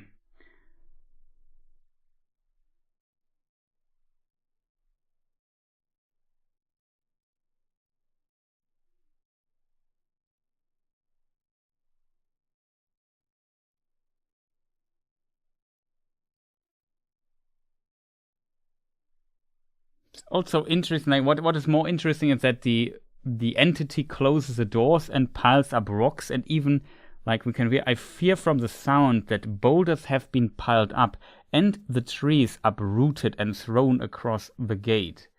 I am sorry, for the trees were beautiful and had stood so long. And then Frodo continues, I felt that something horrible was near from the moment that my foot first touched the water, said Frodo. What was the thing, or were there many of them? That is I assume that were there many of them is where the idea comes from, that it might be multiple entities clumping up to one big one. Very interesting.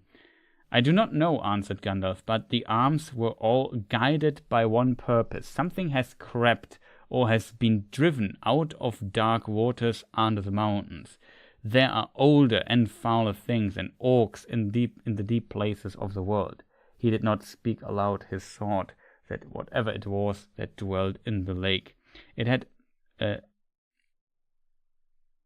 seized on Frodo first among all the company.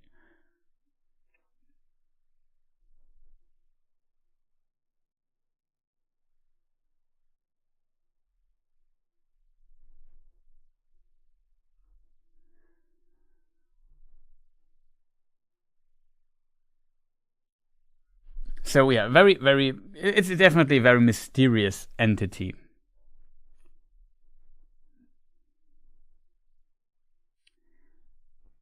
I always felt the Watcher was just another independent force like Shelob or Ungoliant. Yeah, something like that. Also possible, for sure.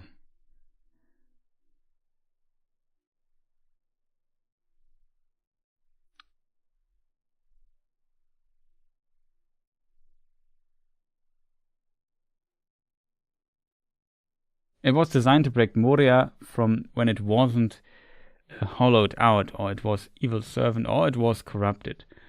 Yeah, something like that. It was prompted by the book saying how it can fit any known animal's subspecies profile, as one trait is impossible in one and another. Is it possible? Yeah, maybe the Balrog has corrupted. Maybe it was on the side of the Balrog. I guess it's not impossible, though Balrogs are usually more warrior-like and less I make allies. You know what I mean? But maybe they were ancient allies in a way. Could imagine that as well. Like Gandalf definitely seems to imply that there's some old dangers in the world for whatever reason.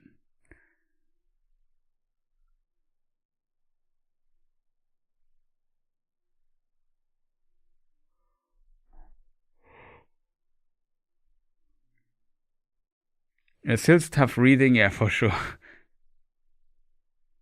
When I tried to read the Silmarillion when I was 14, couldn't finish it only years later. Yeah, it's tough. First reading is tough, I think.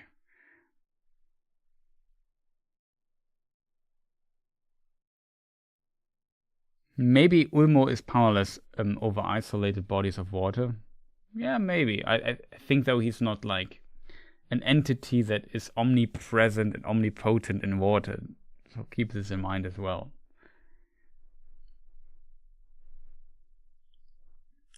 Like, we know he has definitely access to rivers, and in the Silmarillion stories, he also appears to Tuor, I think, also somewhere. So I'm not 100% sure. I think he can also enter or have some control over some spaces, but yeah. There might be also some forces that are able to kind of withstand it, hide from it, if that makes sense.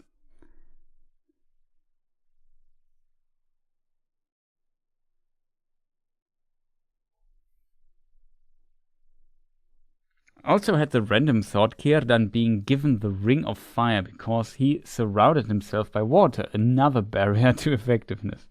Yeah, that's true. I mean, giving the ring away was very smart because it was for sure kind of inactive in his possession. So giving to Gandalf was very wise. The thing is, they can only see so much of it. We don't know what's under the water. It's attached to the body or them acting as one. For sure. When Glorfindel called the water to save Frodo from the Nine, was the flood that washed them away from Osse or Ulmo? No, I think that was... I'm not sure if they are necessarily related to this. Ulmo is more an ocean Maiar, I would say, less a river entity. And the thing was summoned by Elrond and Gandalf, not by Glorfindel. And, I mean, Elrond has the most... Like, it depends on the version, but I think in the Lord of the Rings, at least, it should be stated that the Ring of Elrond is the most powerful. Or was it in the Silmarillion? I'm not sure. There's also a version where Galadriel's ring is the most powerful ring. But yeah, he has Vilya, and might it all... So Elrond, for sure, with the help of Vilya, is also very powerful and maybe in control. We had the concept of mastery of a place, which I read earlier in the story of Beren and Luthien. So maybe Elrond has some mastery of Rivendell and also the rivers there and so on. Definitely a possibility.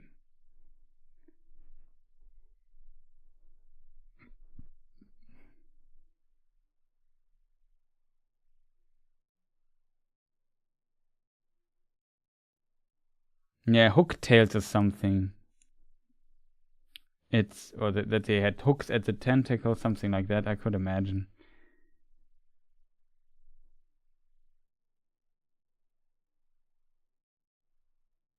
Yeah, Uinen, the wife of Osse.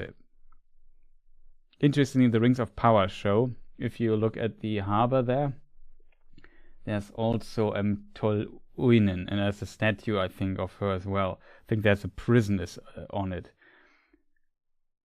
It's not called Tolkien, but Tolkien mentions this place in Numenor as a little island with a lighthouse on it.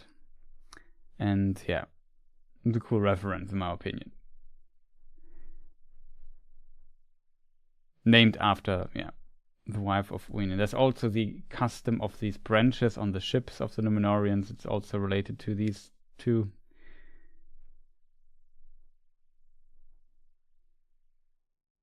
Also, what's with Moria and housing old evil things? A watcher in the water on the outside and the Balrog in the inside. That's a place is cursed, I tell you. That's a good point that you make there, because the Misty Mountains, the Moria's part is in the Misty Mountains, and the Misty Mountains were raised by Morgoth. So it makes kind of sense that these mountains are a cursed place. They were raised to kind of hinder the Valar to approach, especially Orome, in the very early time when Morgoth was still messing with the elves when they awoke. So that the Misty Mountain is always like a cursed place, and terrible things happen there. The Redhorn Pass not working, and there are fell voices in the wind. The films made Saruman responsible for it, but in the books that's not the case. But you can read the line. Let me just see if I find it really quick. Fell voices.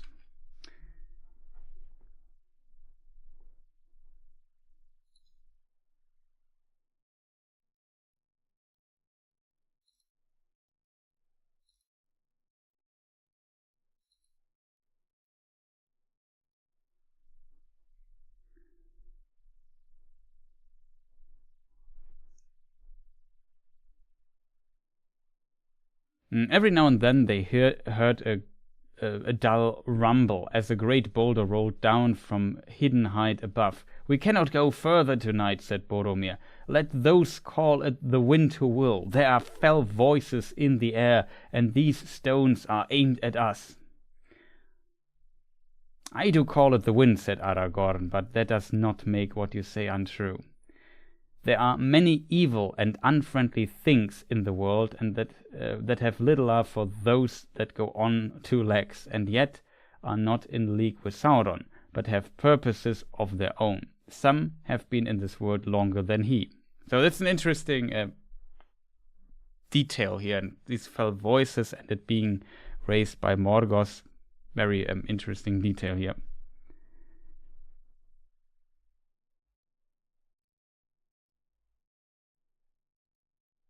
And yet, the orcs seem to have some level of free will and never do something good. Yeah, that's a good point, I guess.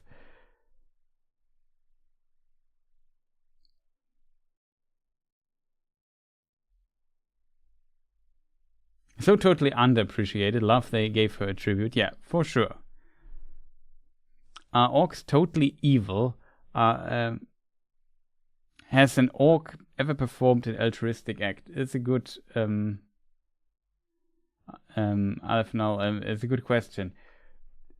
To answer, like, there's a letter of Tolkien I can think of where Tolkien potentially won't find it.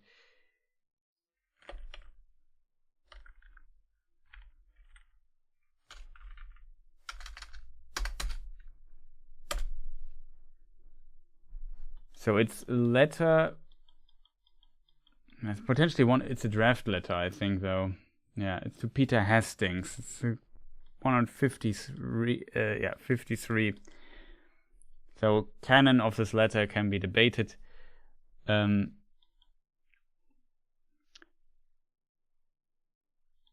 So he talks about the orcs. They would at last be real physical realities in the physical world. However, evil they might prove, even mocking the children of God. They would be Morgoth's greatest sins, abuses of his highest privilege, and would be creatures begotten of sin, and naturally bad. I nearly wrote irredeemably bad, but that would be going too far. Because by accepting or tolerating their making, necessarily necessary to their actual existence, even orcs would become part of the world, which is God's and ultimately good. So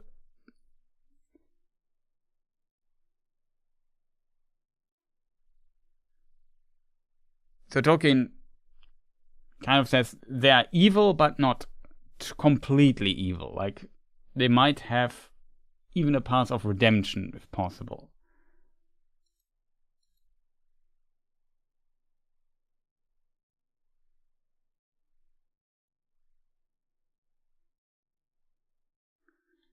And there's another letter that was sent, though, from a letter to Christopher Tolkien. There are no genuine uruks, that is, folk made bad by the intention of their maker, and not many who are so corrupted as to be irredeemable. Hard to say word. Though I fear it must be admitted that there are human creatures that seem irredeemable, short of a special miracle, and that are probably abnormally many of such creatures in Deutschland and Nippon. So that's referencing Germany and Japan, referencing World War II. This letter was written 1944. Keep this please in mind. It has a historical context for that. But certainly these unhappy countries have no monopoly. I have met them or thought so in England's green and pleasant land.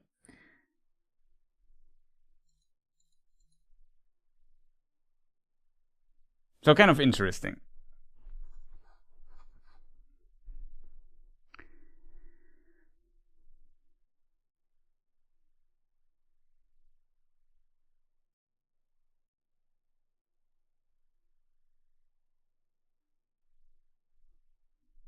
I call it the wind, but that does not make what you say untrue. Oh, whoa. What a life lesson philosophy that could be broadly applied. That is actually true.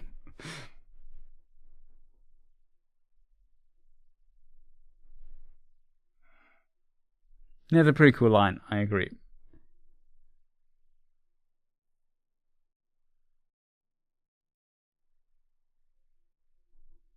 So let's kind of catch up with chat again.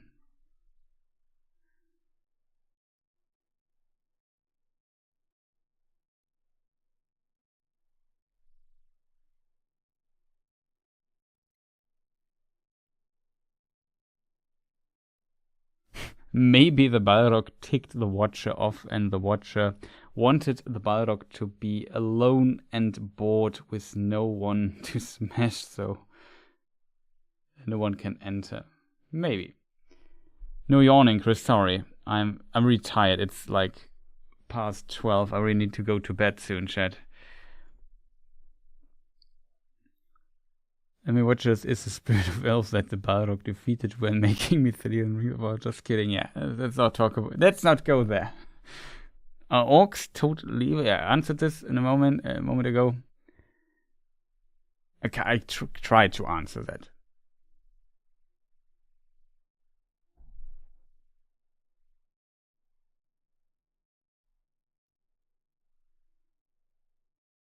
Yeah, there's a conversation between Ugluk and Gorbek. I think that's his name, suggests they might not be 100% evil. That is true.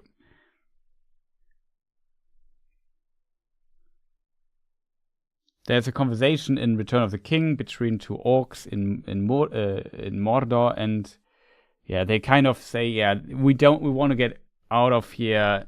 And they talk about no big bosses, which they mean the Eye and the Nazgul and so on, that they don't want to be commanded and so on. But it seems like they can't fully get free of Sauron's influence and so on. So they kind of also wish to be kind of free. It's a very interesting nuance that Tolkien added there in this dialogue between these two orcs.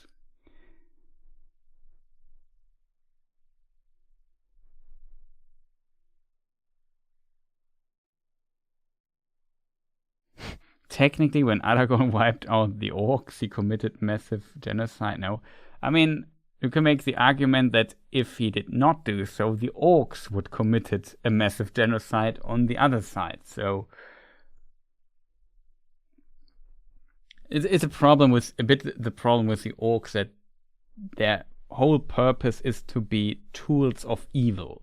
You can't negotiate with them. You can't reason with them. You can't make a peace contract with them.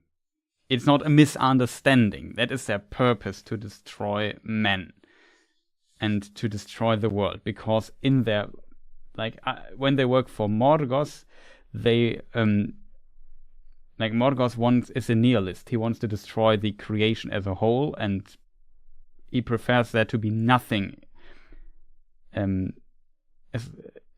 When it can't be his own creation, there should be nothing. That's kind of the approach of Melkor/Morgoth. And Sauron is more like, okay, I don't like the order in this place here. I want I press my own order on this, my own vision of order, and dominate everybody along the way. As a result, as a result, he wants to be like a god king and puts everything under his will, and that gives the world the order he envisions. That's kind of his thing, and the orcs are the tools to help him doing that. But also they would have to be under his will and under his vision of order.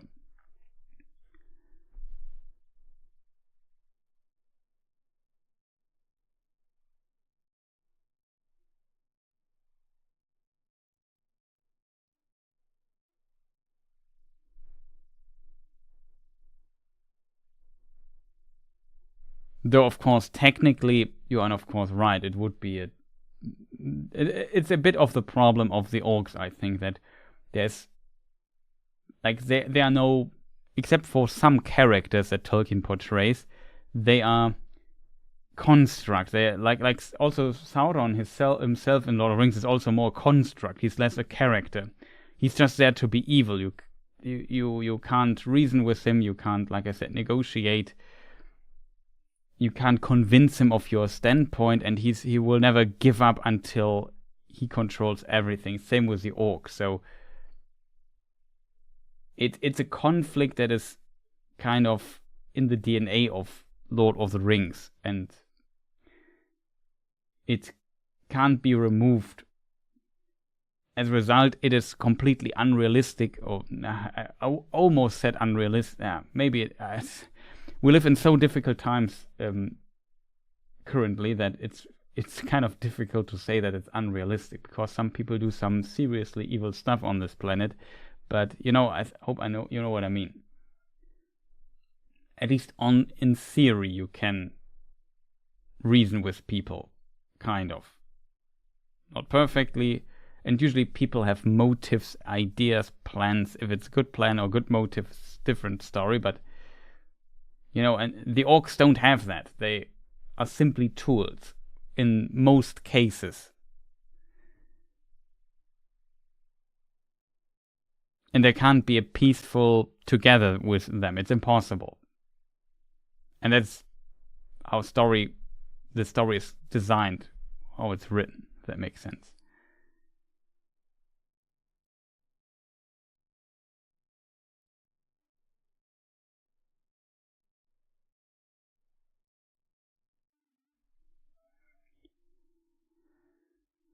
Letter 153. Thanks. Yeah, no problem.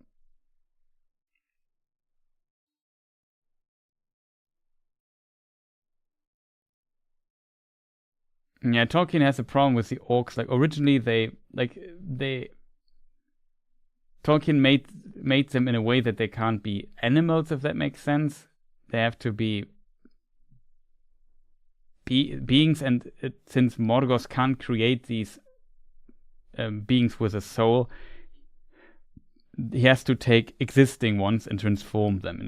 He had the elves, but the elves have the problem that they are too pure. That doesn't really work. Are orcs then immortal? Wouldn't that make orcs far too strong? There are a lot of problems when you take elves as origin, and so he later decided that men is the origin of the orcs. They are not elves that were corrupted, but men that were kind of corrupted and transformed into orcs by Morgoth.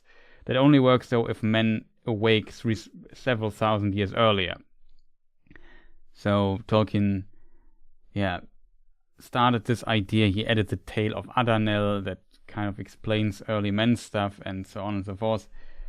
Very interesting, complex text stuff, but yeah, that was his last idea at least. Some say it works, I would say it can kind of work, but it's not perfect. I personally would prefer if orcs would just be their own folk and kind of in the unfortunate position of being fully corrupted by Morgoth. That I think would make more sense in my opinion, instead of pressing elves or men as an origin story into them. But yeah, it's a complex topic that's too late to discuss right now. What would you say if we get a chance, you and me, slip and set up somewhere on our own with few trusty lads somewhere? Okay, that's the quote that you say. Trusty lads somewhere where there's good loot, nice and handy, and no big bosses. Yeah, exactly. That was the big boss reference I made there. I remember that it was written like that.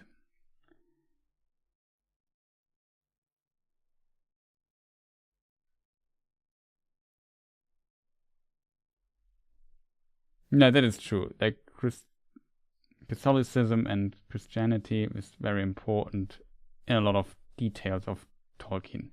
But I think you should not push it too much.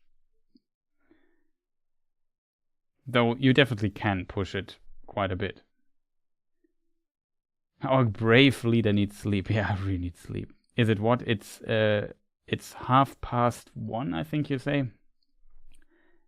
It's 1:28 here right now, so very late.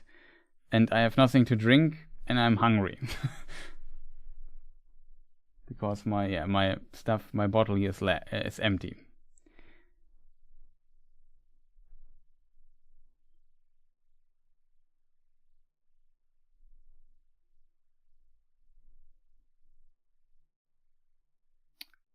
Fingers crossed, but I think the orcs in the afterlife or the second song will receive a happy ending. Yeah, let's hope for them. Are the orcs victims? Yeah, kind of, I guess.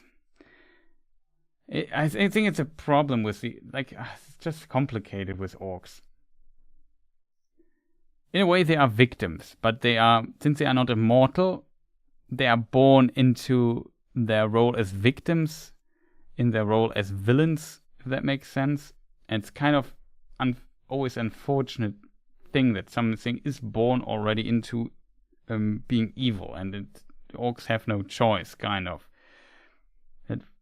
That's what makes it so difficult to place, I think. It's always a difficult topic. I think orcs are just like super mutants in Fallout. The elves were the original prototype in the Elder Days. Amazing, powerful, in Age of Wonders. 3 a.m. for me. Should call the night as well. Thanks for the wonderful chat, everyone. Happy Tolkien Reading Day. Yeah, we read a bit of Tolkien, and I wish you, of course, also all a happy Tolkien Reading Day. I will slowly now end the stream because it's 4.5 hours almost for me that I stream, and I'm tired and hungry and thirsty. And it's late. I want to go to bed. If I have not answered your question, and you really want it to be answered, because I ignored you for whatever reason, I'm sorry, I just might have slipped some questions here and there while answering others. Feel free to post them in the comment section or write them down and ask them next time we stream. It's midday for you. That's awesome, I think. But unfortunately, I'm now in full I want to go to bed mode.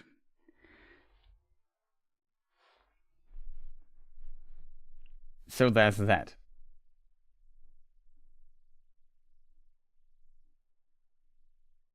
But yeah, go to sleep, Chris. Of course, I will.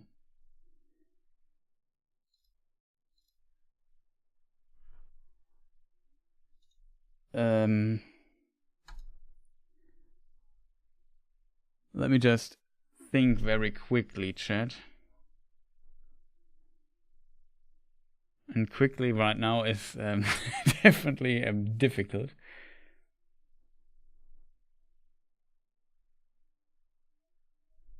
No, it's too late, chat. I'm just not able to do the stuff here.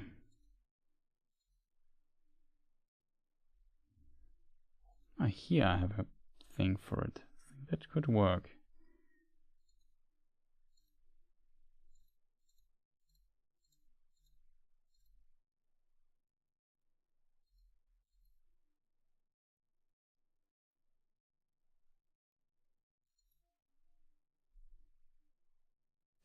Have a great night, thanks.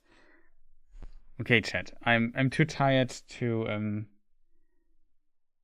do my stuff here, right? And a stream, right? Stream is always complicated. Yeah, I should just read the people manually. That's, I think, currently easier.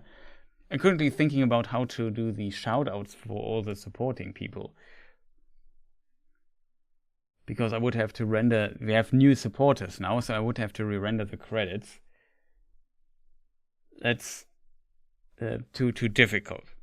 So I'll just give you a verbal shoutout really quick. So Paul Freeborn, much appreciated. Reflective Rambling, RS Aurelian, Matt Coates, Priscilla TV, Tony Evans, Grumpy Roach, long-time supporter, much appreciated.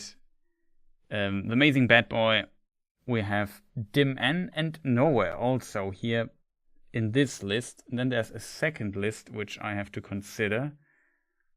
And that makes things difficult, I think. Well, actually, not 100%.